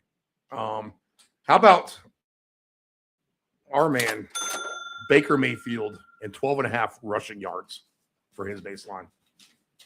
Prop that to 20. I thought about it. Yep, absolutely. So Baker on his rush would be a good one to put in with the Quinn Ewers rush, with the Sanders touchdown passes. And I'll come up with another good one in a minute. But we could take Baker Mayfield today up to 30 yards is plus 410 for Baker, plus 880 to get 40 yards. I think we'll stop at 30 because he hasn't been going for 40. But, man, that 40 is tempting. It show is. And maybe we just do that. maybe you do the old Steve Rooney and on this round robin ticket, you plug Baker in twice and do the old mini popcorn round robin parlay, where if he gets to 30, you win one ticket, but when he gets to 40, you hit him with all the same guys again on a master jackpot. So another good way to do that with Baker, to play him twice, maybe as a ringer in this scenario with some of the other guys that we talked about. Makes sense. Makes sense, everybody? Yep. Okay, good. This is the Super Bowl for the Tennessee Titans, a team that's hungry. They haven't given up. They've been competitive, and the Chiefs have ever been right for the picking. It is today in Tennessee in a game that they have. Will they even show up? What kind of interest do the Chiefs have today? There will be no double zigging and no double zagging on this one. Mm-mm. And I get it. Everyone else in the world loves Tennessee too, but I liked them from the very first start earlier in the week. I think people are starting to like Tennessee because of me, to be honest. I'm rubbing off on y'all. The Chiefs back up to 3 after dropping to 2.5 this morning. Again, this is just Tennessee has to see this as a home game in front of their fans right before Christmas, that they can win, and that this is literally their Super Bowl. They can have quite the Christmas party if they beat. They don't care who's lining up across from them, as long as it's the Chiefs logo and that they beat on them. Dale Grandy says the Titans will win in a blowout. I tend to agree. I think minus 9.5 or minus 12.5 is in play today for Tennessee. So give me the Titans. There is no zigzagging here. Pollard is a measly. Look what Pollard's done the last few weeks. Oh, he's up now. We got the power of this program. He's gone from 55.5 to 59.5 this morning already. So I guess y'all are following suit of what we're cooking with here. So Pollard on his he gets 100 yards today. I think another good way to do it would be his carries total, because he's even money for 15 carries. He's going to get that. He's going to get 15 touches at running back. He's been as good as anyone at running back the last couple of weeks. He's a 2-touchdown candidate today. He's a prime 2-touchdown candidate for me, because when they get down there, they will give it to him. And then on the low-hanging side of things, and I want nothing to do with any Chiefs, 0. On the passing side of things, how about our man DK, 27.5, Dyke? And A.O. Manor is down to 22.5. A.O. Manor's numbers dropped. I like DK and A.O. Manor. That's 3 catches each. They both go over that total easily. So all Titans for me today. I'll take them on an alt line. I'll take them both those receivers. I'll jump on Pollard, and we're gonna just hope for the best here. The Titans at minus 9.5 today is at plus 470. Make it minus 8.5, but plus 450. And if you go to 12.5, you get plus 680. So all Titans for me. The upset of the week, at least. Maybe not the big Steve Lock of the week. I'll decide that once we go off air here. We're doing the picks. But it's all Tennessee for me, Ant-Man. What do you like? I mean, I'm looking at targets from last week when Tennessee played San Fran. DK got 5 targets. I know he only had 4 catches for 17 yards.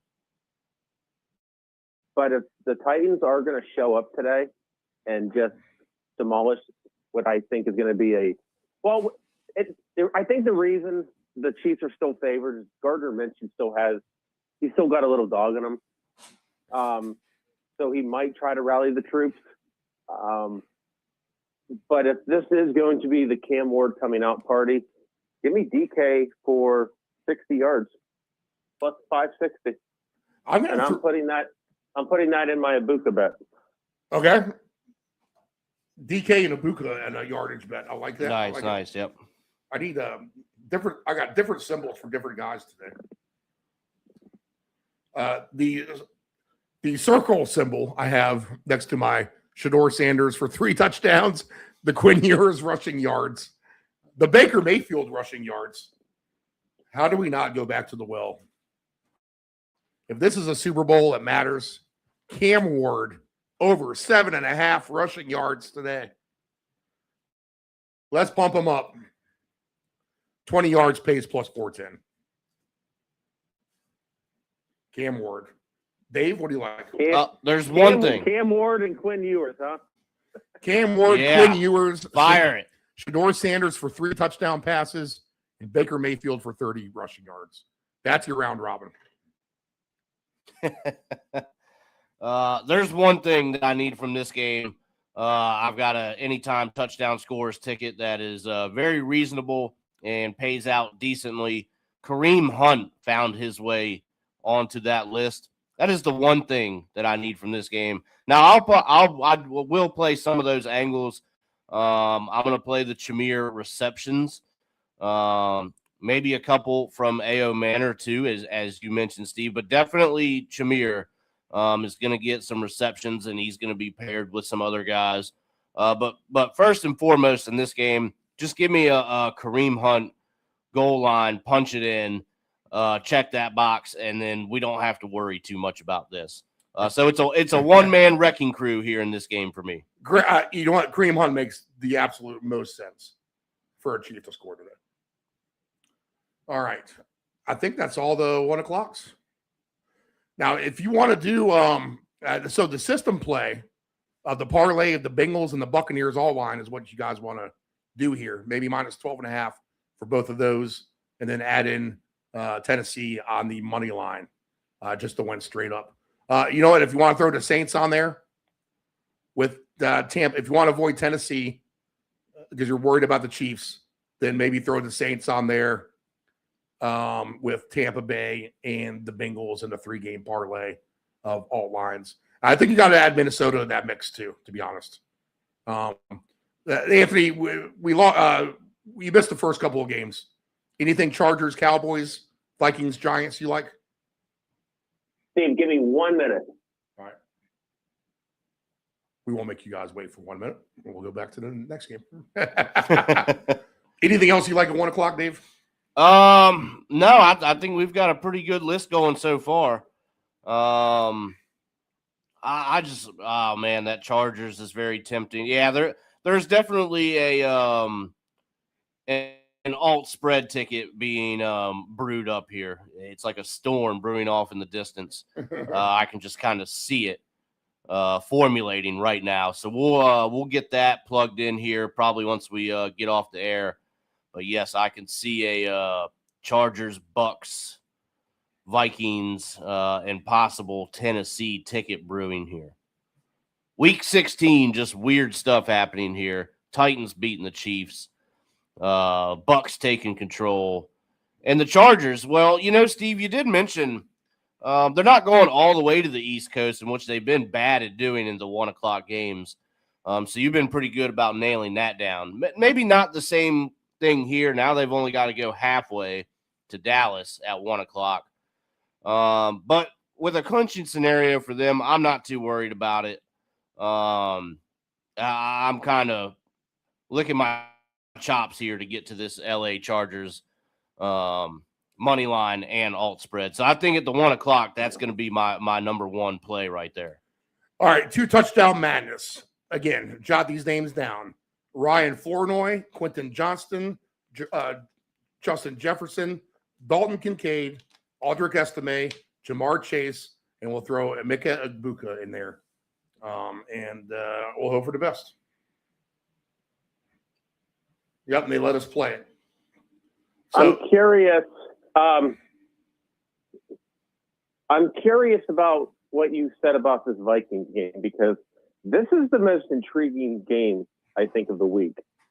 I'm intrigued on why it's 42.5 still. you like it over the total?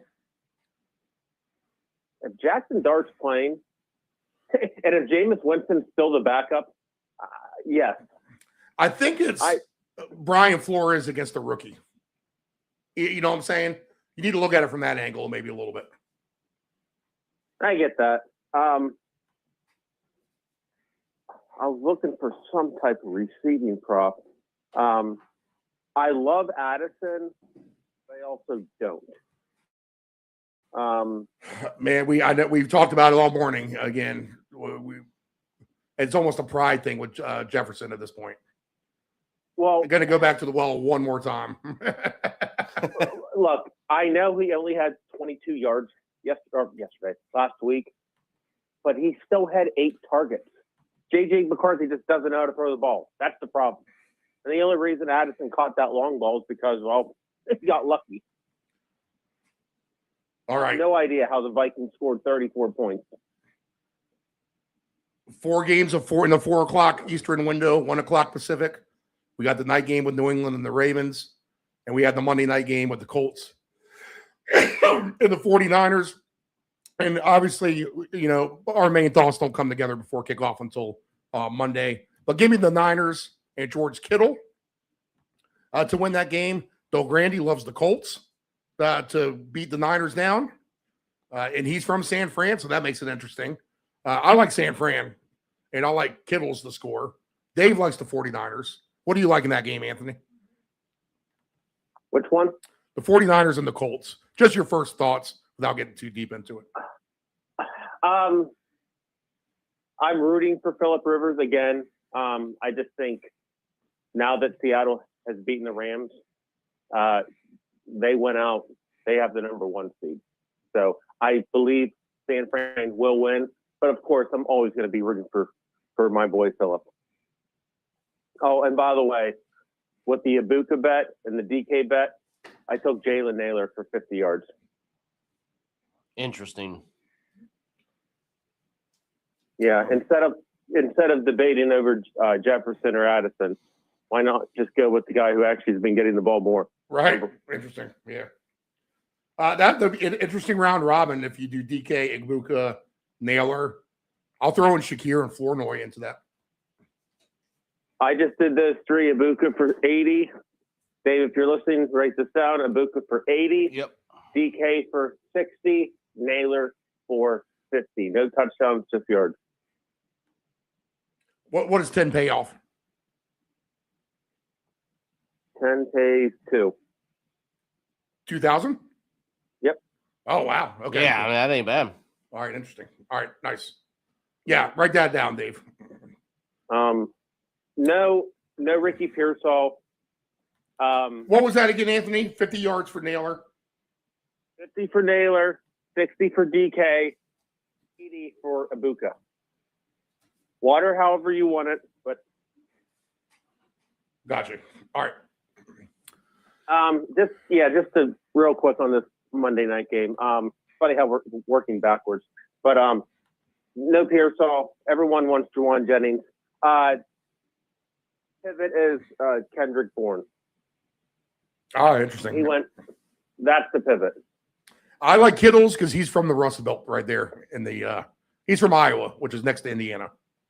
So he'll be ready to roll. They're the same state, kind of. we both drove through there on our way to Green Bay, so they're virtually the same state. Yeah, exactly. All right, fun game. I think at 4 o'clock, we got a chance for. And check this out: the Jaguars have a path to the number 1 seed overall. How about that? The Jaguars catch it 3.5 in Denver today, 46.5. The main key here is this: 61 degrees in Denver today. It's like a Jacksonville day, and it's a green light on offense for me, guys. Neither team runs the ball great. Denver's offense coming alive through the passing game. Cortland Sutton's been coming alive. Brian Thomas Jr. coming alive in the passing game for the Jaguars. So everything is trending that right way. Trevor Lawrence has been as good as anybody. Nix is throwing the ball down the field. So a chance for points galore here, to be honest. I think he can take a touchdown scorer.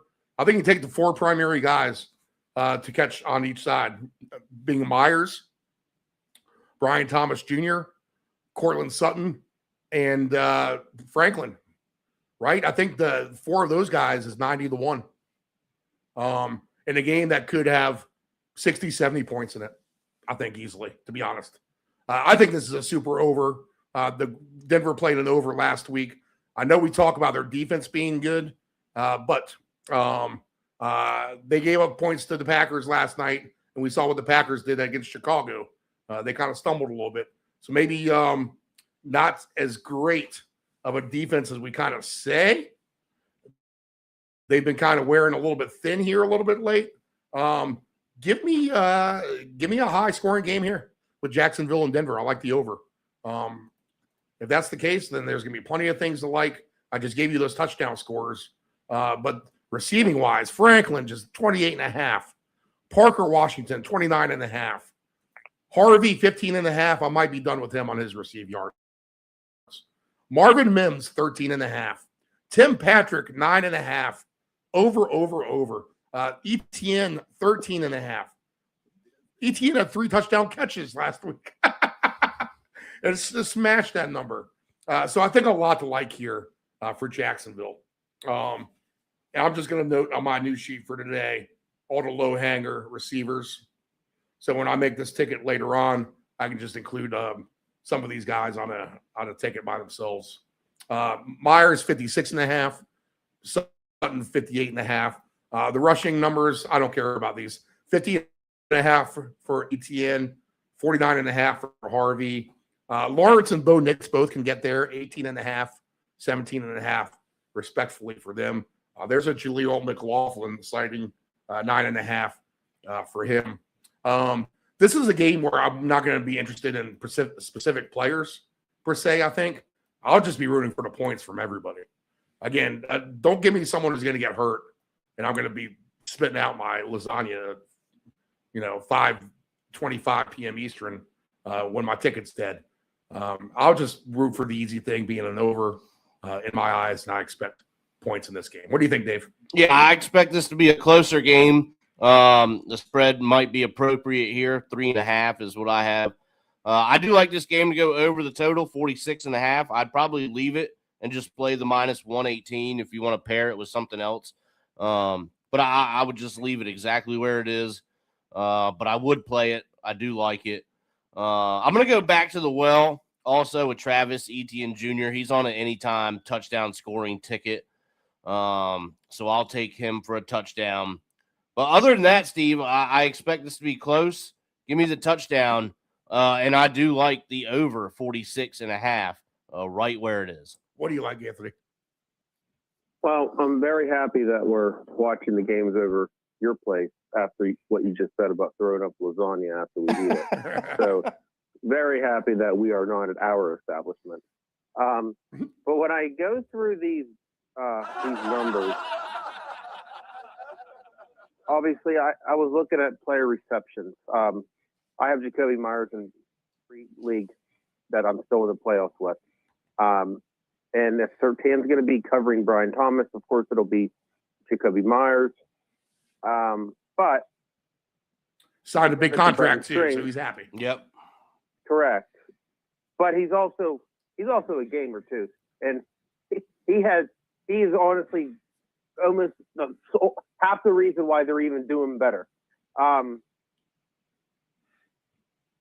to pivot. Pissed off about last night over my Burks and Dotson bet. So I'm going back to the well, and I'm picking 2 random guys to get 3 catches, and Tim Patrick fits the bill. 3 at plus 470. Yeah, that's good. On the round robin of receptions, yeah, I'm going to have to look. I do like the receptions angle. So these guys get paid good for not many catches. You just don't have to worry about the yards. What do you like, Dave? Did I already ask you that? Yeah, yep. Right. I got the over and Travis Etienne. Okay, yes. All right. I think we get points because that's what Arizona does in every game they play. And the Falcons like to score too, let's be honest. Kirk Cousins is trying to score, and he gets Drake London back today. Now, will Kyle Pitts do a disappearing act? Who knows? But, the worst thing in the world might not be a McBride and Pitts ticket for 2 touchdowns each, to be honest. If you do that, let's see here. There's any number of candidates in that first game for 2 touchdowns. So I'll let y'all just decide what y'all want to do there. But Pitts and McBride for 2 touchdowns today pays 95-1 for both of them to get 2. So that's an interesting bet just amongst itself. I would say. Other 2 touchdown scorers, Bijan's plus 270. You can put him in a ringer anywhere. Michael Carter is going to be the lone running back today for the Cardinals. He's plus 750. London's 10-1. Algier 11-1. Michael Wilson 13-1. Good price for him. There's no reason why he should be slowing down. Again, what Anthony said, don't fix what's not broken. I mean, why not just keep jumping on the Michael Wilson train, right? If you've been playing him successfully. Harrison 22-1. DeMarcado is going to be back at running back as well to help out Carter, 40-1. Mooney is 50-1 for 2. David Sills 100-1 for 2 today. How about that? Let's go back to the well of Sills. Interesting. He gets plenty of opportunity. Oh, he'll be a candidate for receptions. That's for sure. So I like that number. David Sills. That's one you can play by itself. Just for like $5 to win 500. But you might as well, you could just parlay him with I don't know, McBride or something. But what do you get with Sills and McBride? You get $10 once you have $5,100.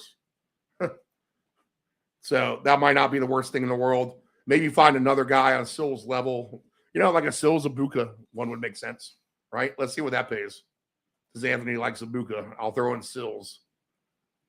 And again, when you're going to go for some of these 2 touchdown guys, you might as well just take the games at the end of the day where you think you're going to have points, which I think is applying to much of the menu, which is a good thing. But Abuka and Sills today for 2 touchdowns, guys, $5 wins you 11,610. Again, stay below your tax bracket of 10,000. So if you want to do you know what?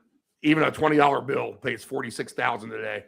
You can afford to take the taxes out on that if that were to hit. I probably won't put 20 on it, but I'll probably put something like $8 on it or something, I guess, to get near $20,000. Player round, Sills interesting for me for 2 touchdowns. Higher scoring game for me again, because that's just at this point of the season, that's where you get it from Arizona. What do you think, Anthony? Well, I just picked up what's that guy's name? I just picked up Michael Carter in our fantasy league once I realized that Rasheed Rice was rolled out. Can you, real quick, I'm going to lose to Megan at the rate I'm going right now. I'm losing by 70. Yeah, we got a good lesson about women watching. Here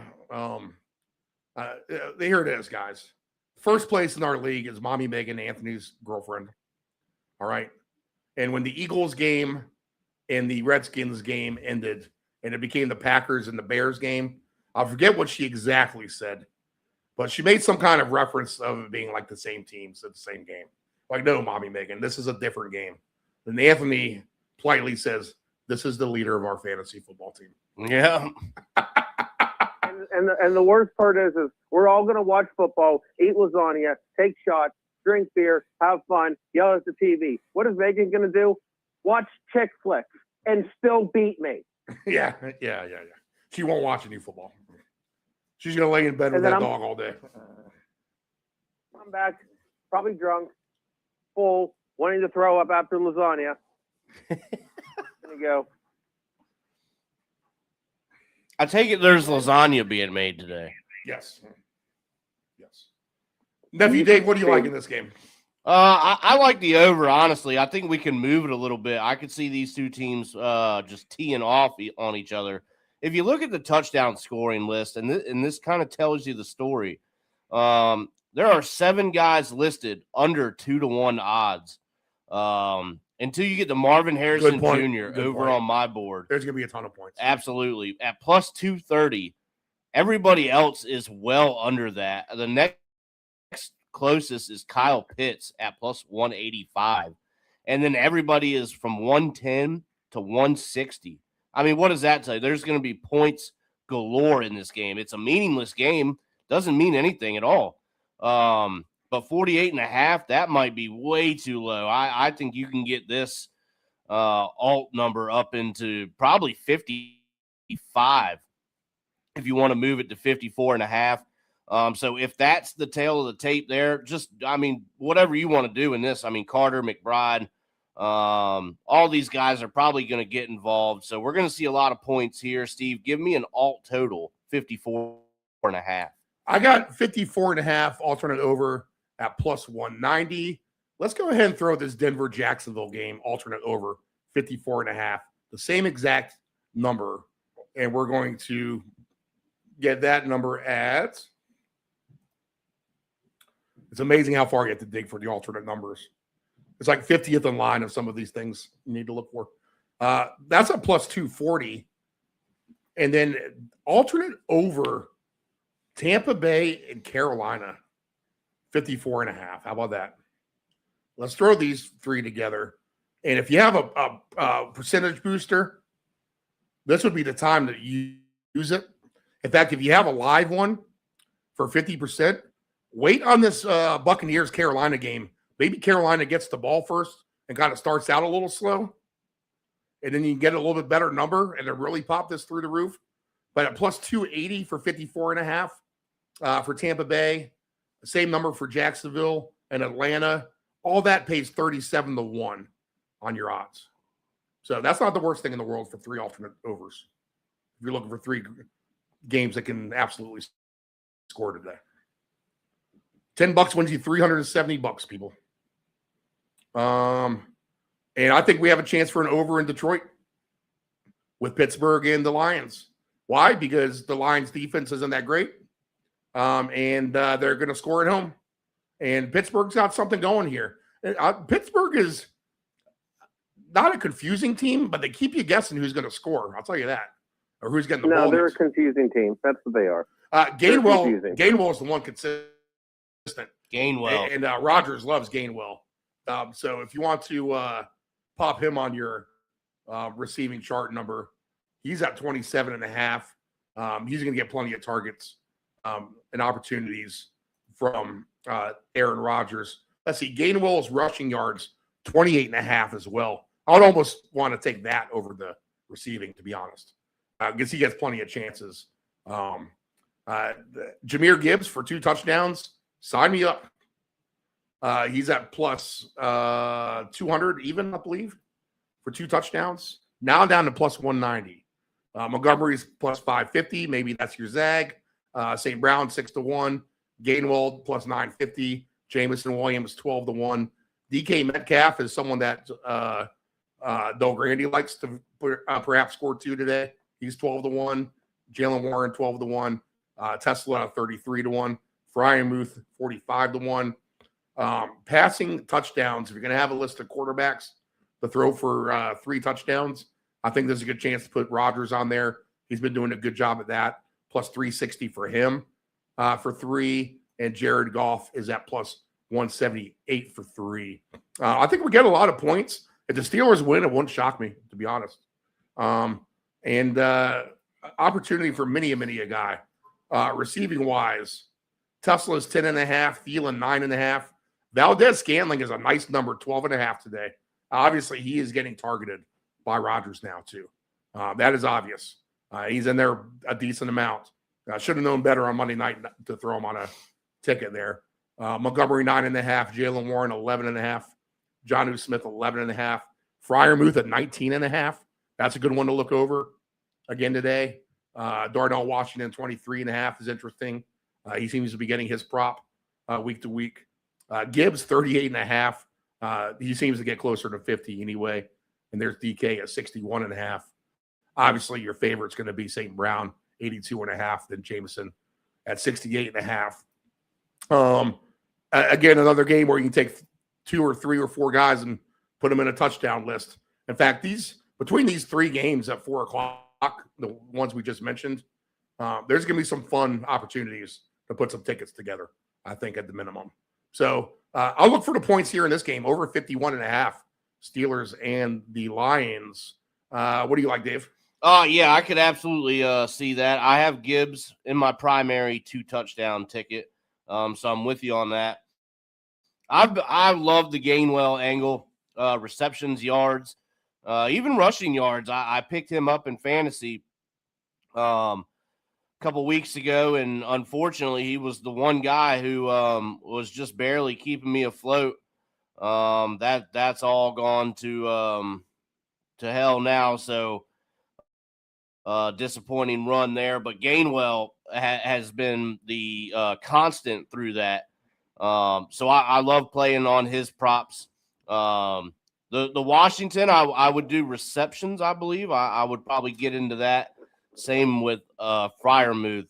I like the points angle here, and I think you have the personnel to kind of really pick and choose what you'd like to do. So give me Gainwell and give me Gibbs in the future of the running backs here. All right, Antonio, what do you like? So when I was playing my Tim Patrick to catch 3 balls, I noticed that Isaac Tesla is plus 520 to catch 3 as well. Yeah, that's not much. Yep. I like it. And of course, I already sent the screenshot to you and Dave. Yep, saw it. Yep. So that's my favorite one. I'm not betting much. I mean, of course, I'm going to have my 2 touchdown scores, and I'm going to play Gibbs and Amon-Ra in some capacity. I don't think Jameson Williams is going to do it again, but I'm also rooting for Pittsburgh, so I'm holding off just a tick. All right. Fun game in the late window for sure. This game is the worst game of the window. The Raiders and the Texans, 14.5 for the Texans, 38.5. Nico was off to such a great start last week, and then he kind of slowed things down. This might be the same exact thing you saw last week with Houston playing an inferior opponent at home and where they just blew their doors off. Now, fortunate for, or I don't know if it's fortunate or unfortunate, we don't have to deal with Pickett anymore, but we get Geno Smith back. So list of interceptions today, Geno Smith, right? Against the Texans. Oh, has to be. And then go ahead and start that list, Dave. We'll rewind real quick. Throw Geno Smith on there. Anthony, feel free to throw in an interception guy when you think of it. Throw Gardner Minshew in there. He threw a pick right off the bat when he came in. All right. Throw Quinn Ewers in there. Notepad. Let's not throw Quinn Ewers in there, actually. Throw Brady Cook in there. All right. Geno. Throw Dak Prescott in there. Dak.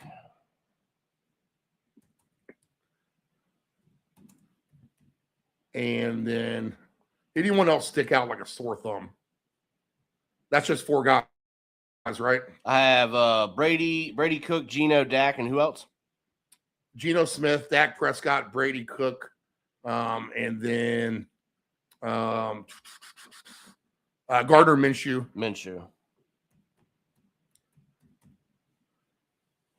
All right, yep, so we got 4. Let's throw in Brissett because the Atlanta defense is opportunistic, at least, I'll say. And they throw it a million times, so he's bound to throw one. So that's your list of interceptors. I think the Texans named their score against the Raiders. What do you think, Anthony? Against the Raiders. Sorry, I'm putting together my fantasy lineup. No, you're good. The Raiders just don't have any talent. I don't know how they even hang. Yeah, it's. What did I hear? I forget what show I heard. The only difference between a bye week and the Raiders is that there's tackling involved. Right. Low hanger receiver numbers for the Texans. Let's take a look at some of these. Who do we have here? It's a mess. So the bottom 6 guys are all Raiders. Jaden Higgins, 34.5. Schultz, 40.5. Nico is 66.5. It's pretty cheap today, to be honest. He could be 100 yards in the score. Give him another shot. He came out of the gate hot last week. Maybe he kind of continues it. So give me some Nico Collins later in his late window with the Texans. What do you like, Dave? Well, You know what? Honestly, really not much here. Yeah, it's a game against the Raiders. I've backed way off of Genty now for weeks. You could just name anything you want to do here with the Texans. You know, they've really been trending in the right direction now in the playoff hunt. So this is a really good spot for them to kind of solidify themselves to be in better position to grab a playoff spot. So it's anything you want to do. You got Nico, Chubb, Schultz. You know, maybe play some Christian Kirk if you want to find something a little bit obscure. But Steve, it's anything Houston here for me. You're saying, Anthony? So Woody Marks is probably going to play, but I've seen him at the blue tent like every other play. So Chubb is the automatic play for me, but I'm going to go against the grain and I'm going to throw in a Goombawale at plus 550. Yeah, you did that last week. Now I'm wondering if Chubb for a touchdown today is at same odds as Woody. Here's the deal. If it's a blowout, we're not going to see Chubb in the second half. The old man. They're going to let Wale or whoever run it. Why? That's why he's a good pick. So Chubb at any time, first half touchdown at plus 310 is the more attractive number to me for Chubb. A first half touchdown for Chubb plus 310. I think you could throw that into your round robin of one touchdown for Flournoy, one for Shakir, put Chubb in there for a first halfer, something like that. It's not often I do the first half touchdown guys, but it seems like they actually hit when I do. So I'm going to kind of stick with that theory today. And we've seen it week after week here lately in these blowout games. Barkley's to the bench. He's gone. You know, once it's out of reach, he's gone. So Chubb, who's the older player, still has the knee he's recovering from. You can put that as a consideration still until next season. We need him for the playoffs as well. You know, let's give him some rest in the second half. So anything you do with Chubb has to be in the first half. I'll say that. That makes a lot of sense. That's a good angle. Yeah. And a plus 310, that's a good number to put on a ticket, to be honest. Absolutely. All right. So as a broken record, and you've heard a million times, the Raiders are bad. Texans on the way to the playoffs. And the Texans have a good coach. Defensive minded too. So this is going to be a tough road for the Raiders to get anything going in my mind. All right. The state of the art of the union of the Patriots is this. Heartbroken as your host still. The only way to get over this heartbreak is for a win today, to be honest. Otherwise, this might be a gloomy Christmas. The hangover and the thoughts of the Patriots blowing a 21-0 lead against Superman, which Anthony watched me. There was never any time where I did not say the Patriots had this clinched. Last week, it was 21-0. I said, they're not out of this. That's the first thing I said. And I felt fortunate enough for the Patriots to get that late field goal by Buffalo mismanaging the clock to go up 24-7 at halftime. That made me feel a little bit better, but knowing the Bills just were not out of it. And as soon as they ran that long kickoff back and scored right off the bat, that was it. That was the game. Flipping complete momentum at that moment in time.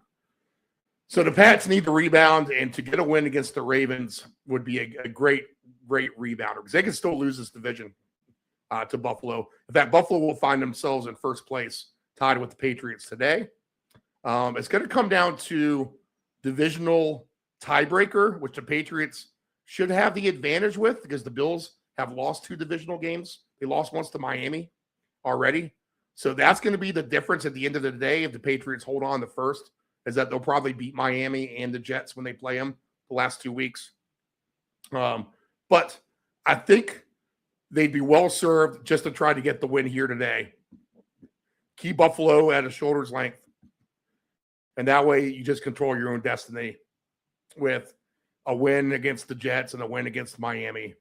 And you go ahead and win the division. So whereas a loss and a bad loss at least they know they can hang with Buffalo too, right? They know that they can play with them. You just got to be able to make the plays against Josh Allen at the end of the day and the referees. I have no doubt the referees favored Josh Allen in that scenario last week. In fact, it looked like the Patriots had an interception, and they called it a completion for Buffalo, where it was an interception, and they threw pass interference. If you look at that play again, it just looks like an interception, and a great interception by my man Jones for the Pats. And that was several calls by the Pats and the Bills. The Bills converting endlessly on third down and long.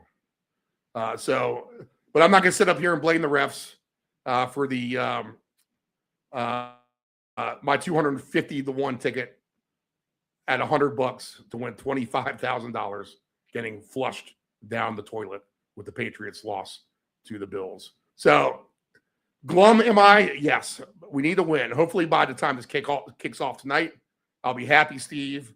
I'll have lasagna sauce all over my face. I'll have lasagna stains on my shirt. There's a couple broken shot glasses. There's a big beer stain on the floor. Babs is passed out on the couch somewhere alongside. And you want us to have football over at our place after what I just heard. Got it. So Patriots and the Ravens is the matchup tonight for Sunday Night Football. It's going to be a hard the good thing the Patriots have going, and I know the Ravens won 27 last week. That's probably more of an indictment against Cincinnati and their mindset. And Cincinnati will be better today. I have no doubt in that, playing Miami. But I'm not prepared. I think this is a field goal game either way, to be honest. If you're going to give me 3.5 points now, I'll take the Patriots plus the 3.5. All right, what do you like, Anthony? Well, I know you guys are going to bring up the whole narrative stuff, but what is it? Hunter Henry to get 4 catches, Stephon Diggs to get 3? Yep. Well, look, if everything doesn't go right for Pittsburgh, you're looking at a possible Ravens-Patriots divisional game. And Baltimore's starting to get hot at the right time. Right now with my fantasy lineup because I still don't know if I'm going to start Dart or Jackson. But if they are going to win this game against New England, and I'm intrigued to see how New England will rebound after that loss, be Derrick Henry. The Travion Henderson, Derrick Henry for 2 touchdowns each isn't the worst angle tonight. Mm-mm. They're going to feed Derrick Henry the ball. Someone like Sills for 100 to 1. Find someone in this game, maybe like a Henderson or a Derrick Henry, and parlay him with that, because that's going to be phenomenal. What do you like, Dave? I like this to be a close one. This is a good Sunday night game, so I'll definitely tune in and catch some of this. I don't quite have my thumb on this one yet. I like the angles with the running backs there. I like Zay Flowers' receptions. I know he did score, I believe it was last week. But I've said it 100 times, and I'll say it one more time, that, you know, he is the tool that gets them down there, and then it's everybody else that usually scores. So play the Zay Flowers receptions and then maybe a likely touchdown at plus 260. I could see that combination for them going down the field. Henderson for 2 at plus 750. We're going to have to take a look at that. We got the Diggs angle and the Henry angle. I've already played it. I love the numbers plus 210 and plus 220 for both of them. So there's definitely some good numbers to be had in here. Some fun stuff I think that we can do. I'll take a little bit longer of a look and kind of try to decide once this game gets closer. But give me some receptions, the incentive angles, and for this to be a close, good Sunday night football game. All right. Let's get our picks all together. Dave, your interceptors list is? The interceptors list is... It's going to be Brady Cook, Geno Smith, Dak Prescott, Gardner Minshew, and Jacoby Brissett. All right, touchdown madness. You'll just have to rewind if you want all of that. Too many guys to go back through for that. And then let's see here. Your big Steve lock of the week. Let's get that figured out before I forget that. This is your one bet to bet 1,000 to win 1,000. Might as well go with the system play. And we'll take Tampa Bay -3 over Carolina today in Charlotte. So Tampa Bay is your system play, which is 9-6 officially on the season, which is 60%. And your plus money, if you're doing it, if you're betting 1,000 a game, then you're up right now $2,400 for the season. How about that? Could be worse. Hopefully $3,400 with a Tampa Bay -3 victory today. As better not blink twice. Better hide your cookies and milk, as a gambler clause is coming to town. All right. Let's cue up the best 2 touchdown sounder in all of sports. Steve, you make that guy sound terrifying. Like I'm more scared of this guy than the Grinch. Gambler Claus is an old character in my life. Eric had to remind me of this morning. Johnny. 4 weeks. 20 papers, that's $2 plus tip. Gee, Johnny, I don't have a dime. Sorry. Didn't ask for a dime. $2. I give you 2 pounds and a Ric Flair. It's a jungle out there.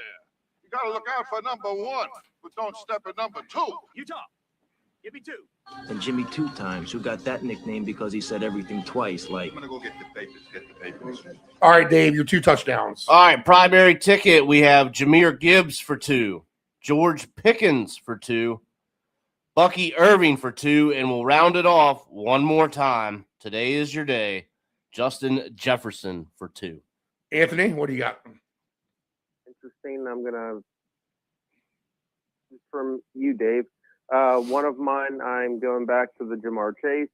I'm throwing Tony Pollard in there, Mike Evans, of course, and then Jahmyr Gibbs. And the one I just created is going to be Devon Achane, James Cook, and Bucky.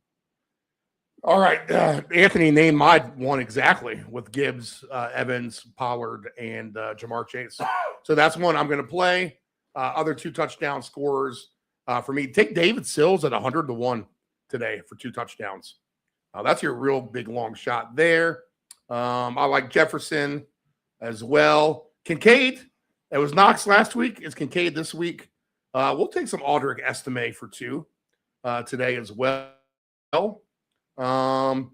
We will scroll on down. Any number of guys in this Jacksonville Denver game can do it. But let's go ahead and take my man Jacoby Myers for 2, coming off the contract. Both of the tight ends in the Atlanta Cardinals game. We'll take Pitts and we'll take McBride together. Jahmyr Gibbs sounds wonderful to me in that game with the Steelers. And we'll take a shot at Nico to get 2 with the Texans when the time is right later this evening. Not the worst thing in the world if you want to take Travion Henderson and Derrick Henry for 2 tonight. And George Kittle's Monday Night Madness. Iowa's next to Indiana. They might as well be the same state, as Anthony said. And Kittle's for 2 makes sense to me. All right. Prop bets, a couple prop bets you love the most, Anthony. You read off some yardage guys. Want to read a couple more? You got? What do you got? We'll wrap it up fast here. This is an absolute haymaker. Tyler Show, Jackson Dart, Jacoby Brissett, and Trevor Lawrence, 3 passing touchdowns each. I will be sending you guys that screenshot.